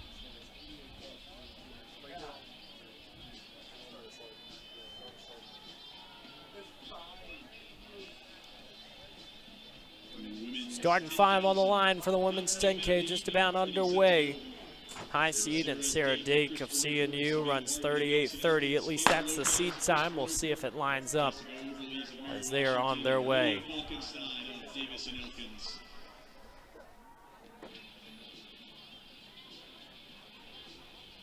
See, since you have only 5, you get a really good chance to kind of analyze if you're doing a study.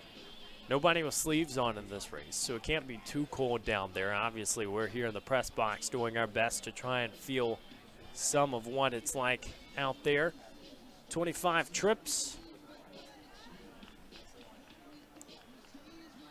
It might not be as cold, but I know these athletes are frustrated that final event of the day, their longest event probably of the season. And this is when the rain decides to get a little bit heavier.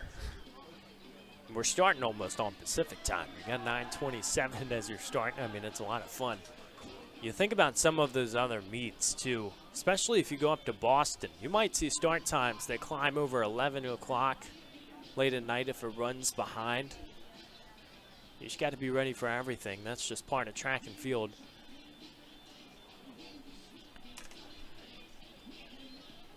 Five athletes in this field.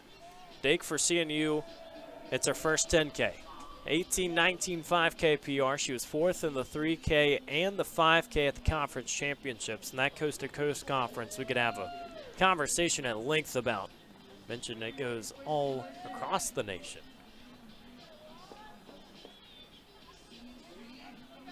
She's recorded some of the top times in CNU program history for the 5K. Also played basketball in high school, so different skill sets.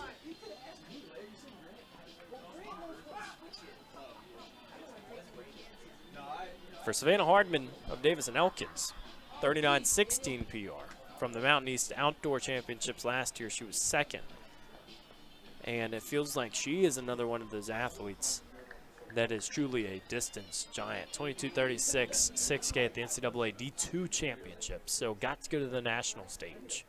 And she is obviously a member of this Davis and Elkins squad that's really bolstering their distance side. Kayla Lopez of CNU, 39:48 PR, 7th in 3K and the 5K at the Coast to Coast Indoor Championships. Santa Cruz has really dominated some of those distance events on the women's side, but CNU has been right there with them. Jessica Oberle's the lone Mary Washington Eagle, also competing in her first 10K. Ran 7 events during the cross-country season. Most recently, ran the 4x1500 meter relay at the Colonial Relays. That is something you almost never see outside of a relay event. And Lydia Falkenstein of Davis and Elkins, another first-timer in the 10K. As we anticipated too, starting to already partner up.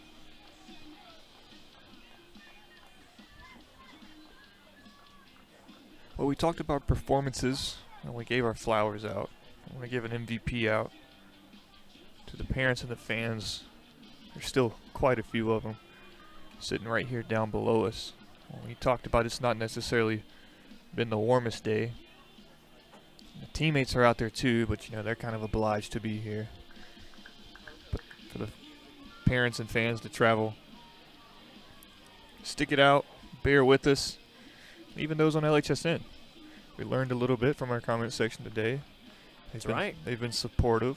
They helped us out with an audio error. They stuck with us through it. We appreciate every step of the way. It is a committee effort for a track meet. It's really not like some of those other sports where it's like a few hours and out. It's truly, it gives you that NFL red zone vibe. You're just around all day. Get to see some of the big moments, the quicker races. Get to see some of the longer races. That's all in good fun. Outside of, you know, the men's 10K, we almost made it commercial free. Almost. We can't be that good. Yeah. Gotta let them have something, right? That's it. Red Zone would be having a little bit of a problem if that was the case. Oh, the broadcasters need a break too, right? That's right, just a couple minutes. It's always rough up here when, you know, you mentioned it, we're in here 7, 8, 9, 10 hours of the day.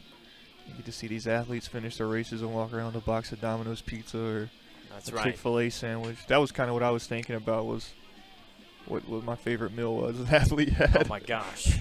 Yeah, you gotta put a sample together, because we've seen some good ones. Saw the Logan's bag out there. Again, no advertising here. We promise we're not giving out free advertising. We saw the Logan's bag though. Saw the Domino's. I think we've had Chick-fil-A probably was in the picture. Friday night, they're open. Bro, how convenient is this though, right, for these teams?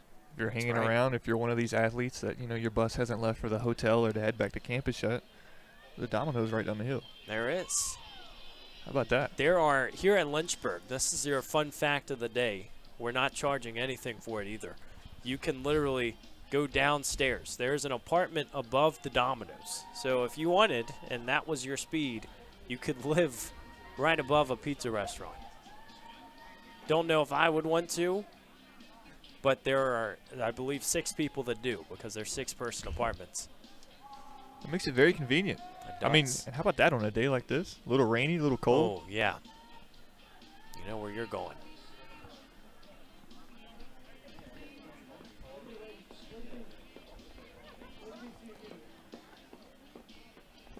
And while we're here, for 1 second, I'm very disappointed that I missed a calf burger day. That was. It's showed always up- next week, Kevin. Yeah, you know, we showed up an hour before dinner opened. We're going to be here well after dinner is ended. We need to ask, you know, because that's another interesting topic. And I promise we'll talk about the track and field going on, but the CAF or the dining hall for different places can always be a very, let's say, opinionated conversation. Whether people like it or they don't, or whether they don't serve enough. I think Lynchburg kills it. I think they do too. I mean, you got Wing Wednesday, fantastic. Every Wednesday is fantastic. See, for those still with us here for this women's 10K, if you have any experience with the dining hall, go ahead and fill us in. Wherever you're from. A lot of northern schools last meet. Now we're going more southeast and like this region of, you know, the USA South. You got CNU here, Mary Washington. I got an interesting stat for you, and I'll let you make your next point.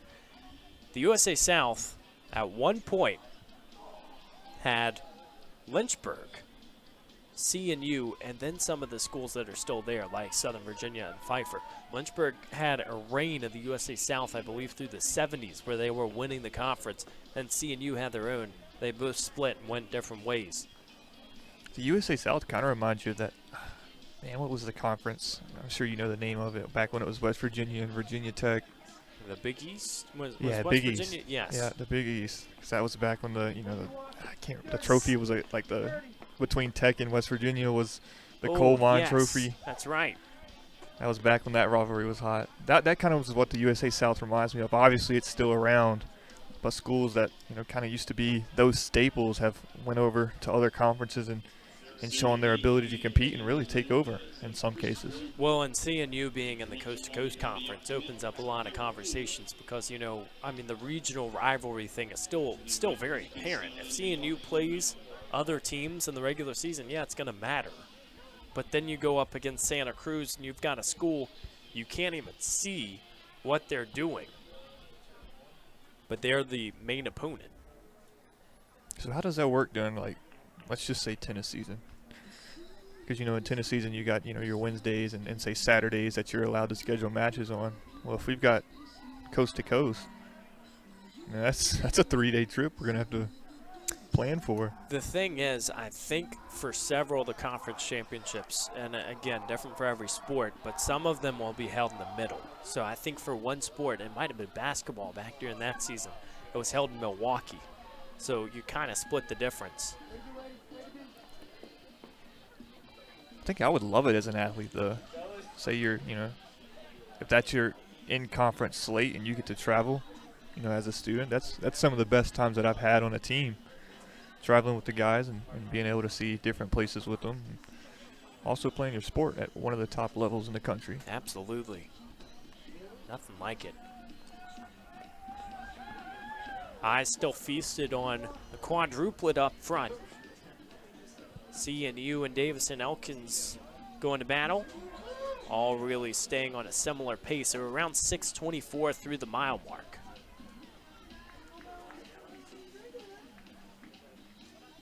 That's exactly at 40-minute pace for a 10K, so your splits are pretty on point.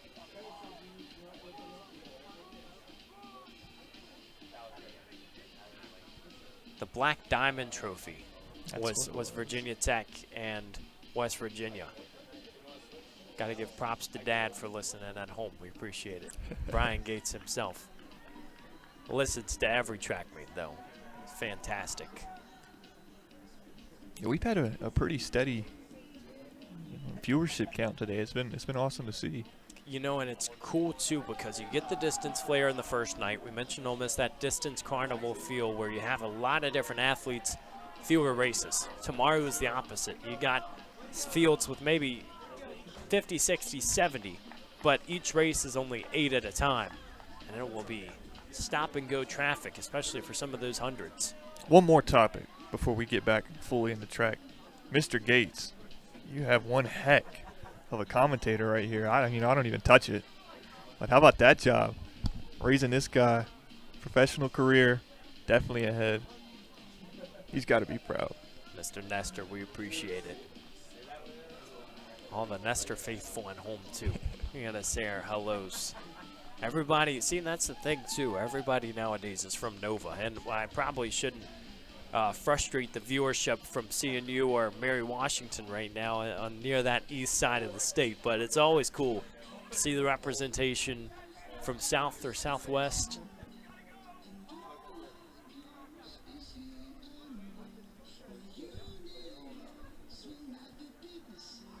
Keeping our eyes peeled as Sarah Dake is in the mix.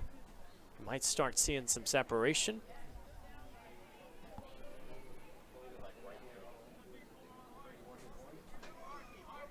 I'm trying to figure out what's going on in the infield. So we're going to see. Okay, oh, they're bowling. Oh, my goodness. Oh, my goodness. That didn't look like a strike. Who knew we would be doing several sports tonight? Kevin, I didn't think that was a strike. But that one pin, he stuck there for a second. He wobbled. I wish that was the case when I bowled. If it was that easy, I would be getting 300s. That was impressive. We'll have to see how many blueprints they can come up with throughout this race. Things have really stayed tight. Now a little bit of separation up front. Mentioned Sarah Dake of CNU. A few steps in the front now. Yeah, the interesting, you kind of talked about it before the race. The teammates pulled away from the lone Mary Washington competitor, and she's just kind of been in her own bubble here the last lap or so, but out front, starting to see some separation. Gotta feel like it'll happen soon.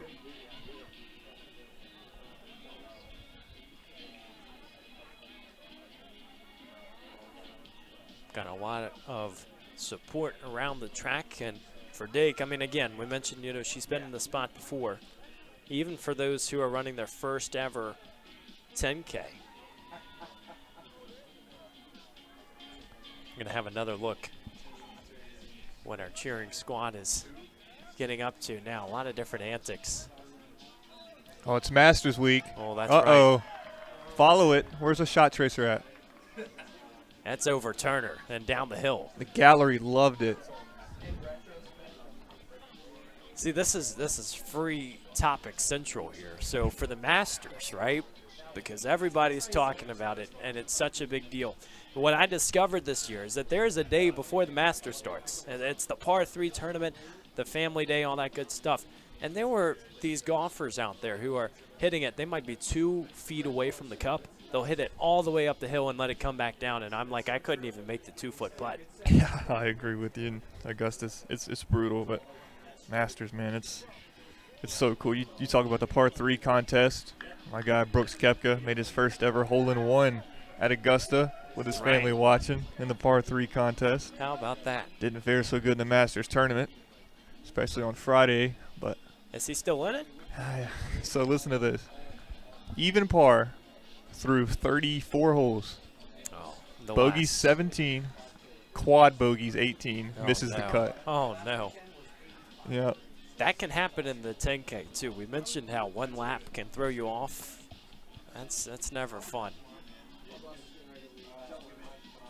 The field's starting to approach a little bit quicker. We reminded you that they're on 40-minute pace. Now Dake getting caught up too, and here's our next skit from the Davis and Elkins crew. That was like a mannequin challenge. Oh, wow. It's like, I couldn't tell what that one was. That was impressive, though. Listen, they're going to have a lot of ideas, too. A 25-lap race. Have they thrown the competitors off yet? I think I seen a little smile crack that time around. I did see one for the golf. I know the Senators were looking out. And again, this is what culture is about. You know, we can joke around and talk about this. Look at how many athletes are out there, though, still having fun. I mean, really few people around the track right now. They're still out there, and they are making sure that this is not only a memorable experience, but that this race is sufficient and successful. I'm waiting for the quarterback sneak or something like that because they've almost got enough guys for a tush push over there. They do. Don't forget Jessica Oberle's also in the mix in this race. She's the 5th competitor, but you see 4 up front. How much of this is just going out to solidify a mark versus going for the PR and knocking things down? You know, 40-minute pace, it's tough because it's the first 10K for several of these athletes as well. I think a lot of it kind of applies because, especially in a race like this, you know, you're not going to have, you know, that big bunch of groups to where you can kind of tag along with to pace yourself. You know, we have a lead group, and we have one lone straggler who doesn't quite have a teammate in the mix. What do we got here? Goodness. We just broke the door down. You got to get the bandage on for that one. Who is this? This is Davis and Elkins. This is Davis and Elkins, West Virginia school, the Senators. Very cool uniforms, by the way. I like the red. Now, very similar to the Lynchburg colors, just a little bit different. Davis and Elkins has actually pretty much been a perennial contender, or I guess I should say perennial competitor here at this meet. Dominate a lot of the distance events in the Mountain East. Saw Carter McKenna earlier and Jackson Gibson for the Senators in that invitational mile.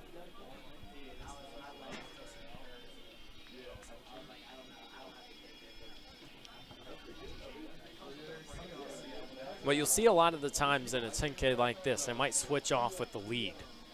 So one person will lead for one lap, somebody else will for the next.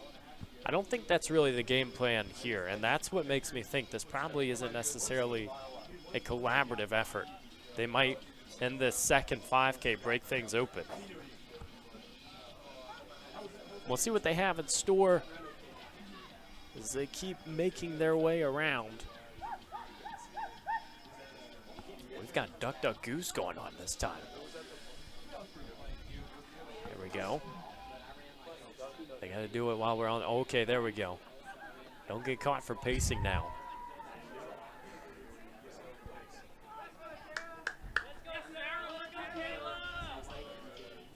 Love the energy we're getting, too. And it's like there's an applause after Oscar's performance. That's one of those things, right? Kind of mentioned it earlier. You're going to be here for the longevity of the event. You might as well have some fun with it. Absolutely. What a fun day it has been in general. You know, Blue Ridge Timing has all your results. We can try and go through and catch you up on everything. If you're just joining us, just the event winners from today. Erme Vasquez won the women's 1500 and a kick in the final part of that race. Logan Ruffner of UNCG stole the men's 15. Emily Ward for King held off Megan Moyer of Nazareth. They were very tight neck and neck the entire way, but she won the women's 5K. Then on the men's open section, it was Garrett Rogers who just went out and exploded out of a cannon with a few laps to go. He won that race. Nazareth won the women's 4x4. CNU won the men's. And the women's 1 mile invite, Sophie Farley, as Kevin already alluded to earlier. Then it was Jackson Gibson for the men's mile. Noel Palmer, women's 5K invite. Dylan May, men's invite. And Jacob Lohr for the men's 10K. Macarena time. I do think they're getting a few smiles down there. Definitely from at least one of the Senators. That would be really frustrating if you couldn't get a smile and you had to keep going lap after lap trying to figure it out.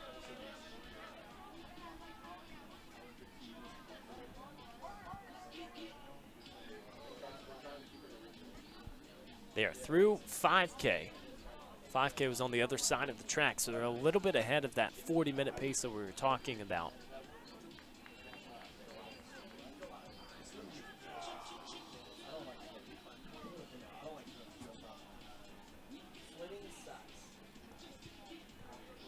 Dake, Falkenstein, Hardman, Lopez.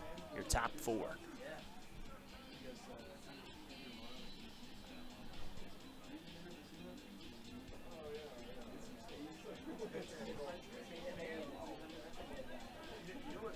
Keeping things rolling here in the Hill City. Evan Gates and Kevin Nestor going to be with you tomorrow for all of your events on Senior Day. It's always fun. It's the Senior Day recognition. Obviously brings out the president, but it's the closest to other sports the track and field gets, because you see everybody else has their Senior Day, but it's a little bit different in the track season. You're not home very often. Tomorrow will be a great day for that. Well, this is just getting cooler and cooler by the lap. A committee effort. I think they're getting the ideas too from the teammates that aren't partaking. They're saying, how crazy can you get? It'll be interesting to see if the Senators are able to explode in the back half of this race. Sarah Dake has continued to stay in front. She'll try to do it the rest of the race. We're going to take a quick break here on LHSN. We'll be right back.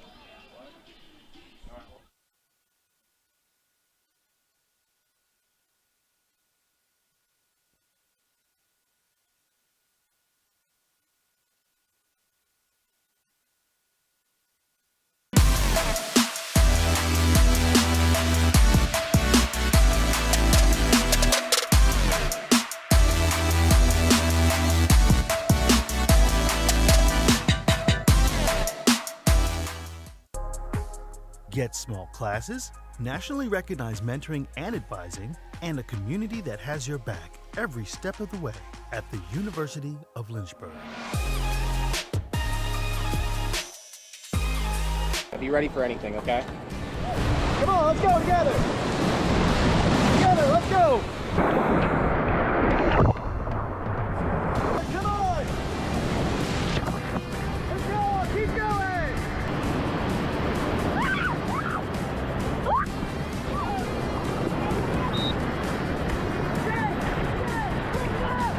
There is the death trip.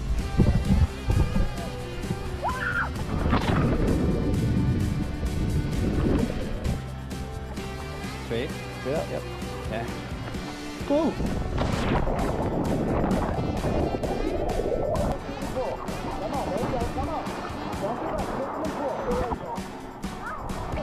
Good one. All right, guys, you see the meat grinder down here?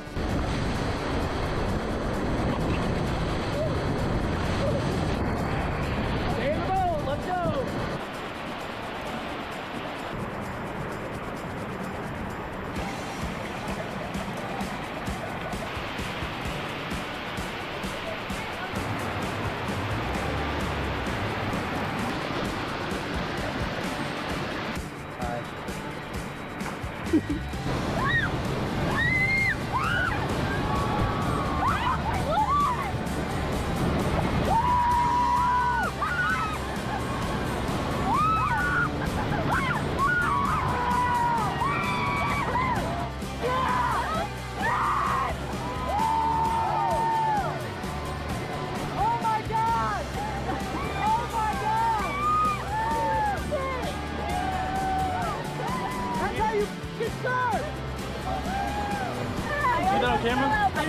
Oh, what'd you think of that?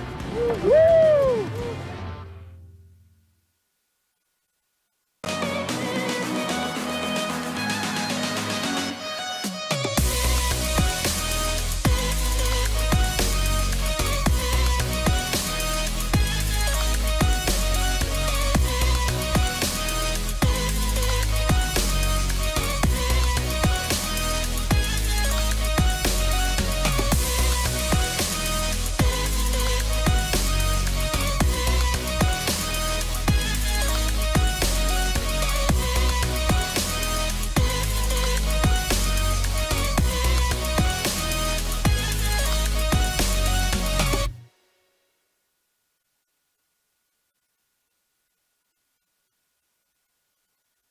My name is Joshua Carr. I am a senior. I am a theater major as well as a history minor. I live in 5th Street, the historic black neighborhood.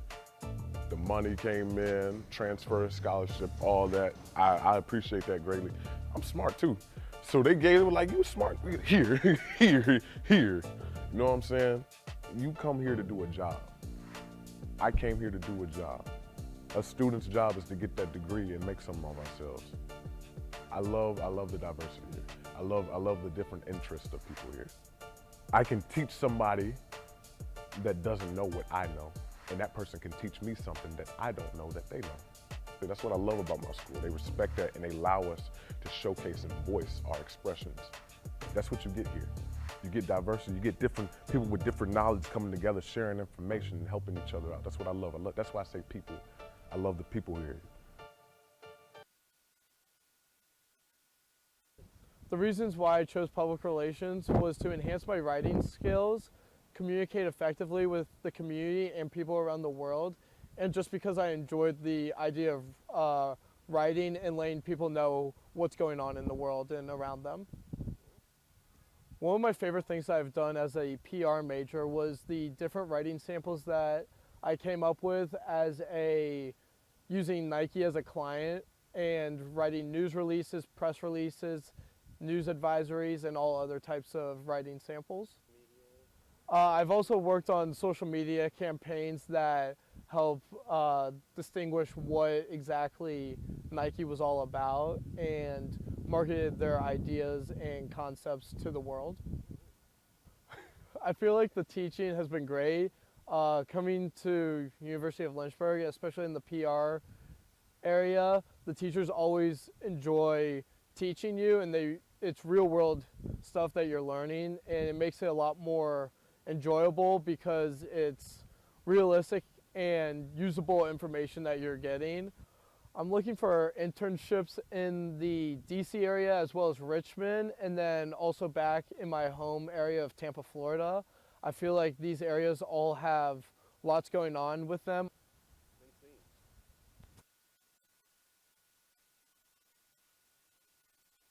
My favorite thing about public relations, just building relationships with people and the public from an organization perspective to make sure that you're really understanding each other. You can do a lot with communications, like the people I've talked to. It's a lot of applications, whether or not you're going into nonprofit or like the public sector or private sector. It's just communication is everywhere and it's always important. I really like the teaching here at the University of Lynchburg because I've had a lot of classes that have like practical applications. So for example, the writing that I've done in my strategic PR class has allowed me to apply to internships with the stuff that I've written about. I applied and got the internship at the Office of Equity and Inclusion for their newsletter that comes out every month.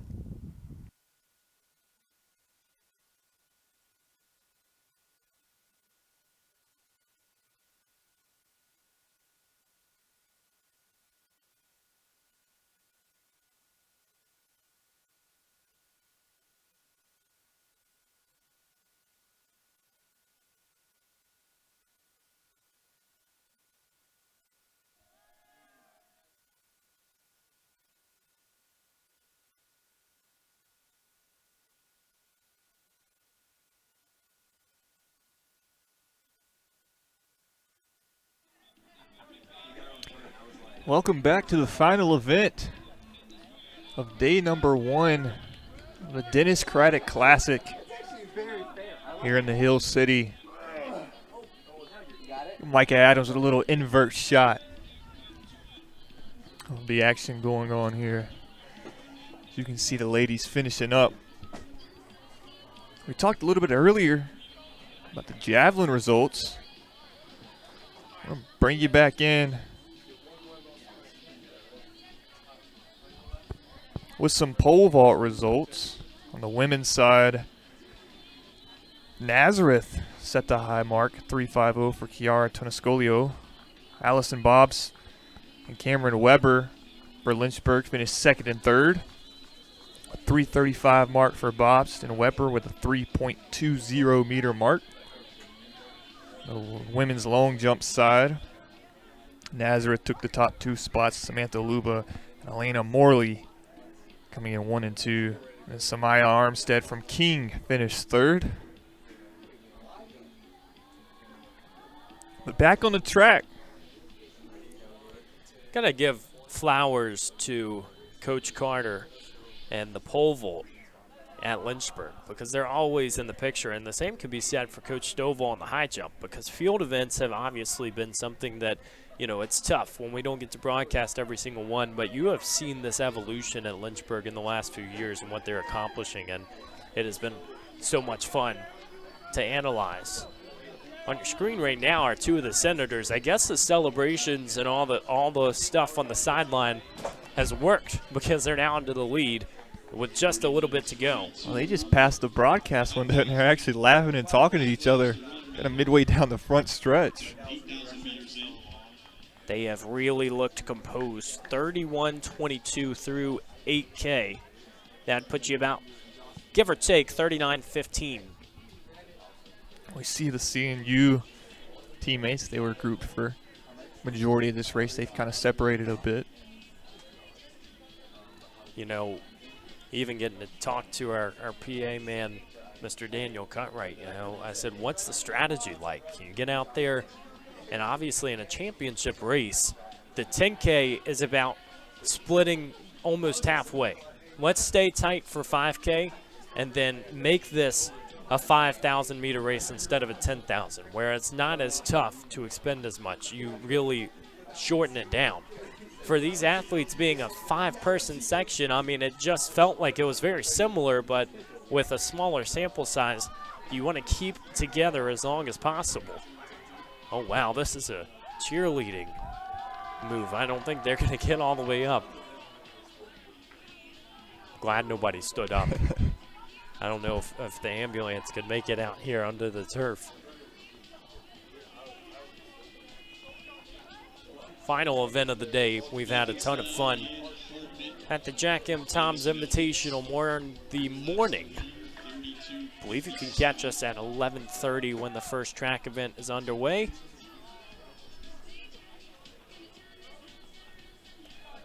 Starting at 11:30 tomorrow, our final event will be the 200-meter dash, slated for about 4:40. Should be done by 5. I think you have to be done by 5 because men's lacrosse is coming in at 7. If you need any more selling point to tune into lacrosse, our very own Eli might just be joining the broadcast. Oh, really? Is this Eli Thomas? No, Eli Schilling. Eli Schilling? Yeah. Oh, wow.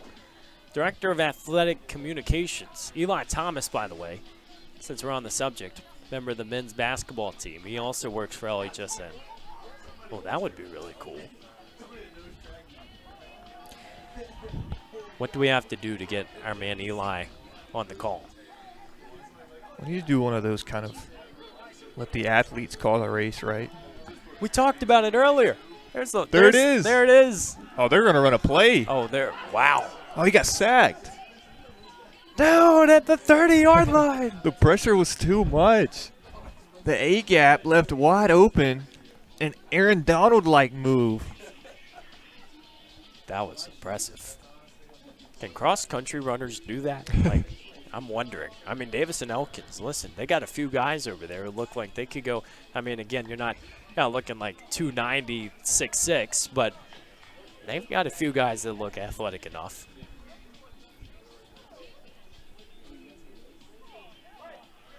The Senators still in front and a pretty lengthy gap, so safe to say I think that they are just partnering this one up. A little bit of a training effort, and the question will be, do they start moving a little bit more in the last couple of laps?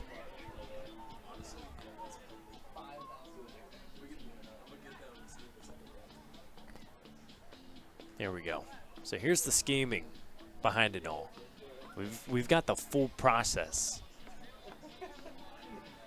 All right, they're saying, okay, oh, look, it almost looks like a playbook. They're down at their phones like, okay, look, this is what we're going to do. Oh, dang, my Google's not working. Let's X out. And here we go. We've got about 10 seconds. Gotta go. They're going to come around. Oh, this is coordinated. They're singing to their runners. Oh, they're going down into, like, the opera. Wow. The notes, that was pretty impressive.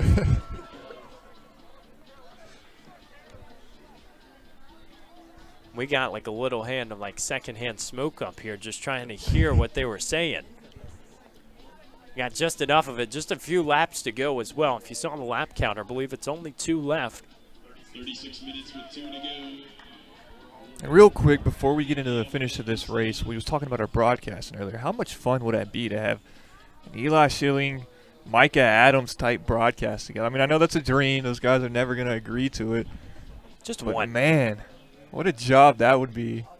And we do the stats and stuff and the important Yeah, stuff. yeah, yeah. I don't know that they would leave that to us. That would be the problem. I'll run PA and scorebook and stat calling and let Eli come over and take the headset. Because the problem is I don't think Eli would want to get 17 emails after saying, here are the stat corrections from the game that your kid just messed up. Well, knowing Eli, you would get to hear him stat call with the headset on. He probably He could. would just second nature be doing it. We know and love really the entire department here. They've done a great job, and some first-timers this year in the communications department, obviously, at least with Lynchburg, not their working experience, but it's been so fun, such a seamless transition. And we got one more. Let's see what's on. Oh, the new song? Oh, they're Cupid shuffling. I feel like the group has gotten bigger as the beat has gone on, too, and they're still smiling. I mean, credit. Falkenstein and Hardman have earned this one with a team effort. They have definitely pulled away and just kind of been on cruise control ever since the CNU duo kind of broke up behind them. The bell rings. Now the question is there one final set of antics as there's a 1 on the lap counter, the final event of the day. A chance to dip under 39 minutes here if they want it. Just under 38 minutes right now, and we mentioned that there are a lot of athletes running their first 10K.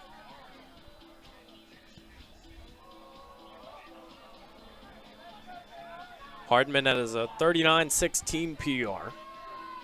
Falkenstein competing in her first 10K.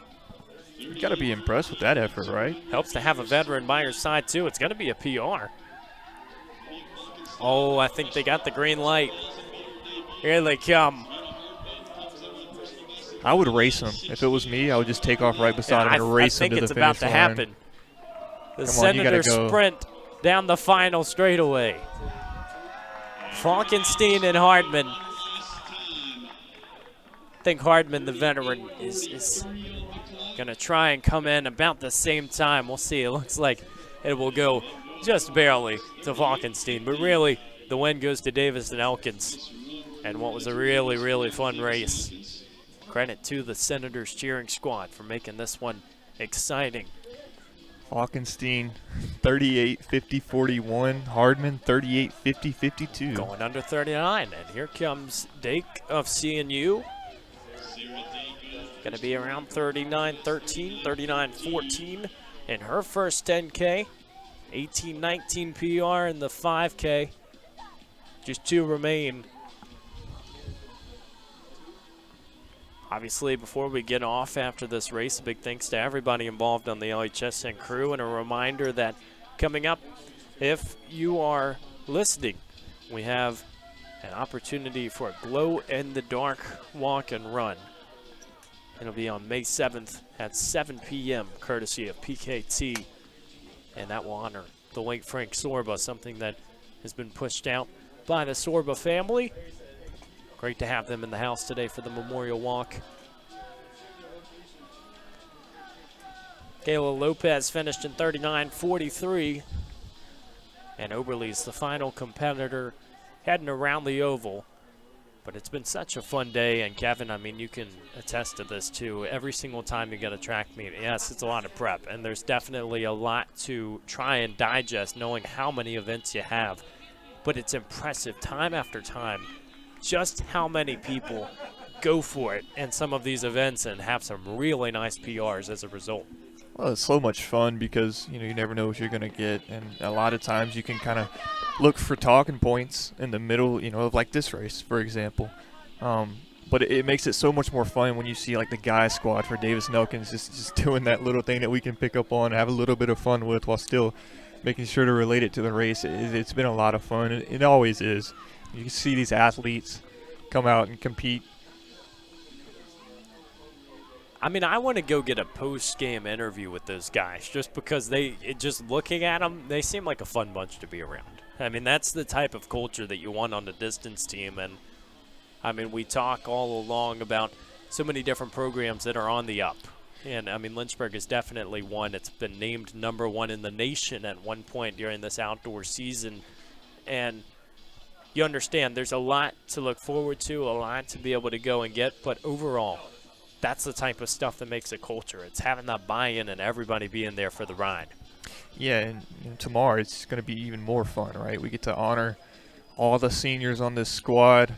It's going to be a lot of fun. We've got a bunch of little different broadcast effects we're going to try with those guys. It's going to be fun just in general. You know, the distance guys are going to be out there along with the sprinters, and there's quite a few of them. I think there's right around 15 or 20 guys and girls getting recognized tomorrow for everything that they've given to Lynchburg track and field, really just the Lynchburg community.